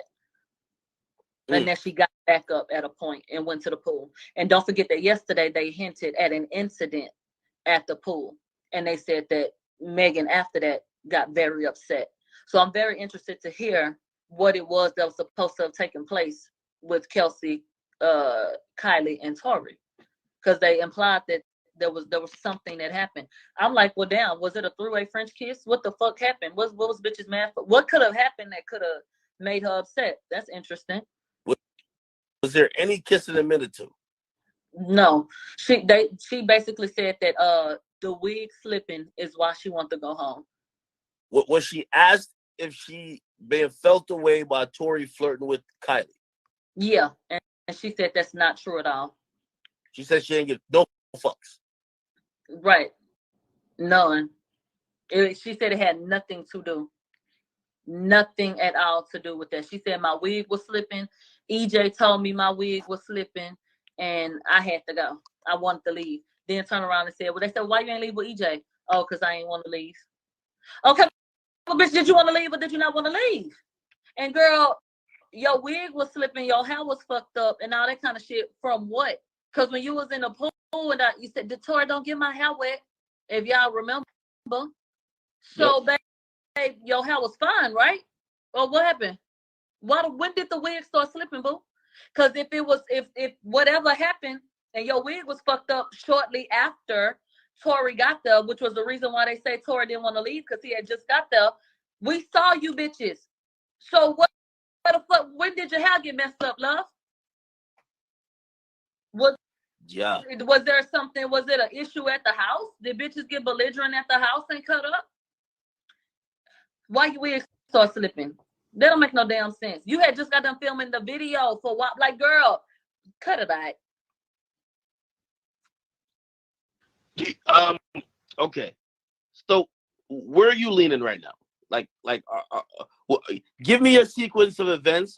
And again, it's probably going to change day by day as you see more testimony and whatever. But as you're trying to formulate the story in your mind, what are you trying to try to put the pieces together from what the detectives say? You're seeing pictures and you're hearing audio in court that we're not privy to because we're not in court, but you're seeing it, from, a really close perspective. Give me what you believe probably happened. I think that Megan goes over to Kylie's house to go to a pool party. She invites the nigga that she had been fucking with, wanted him to come over. I think that she wanted to keep it light because Kelsey was back. I don't know why in the fuck you would want to be around a nigga knowing you had fucked him with Kelsey sitting up here. But I think maybe she wanted to keep it light that night. Come on over. Let's have some fun since they have had fun together because she mentioned that they were partying shit together. I think they went over there and that I think that Megan being from a certain area talking how she talked, I don't know her, but I would imagine that she would have an attitude with a nigga flirt with another bitch in her face. Oh, what the fuck y'all think this is? Not in my face, not after I'm the one that's supposed to be fuck you. Like, no, that's women find that to be disrespectful. I think that she had an attitude about it, and that is why she wanted to leave. I think that she got belligerent. I do believe that Kylie said, baby, it's time for you to go. I think that she did not want to leave. I think that Tori did not want to escalate the situation. It was already like, damn, this bitch really want to get the fuck up out of here. And so he said, you know what, let me leave. And even though I just got here and I want to be here, okay, fine, let me leave. I think they got in the car and it was tense. I believe that the argument, I can't even believe that they got in an argument about their careers because she said that there was an argument about, who was bigger and who had a better career and who was a better rapper. I believe some shit like that could have been said, but I think that what the issue was, because hell no, I don't think that that's what sparked everything. I think that Tori absolutely said, oh, you backing up a bitch that's been on my dick? And I think that the ladies started to argue. Even if Tori was in it and everybody was arguing, I think that the attitude would have been between the women. They have more motive than anyone in this situation to me. Based on that revelation, I believe the witness, saw Kelsey get out. I think they had a physical fight. I think that the men, somebody grabbed the gun. Who? Can't deduce that yet. But I think one of those women grabbed that gun is what I think. Maybe trying to defend themselves after a physical altercation. Maybe a bitch losing. Maybe a bitch wants somebody to get the fuck up off of her. Whatever. I think the gun was grabbed. If the gun started off where it ended up, that means that shit was sitting right there where Megan was. If that's the case. The gun gets grabbed, and I think that there was a struggle. I think maybe the men intervened. Tori intervened to try to, this is serious now. Somebody could die. I think that there was a struggle over that weapon, and I think that the weapon went off.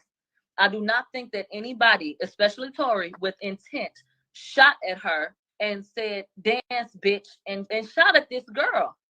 I don't think that happened. I think Megan ended up getting hurt. Absolutely. I don't think the story goes the way that she told it. I think that it was an accident. I don't think anyone out there purposely fired that gun. I think it went off in the midst of a struggle. That's what I think happened. Do you think she's just doubling down on the story that, oh, Tory did it and he's the only guilty person? Or do you think in some weird way, even though she don't fuck with her, she's protecting Kelsey? Absolutely. Because I still can't understand why she didn't just say, yo, yeah, Kelsey beat me up too. Or like or maybe it don't sound too good. Because Exactly. I guess if she beat up Kelsey, like she don't mention nothing with the fight with Kelsey. Yeah, like I absolutely think she would protect Kelsey above anything, regardless of what has happened thus far. Yeah, and she too deep in the shit now to change it up. And somebody said, "What's the relevance of the sexual relationship?"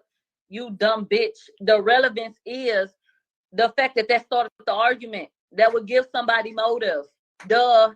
Nobody cares about Megan's pussy. The sex life is relevant because that is what tipped the scales. When Tory revealed that Megan had sex with him, Kelsey gets upset. This escalates the situation. This ain't the first time that you've done this to me. Everybody corroborates that claim. So that's very important when it comes to what were y'all arguing about. And that gives them motive. And Megan kept that from y'all. You sit up here wondering why it's relevant. You need to wonder why the girl kept it from you. And what was your motive for keeping that from the people? Because then you start to understand the dynamics. You know how that looks if people find this shit out. It looked like you hoes is guilty. So come on now.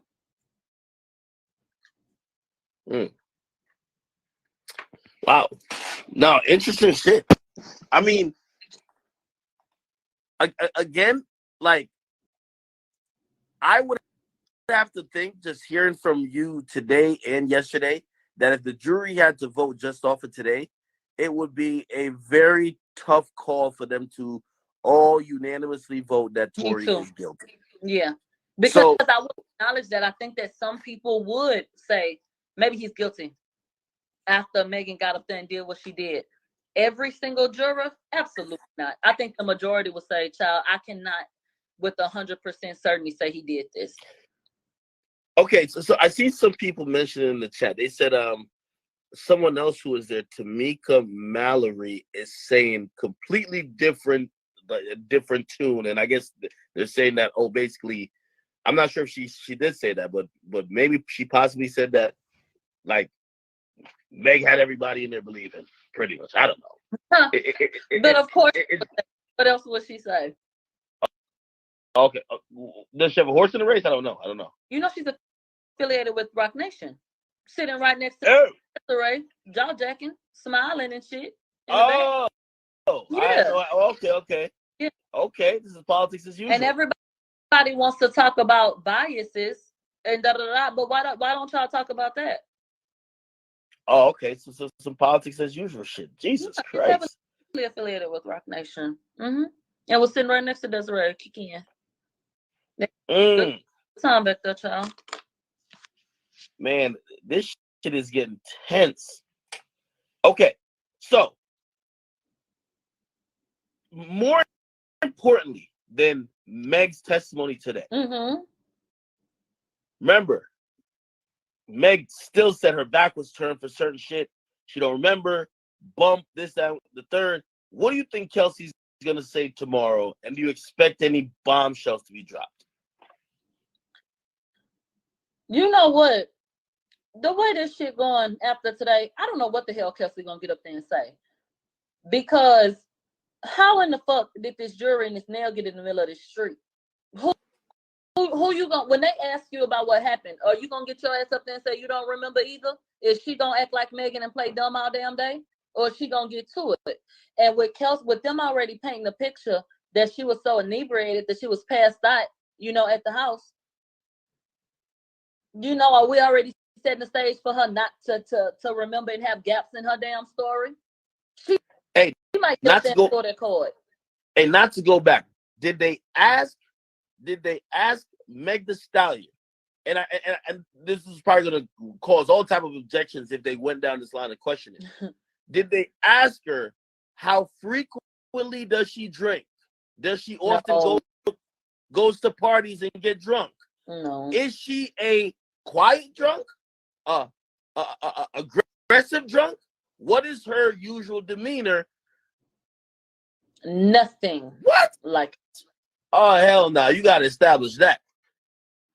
You got to establish that because listen, my thing is that she's showing up to court today, all done up and her personality, and even if she's a little snappy, it's gonna be much different than when somebody's off 18 shots of Casamigos. You hear me? okay. So and we do have Moneybag Yo, who used to date her in a live video with her saying, I keep these BC powders in my car for you.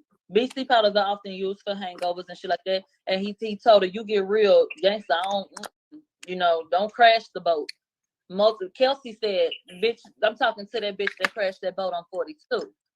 A lot of people have alluded to the fact that the bitch gets real ignorant when she gets on that damn liquor.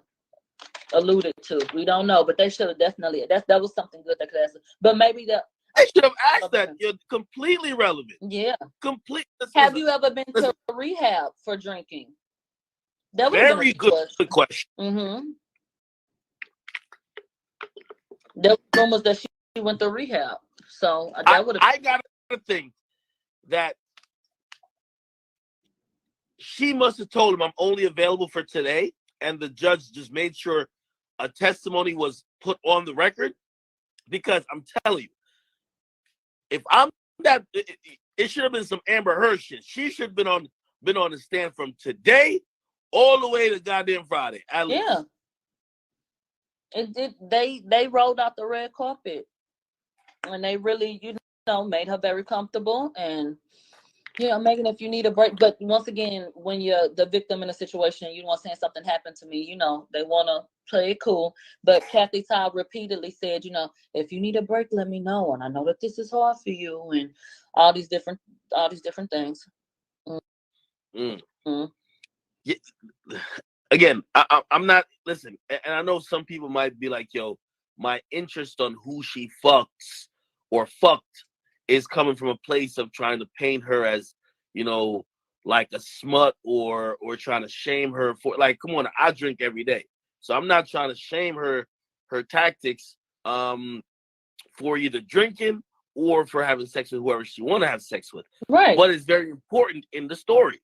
Absolutely. Y'all are fighting. This is allegedly two women may have. It was said in a court of law that Ben Simmons and the baby, you know what I'm saying, have been fucked on. We sit in a courtroom and this is it. The baby came out and said that he fucked the girl. So what the fuck are we supposed to do? Who she mad at? Us or them niggas? The fuck? No, I agree. Yeah, I'm surprised those questions weren't asked. But you never know. It might be asked to her friends.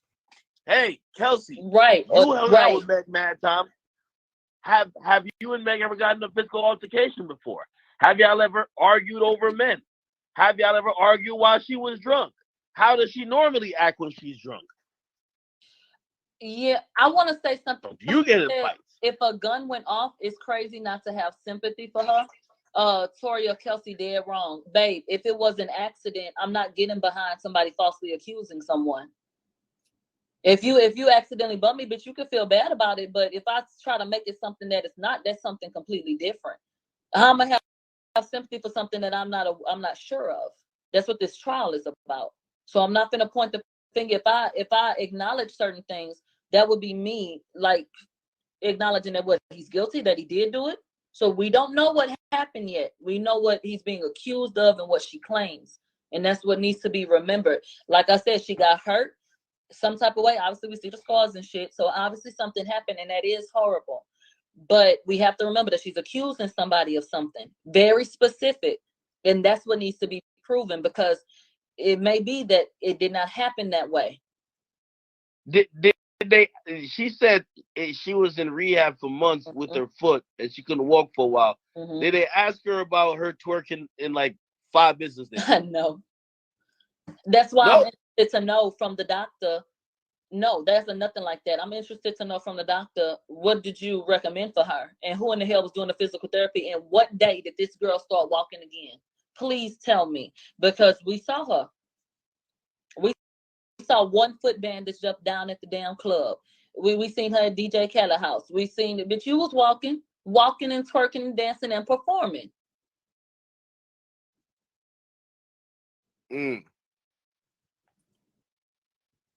That's interesting. Yeah.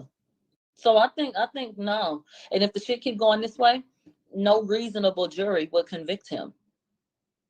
It's too all over the place. Even at base value, it's too all over the place. What the fuck are you to make of this shit?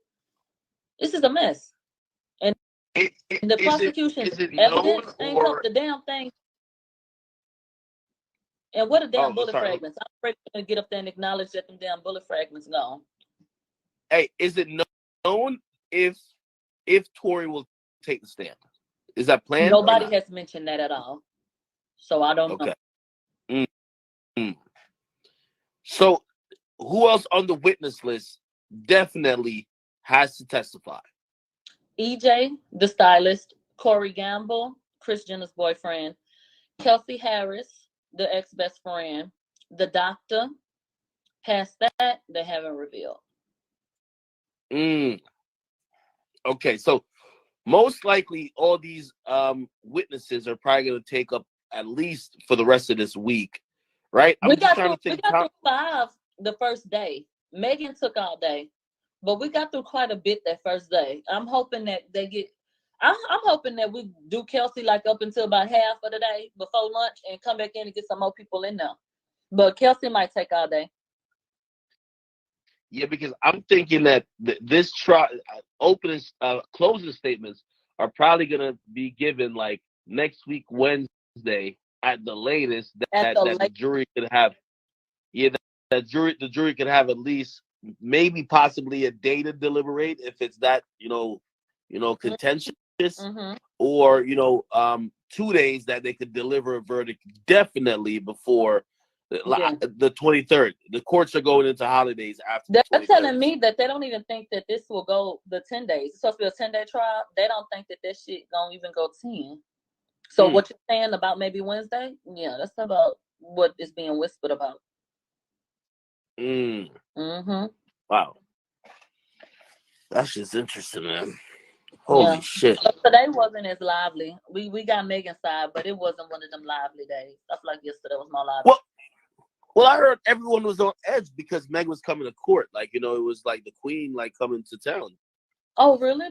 That's what they said? Yeah. Well, reading Nancy's tweets and a few other people's tweets, it was like, people were they were making sure nobody, there's somebody named something Cunningham. She said that they were making sure that absolutely no pictures, and they were like really like almost down people's throats, and even outside of the courtroom, making sure that no one video took pictures of, spoke to. There weren't. Let me tell you something. There were fans of hers there, so there were people, and Tory, mind you, there were people literally screaming, "Free him! He didn't do it. He's innocent!" Literally. But they chose to highlight who was there for Megan, of course. But Megan had fans there, so you did have some people fanning out. But when it came to her getting on that 15th floor and coming in, I didn't see people fanning out. You had some people that maybe got a smile and were, excited maybe to see her being there. But because of all of the extra shit that went into getting her into that seat, what I felt like was that everybody involved in that courtroom was agitated and annoyed and wanted to just like, come on with this shit. It was like, okay, like, come on, Hey, I seen a few people holding up signs outside. Did y'all see my son out there holding up a sign? I did not see my son. Was he there? Wait, what did you say? I said, was he there? I didn't see him. No. He's infamous for, holding up the signs. I thought he'd be there. No, I didn't see him. He had his girl Tamika there. What about the group of I think it was mostly ladies that were holding up the signs outside though?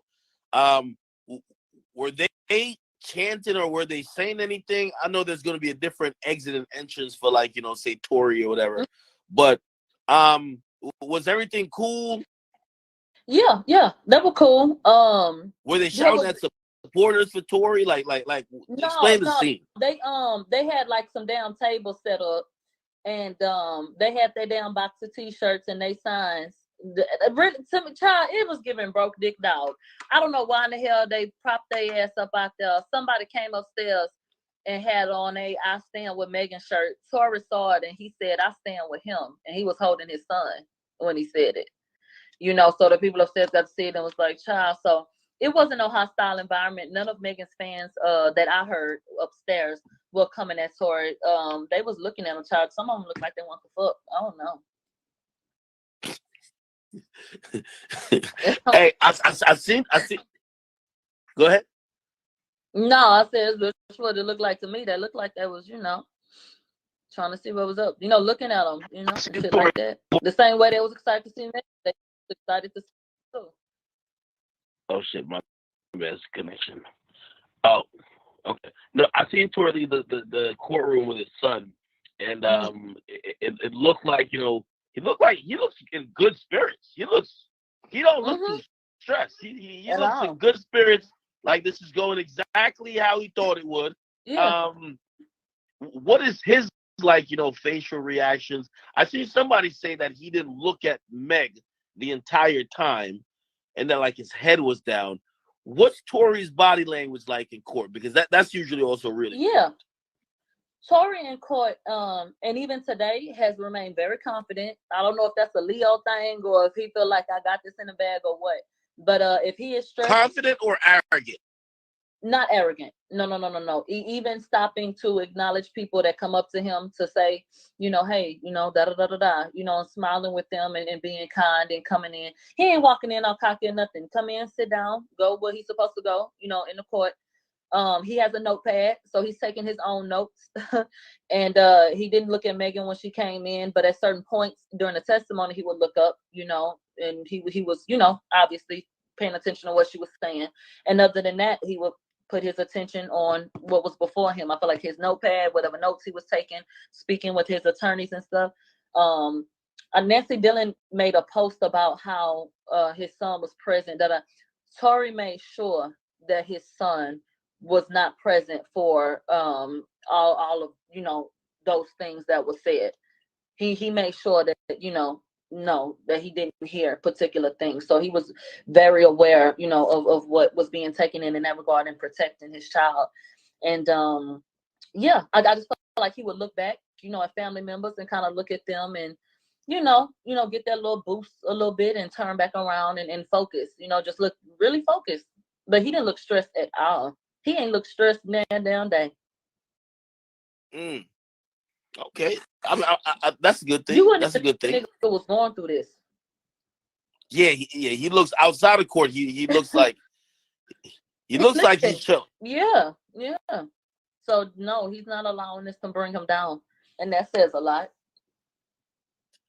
Tori could get stories planted and da da da da da da. He's in the industry as well, like the same way other people that.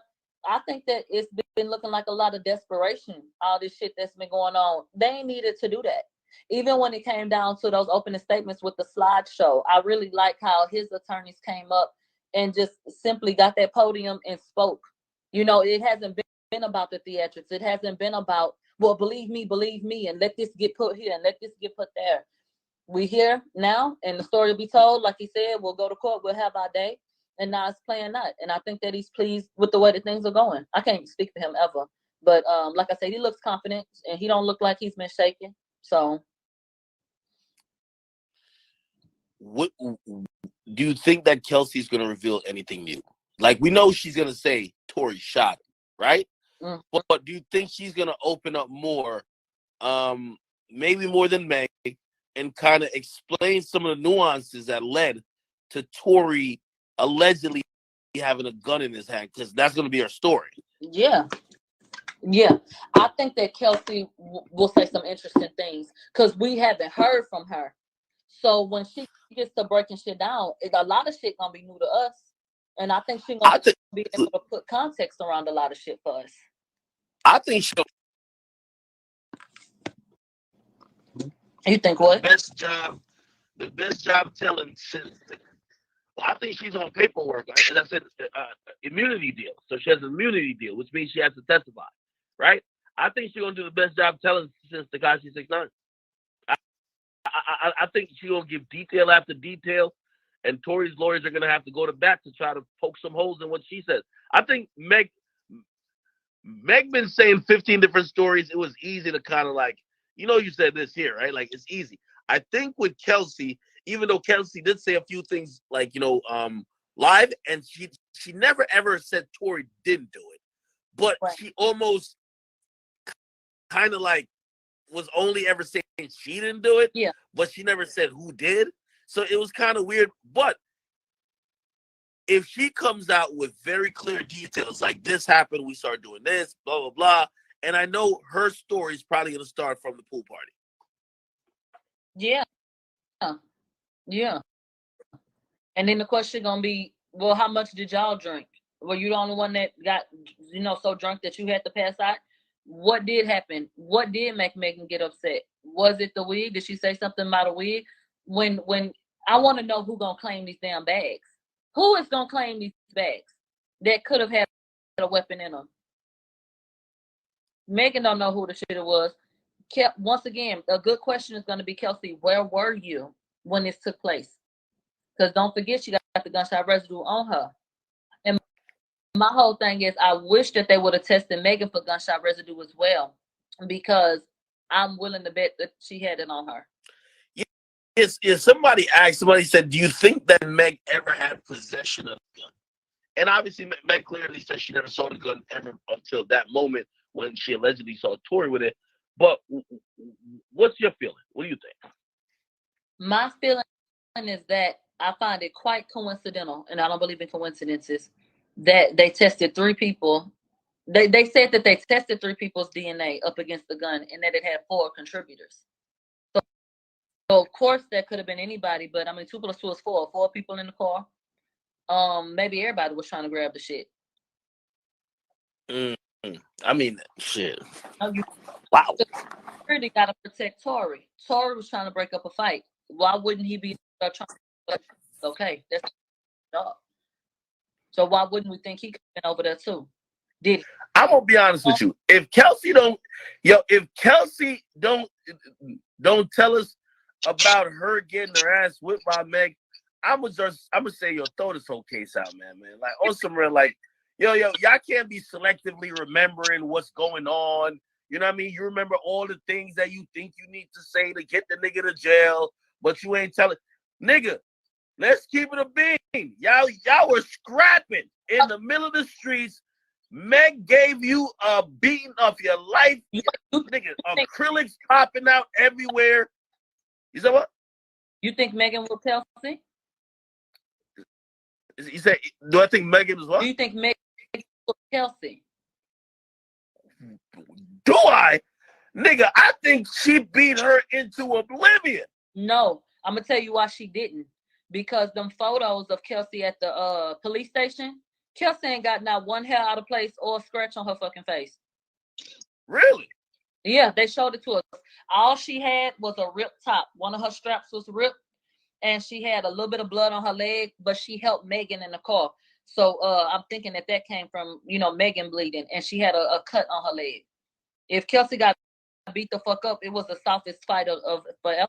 Who did we not see? We didn't see Megan. Hold on, no scratches on Kelsey at all. Not that they saw. And when they asked the police officers the first day, were there any other people injured on the scene? No.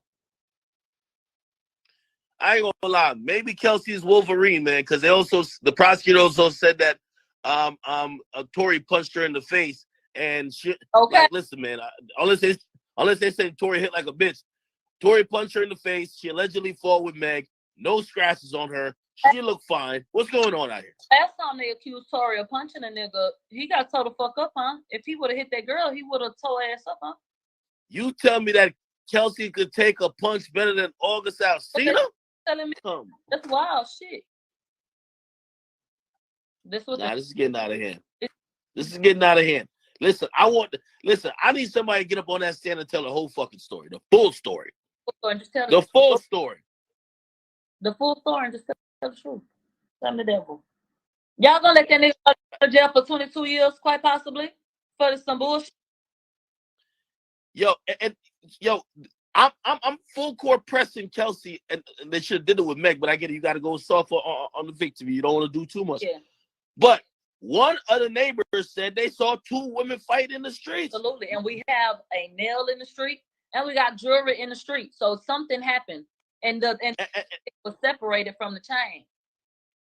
And by the way, this is just my humble opinion. It's so unlikely that a gun gets fired before any actual, like, I could see them fighting. Somebody loses the fight. Somebody's drunk. They try to go for a gun. Maybe, like, you know what I mean? Somebody else is trying to stop him, this and third, and whatever else happened. It just seems crazy to me that, especially, let's say it's the bodyguard's gun. All of a sudden, the first thing that happens is somebody just grabs that gun and just shoots at her. Nobody tries to restrain her. They said that it took a few seconds. Megan said it took a few seconds for her to get out the car, walking.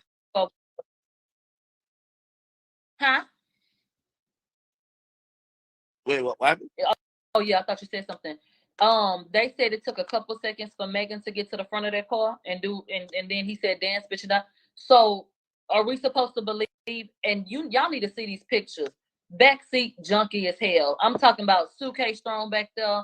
That a front seat got shit. It was trash. They had to move the trash to get to take a picture of the gun. Purse, papers on the floor, napkin on the floor, suitcases all over everywhere. You mean to tell me that Tory, because who in the fuck keeps a gun in the damn backseat? Where the hell you sitting at? Okay, you mean to tell me that Tory, in 2 to 3 seconds, if the gun was originally in the front, jumped to the front, got the goddamn gun, got in the back, went over to where Kelsey was sitting, opened the door, and shot. This shit happened in less than 5 seconds. No. Good point. Who ride? Where you put a gun when you in the car? You put that shit in the glove box. You might put it up under your seat, maybe the driver's seat or whatever. It was under the driver's seat. Tory went up under the driver's seat, got it, got over there, opened the door, and did that in less than 5 seconds. Yeah, they're making a sign that nigga's MacGyver. Yeah, like he just Superman in this bitch. He moves fast as fucking light. No. They got that nigga on some Steven Seagal shit. What the fuck? Huh? Man, I gotta see. I need somebody who's gonna tell a story, man. They're gonna get on the stand and say, "Listen, man, we go to Kylie's party, okay?" And I need to hear the details of that. I want every detail. Like, I don't want no missing details. I need to know: did anybody argue at Kylie's party? What was the demeanor between Kylie and them? Because you know what's also interesting? Kylie stopped on following Meg. Kylie not really with all the bullshit. Kylie looked like no matter what, and you would think Kylie would be definitely more sympathetic, and Kylie don't fuck with Meg, okay? Why is that? I want to know. Now, again, it could be a million objections, but it's going to add to the narrative of what happened that night. Kylie's best friend, shortly after the incident, posted, Stassi, with her fine ass, she posted on Instagram right after and said, "Real happy girl shit." And Kylie took a picture of her fucking foot and posted it right after Megan announced that she had got shot in the foot. Kylie posted a picture of her damn foot in the water. They shaded that hoe. Really? Yes. Yeah, I reported on it. Yeah. Way back. Let me Google this shit. Oh, shit. Yes. And I think it's still on their damn page. Stassi said real happy girl shit and was like hanging on the damn boat doing rich people shit.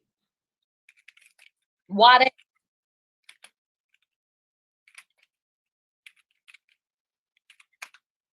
Nah, this is crazy. Nah, this is getting out of hand. Holy shit. I want to see what Corey got to say, and I want to see what EJ got to say. Was Corey there that night? That's what they say. Mm-hmm. Was he there for the whole night? They did not acknowledge that. But they really want to. Was he there the whole time? Because even when Tory goes live in a pool, we never see him. Say again? He was there when Megan and them got there, and at least until Tory was there. Yeah, because Megan said Corey was there, Kylie was there, that. So yeah. Mm-hmm. And I'm wondering why. What your grown ass doing over here? That's a good point. Okay. Is it possible that did Kylie not trust it, or I don't know? You never know what they ask how they be doing shit. That's fucking interesting. Mm-hmm. I don't know, man. Listen, the only thing I'm happy about is that we're gonna finally get a conclusion to this whole fuckery. Enough is enough. Right, and everybody can move on with their fucking life. And I want to, and you tell me how we're in media, right? To a certain degree. Well, you really in media more. You're more established than what I am. But what I will say is, do you feel like we win regardless? Because I do. I feel like regardless of what happens with the case, this is just another story. There's some people who feel like depending upon the verdict that certain people are gonna be ended because of at certain points maybe you thought this or maybe you believe this or maybe you believe that. Do you think that the verdict will affect you and your platform?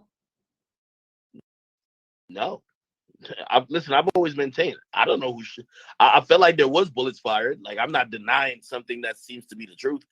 I don't know who fired the shot. People have always just called me biased because from day one, I was unwilling to just say, oh, she said it's Tory or it's got to be Tory. You know what I mean? Like, it's the funny thing about this whole thing. A lot of people say, you know what's wrong about society, blah, blah. People don't believe black women. Well, let's think about this. The reason why we're at this impasse at this crossroads is that we did believe black women, right? In the sense of we believe Meg every time she flipped the story. So the reason why we're in this trial where we can't tell what the fuck the truth is, we believe her when she lied. Oh, I stepped on glass. We believe it. Right. Then she switched the story. Nah, I ain't stepped on glass. I got shot. Which one you want us to believe? Then she said, well, I ain't tell them because I thought the cops was going to shoot us. Okay. No, really, it's because I just ain't no snitch. Okay. Now it's I want under the jail. Jesus Christ. The only reason why the prosecutor's having a tough time, Meg done switched her fucking story 49 times. And okay? 49 times. They're more ready to blame people like you and me and try to make us accountable for the way that we feel. I feel like anybody, the media in general, has made Megan accountable for her contradictions. Stop acting like people woke the fuck up and decided, fuck that girl, she lying. Stop. Hey, I'll tell you this, and a lot of people have said that like me or my platform has been anti-Meg. Even when Meg started responding to me, right, and Meg was like tweeting at me, whatever, we never called Meg a liar at that point. We never called her a liar, right? Now clearly there's proof of inconsistencies. If I did say she was a liar about certain things, I could.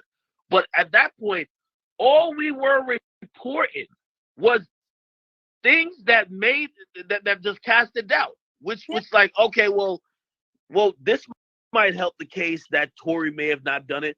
And you could tell this is some Rock Nation control bullshit, which, I'm just, at the end of the day, I don't care how popular I am. Like, I control my platform.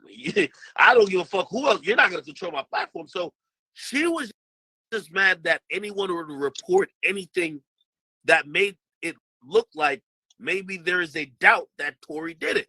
She took it personal. Right. Oh, Tory must be paying y'all. That's why I responded. I said, Tory paid me. I said, you must be delusional. You want me to cover this case to only say, oh, yeah, of course you got shot. Or I need to omit anything that makes Tory look even a shade of innocent. Yeah. And honestly, I don't think that's honest reporting. If I sit here and I only pick out the details that make Tory looks guilty when there's openly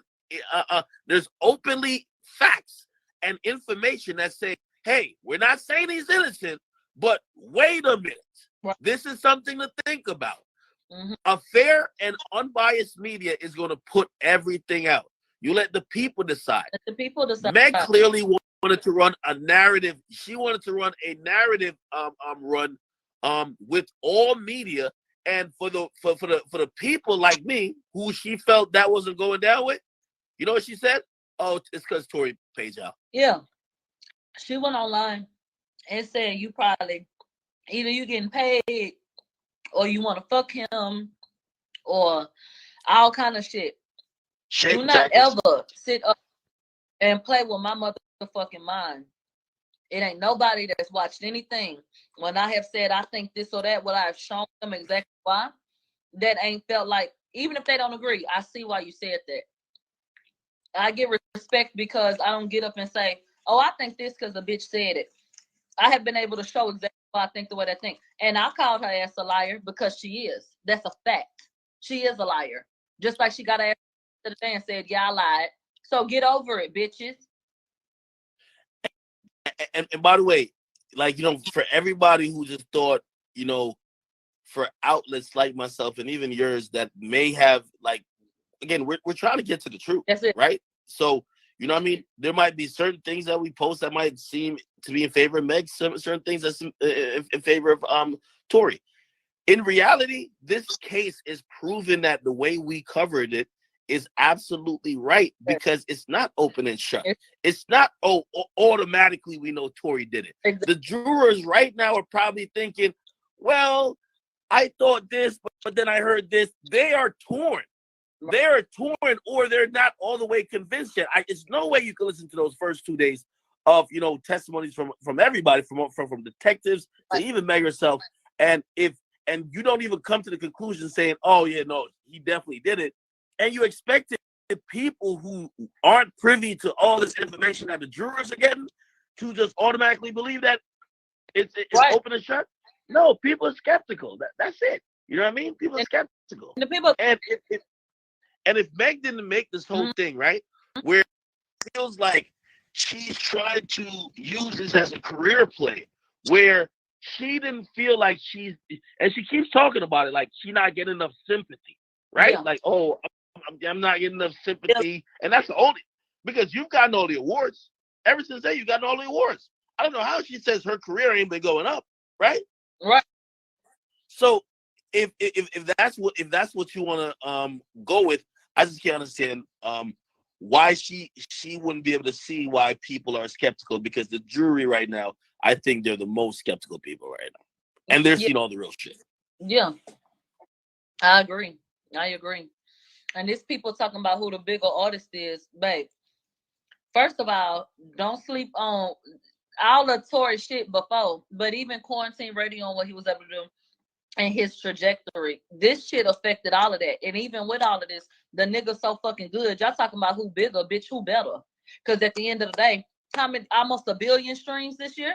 Y'all scared to tell people y'all listen to that nigga. The industry took his playlist, and shout out, Ak, you put him on, like you put him on the playlist. So yeah, I brought that to light, and again, he's been very complimentary and also give me some of my credit for that. Like once I called it out and everybody realized they got egg on their face, exactly, they kind of just start sliding back in on the sneak. They're not gonna make no announcement. Oh, what is on playlist? Wait, nigga, he was never on playlist for 2 years. Y'all just threw him on there like last month, right? Was removed. And let's talk about the noise that was not made with Megan being on all the damn lists. So at the end of the day, y'all scared to show people y'all listen to that nigga. Y'all know y'all fuck with the Daystar album. Y'all know y'all fuck with Alone and Prom. Y'all know y'all fuck with what he just put out. Quit fucking playing, bitch. Y'all like that nigga. Yeah, nah. It's gonna be so interesting how this whole shit's gonna turn out. And Kelsey's statement. Kelsey messaged me one time, and it was so funny. Let me see if I could. Oh. Damn. Let me see if I could. Oh, I can't. I'm on the live. I can't go back. Damn. Anyway, she was I remember it was an article that got posted that said something about, hey, Kelsey, like either she was being paid by Tory or something like that, or like Tory tried to pay her off, right? Mm-hmm.